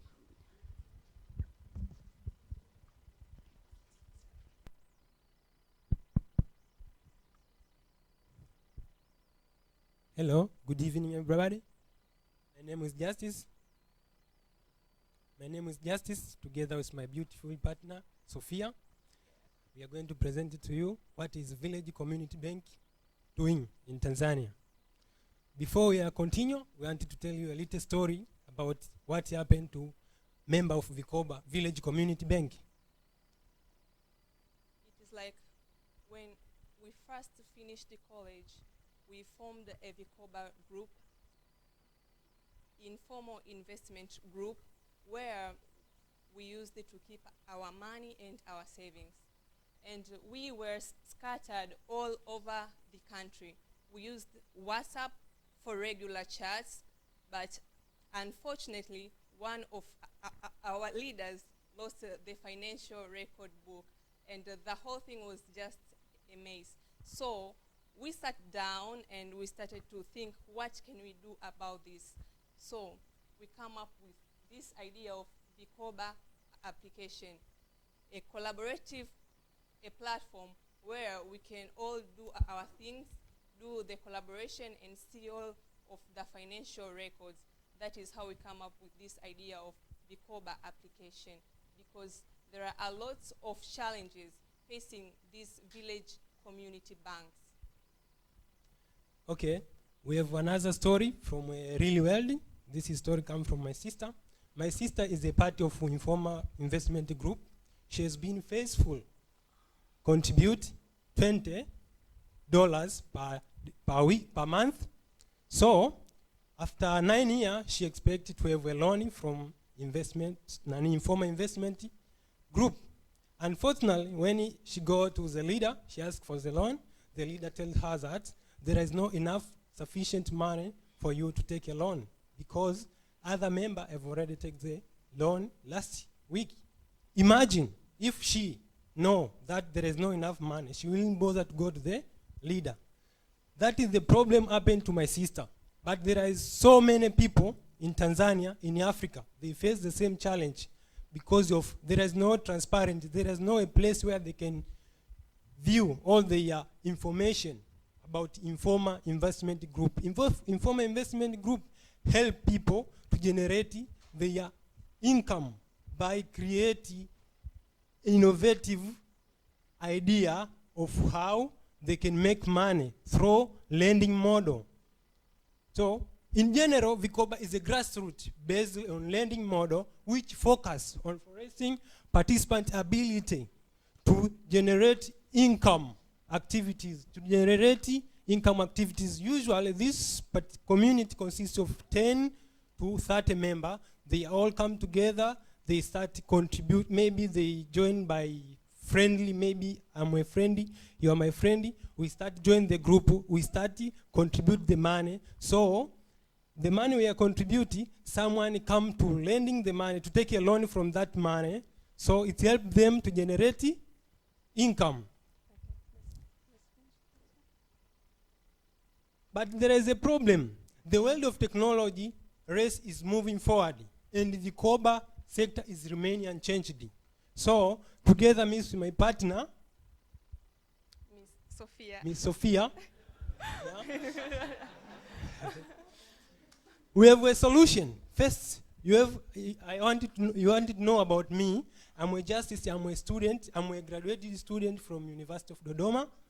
I'm a first Tanzania to develop a first successful social network in Tanzania, which helped to connect Tanzania by the means of communication, sharing news, information, sharing documents. A lot of things they are doing in my social network website. I really enjoy it to see people communicating what I've done. Also, I am working with government and non-government organization to develop a software. Also, I've been working with Tanzania government of Coffee Body organization to develop a software centralized development system for managing coffee sector. So, we believe that from my knowledge, and she is a business, we can help society to solve this problem of poor documentation skills, financial skills, and the transparency between the member. We have created a collaborative platform with the simple tools for financial and task management in a way that is adapted for the African market and user with the easy collaboration, secure cloud platform, financial management tools, protected transparency. We have advantage in our market because we are invested in this innovative technology in the Vikoba sector. Also, it is simplicity, use of English and the local national language. Example, Tanzania will use Swahili as the way of collaborating. User-friendly with beautiful user interface, good icon, so it is simple. Even you don't know what to do, through icon you can understand. This is withdraw menu, this is deposit menu, this is where I can get my report of this month. You can do a lot of things. It is dedicated, primarily designed for Vikoba member. Go. Okay. And, by the way, we are the first in market. This is the first innovation in Vikoba, in village community banking. In Tanzania, we have population of 45 million people, but only 15 million use internet connection. And according to CDET, this is a social initiative development used to manage Vikoba groups. There is more than 2,000 Vikoba member registered in Tanzania. This is our potential customer. 2,000 K, 2,000 registered member, 10,000 group of Vikoba in Tanzania. Apart from Tanzania, also we have a potential customer in Nigeria, Mozambique, Zimbabwe, Kenya, Eritrea, and Uganda. This is our potential customer. They use the same model of Vikoba, village community bank, informal investment group. We have a competitor analysis, which is WhatsApp. Most of Vikoba members in Tanzania, they use WhatsApp to communicate, but there is no record there for them to know what they make, what they contribute. We have also have Slack. Slack is a teamwork, but its core language is English. Too complex for Vikoba member to use. Does not have an accounting package. We have Vinimo groups. This is used to send and to receive money from friends. It is also too complicated for Vikoba member to use. Transactions are shared in social networks, so there is no good way. So when you donate, you share the information to the social network. Our platform overview is this. This is your platform. When you go figure 1, you see the list of groups. Figure 2, you see the conversation continue.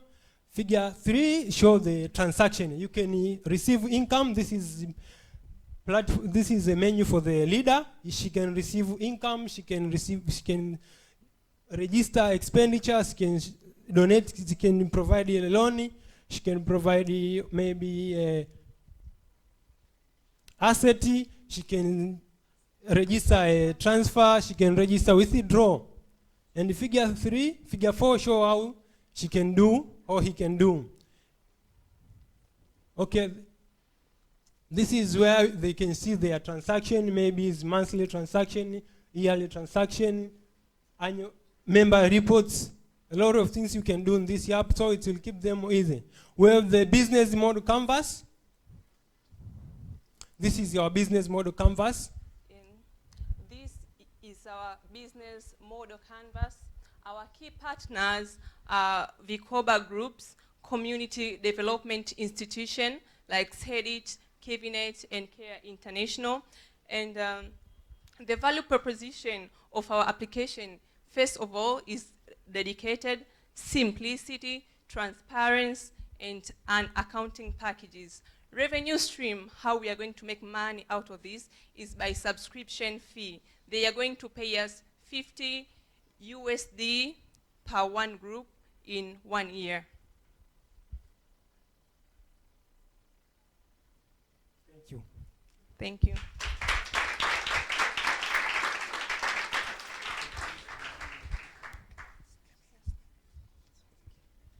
Vikoba all the way from Tanzania, can we give them a hand?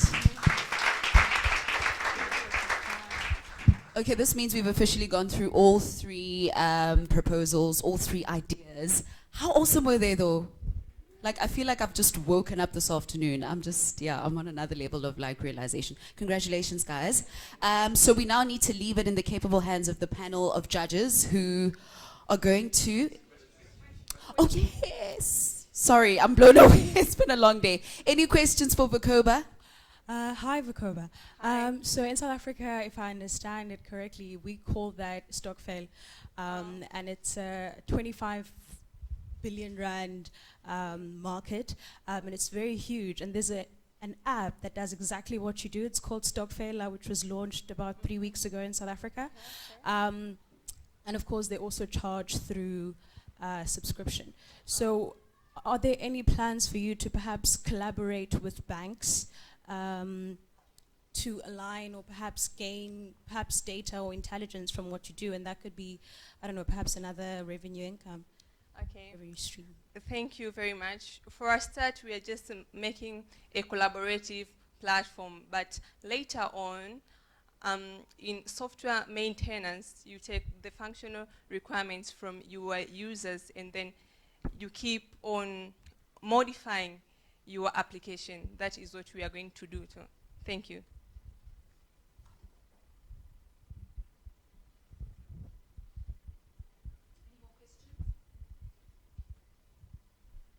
Okay, thank you.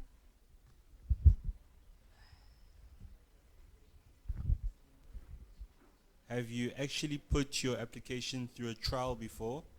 And how were people's response to your idea? Okay, thank you.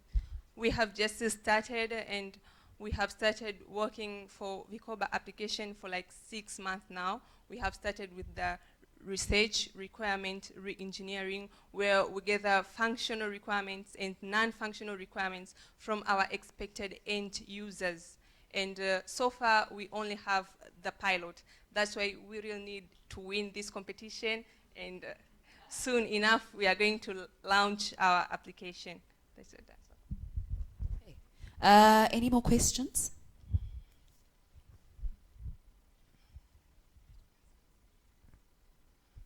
Hi there.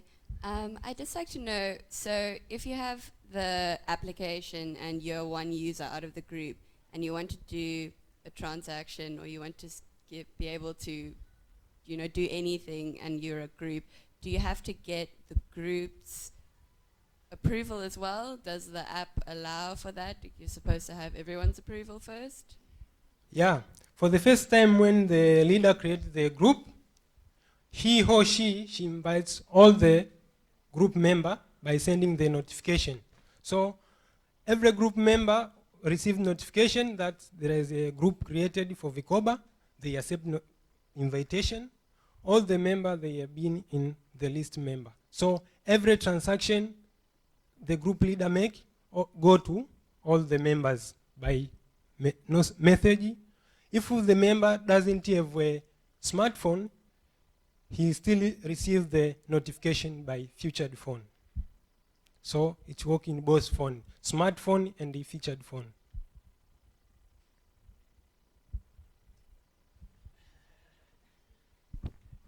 I just want to ask, I don't know if it's relevant, but I just want to ask, are you giving to the hungry who have potential for education and help you?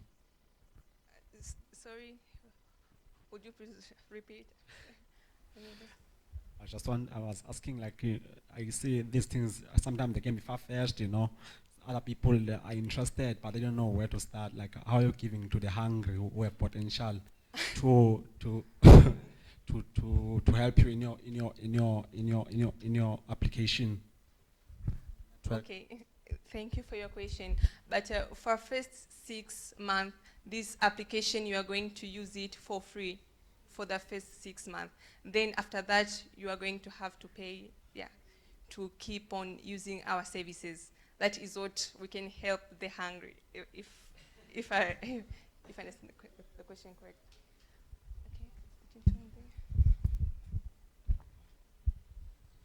Just a brief question. Is it a business that can be able to scale up? Because I realize your target market is mostly village people, village communities, I mean. So is it something that will be able to scale up and bring much revenue? Because personally, I feel that villages do not have much revenue, just taking it out of the cloud to bring to the business. Thank you for your question. When we say village community banking, we don't mean it is just for people who are living in villages.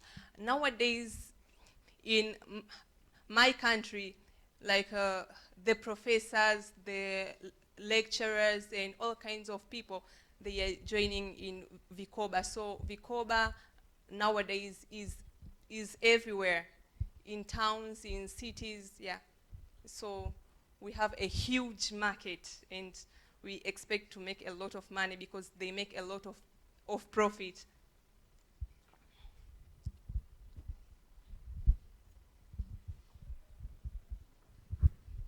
Okay. Apart from the two teams that they have already presented, I would say, like, for me, like, you are the most team who's in need for the money. But then, like, the problem is, like, comparing you with the two teams, like, you are not very articulate about, like, your initiative. You understand? Because, like, in terms of, like, what is it, like, why you're doing it and how you're going to do it. But then, like, yeah, like, for me, like, you are in need of the money. But then, like, if ever you can be more articulate about, like, your initiative as all, like. Okay, thank you for your feedback. And as for us, we are both more of a technical, I'm a technical girl and he's a technical boy. So we are really trying here, and we use Swahili in our country, okay? But thank you for your feedback. Just to remind you, English is not our first language. Correct. Swahili. Correct.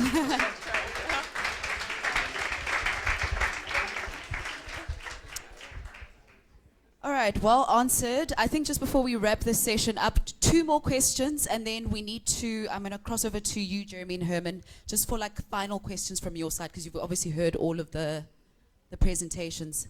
Last two questions. Is the app still in its ideation phase? Yeah. So what are you going to do with the 25? What are you going to do with the money? How are you going to distribute it if you win it? Oh, okay. We have that. Please unhide the slide.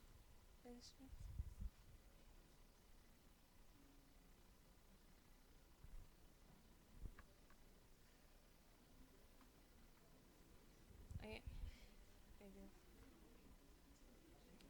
Please show it. No, it doesn't show. The video. No, this slide for timeline to profitability. Okay. This is our timeline to profitability. We have the revenue, the COGS, the gross profit, and the gross profit margin.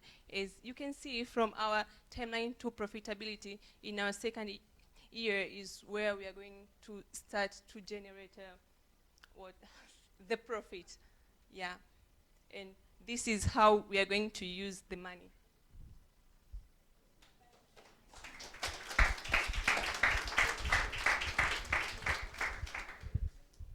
Do we have one more question? Hi, it's not a question. I just wanted to support Sophia because it's not articulation but delivery.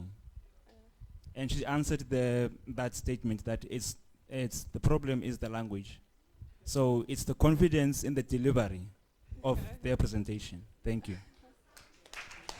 Thank you. Thank you very, very much for your feedback. Thank you. One more hand for Vinkoba all the way from Tanzania.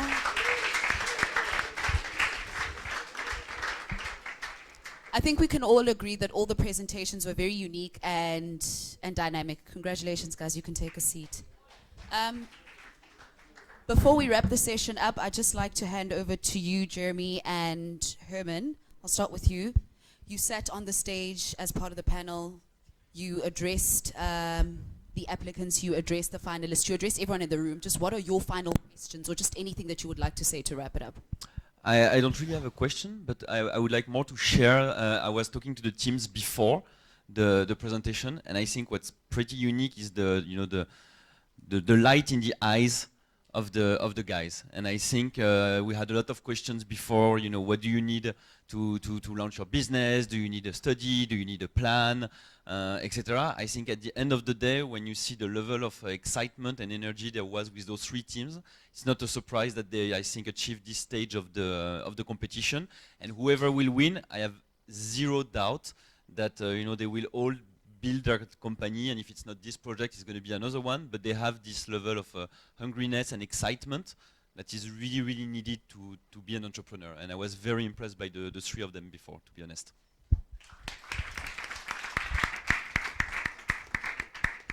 Thanks, Jeremy. I just want to I just want to echo what Jeremy said. It's very rare that I see a presentation with wet eyes and people being breathless. And you can see people were very passionate, so that's great. You know, the three tests that I look for in a business are, is it technically feasible, is it financially viable, and can it scale? And I must say, when I looked at these three businesses, they passed those tests perfectly. It's very, very difficult for us to make a decision, and so in a sense, you are all winners. And I just want to say, no matter who wins, I really think my team's going to be in touch with all three companies to find a way for MTN to work with you to launch all three products. So thank you. Thank you very much. I mean, we do have to give them credit. From like 1,529 entries, they've made it to the top 3. Can we just give them a hand for that? We'll just take very, very brief 20-minute short, 20-minute tea break, and then we'll come back after the judges obviously sit. The panel of judges decide who the winner is. So, yeah, I'll see you in a bit.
Teams, just a final hand before I call them on stage.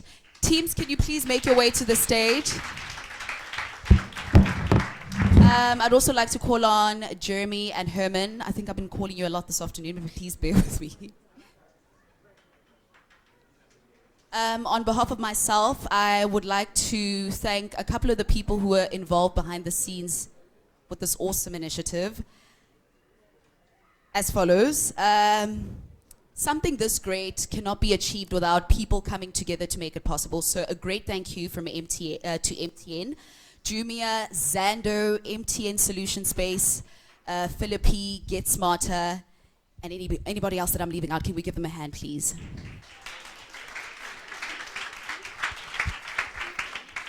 I, for one, have had fun just being part of the program and emceeing. I think I'm going to officially hand over to Herman to do the deed, because I've spoken enough for today. I'm sure you guys are tired. So, Herman. Thank you. Thanks very much. So, thanks, folks. I must say, this was very tough for us as judges. And so before we give you the outcome, I just want to say that, you know, it's been such a pleasure.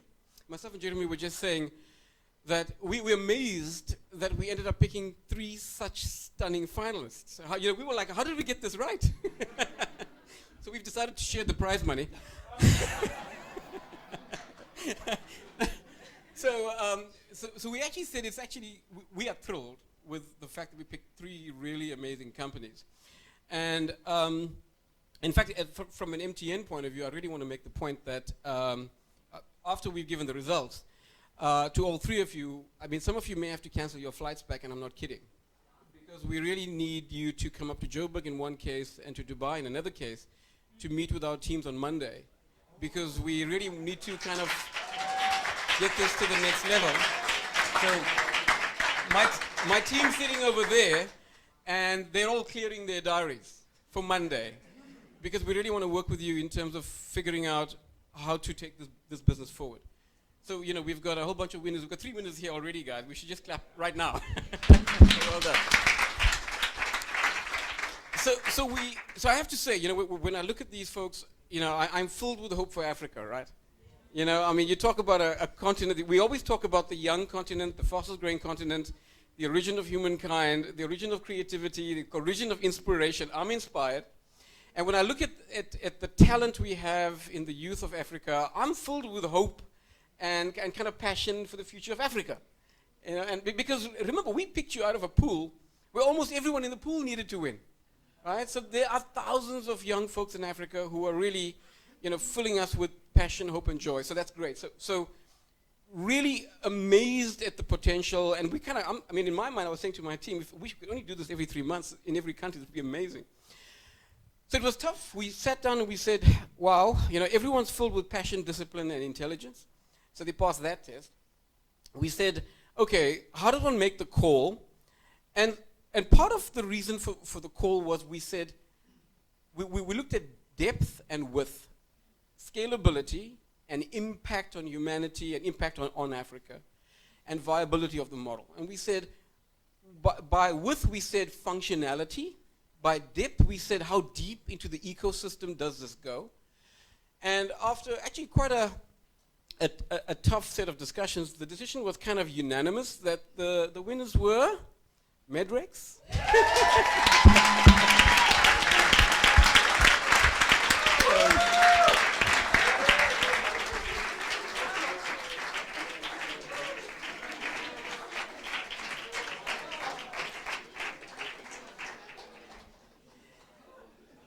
So I'm going to explain why and how, and then I'm going to explain what the other 2 guys get. But basically, Medrex wins $25,000 worth of prize money. They get the $15,000 voucher. They get the coaching, and they get the power of basically Jumia and MTN behind you to help you for the next year and obviously beyond, because these are commercial deals, right? And the 2 runner-up, both of them get $5,000, and they get a whole bunch of other benefits as well, including Vikoba, you definitely have to cancel your flight back to Tanzania. You fly to Dubai. And we are. So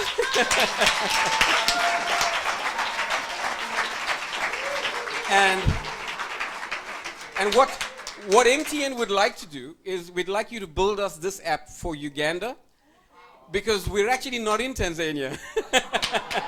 So either MTN buys Vodacom quickly, or you build us the app for Uganda. If it works in Uganda, we've got 13 other countries we need something like this for. So very good, very impressive. And our mobile money team sits in Dubai, so we need you there on Monday, or Tuesday, whenever.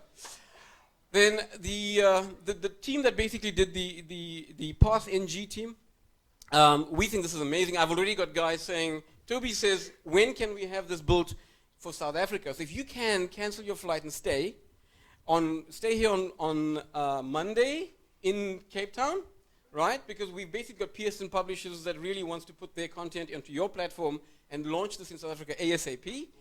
And on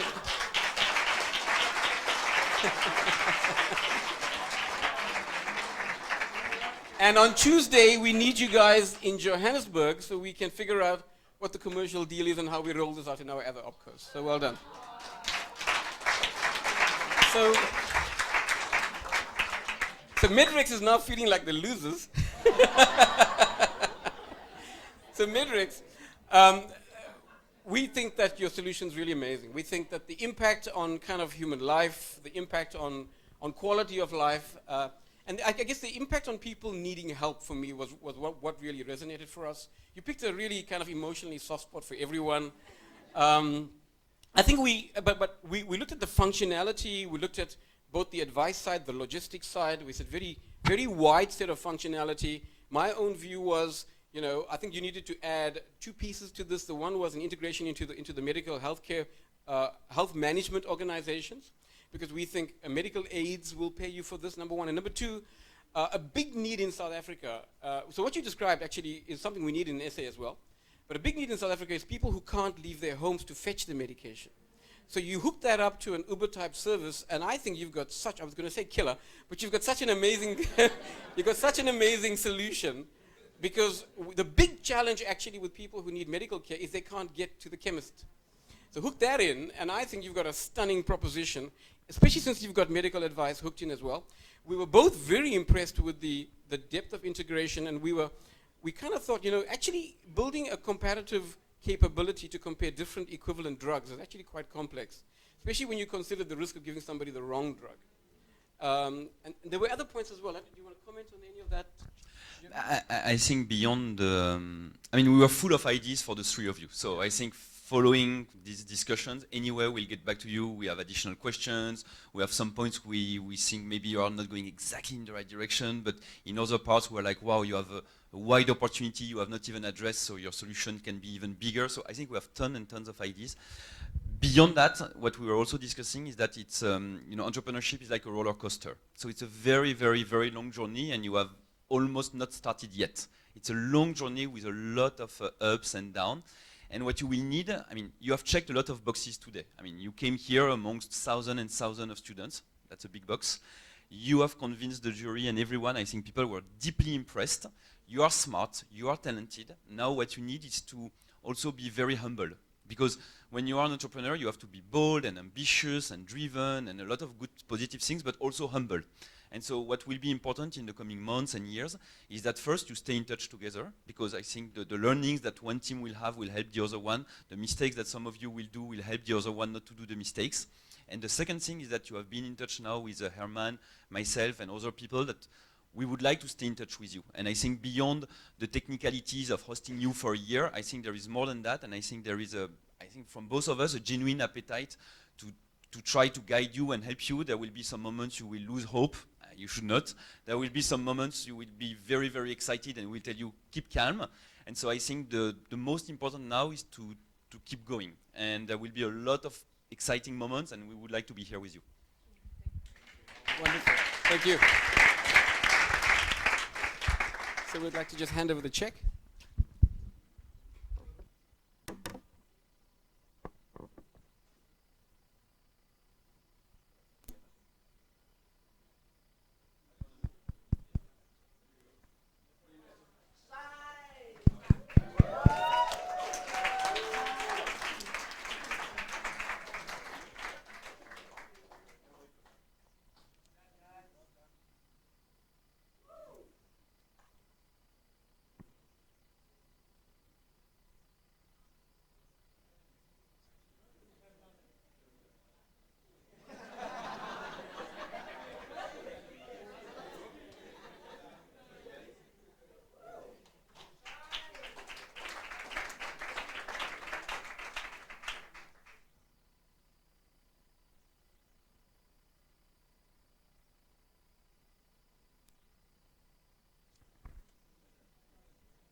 Just in closing, everyone, thanks again for coming through. Thanks again for being involved. And hopefully to all the sponsors and partners involved, we can come together again to do this more often than not because it is needed. Give yourselves a hand because you've been awesome today. You can go ahead, enjoy a glass of wine or a coffee, and we'll see you next time, hopefully. Thank you very much.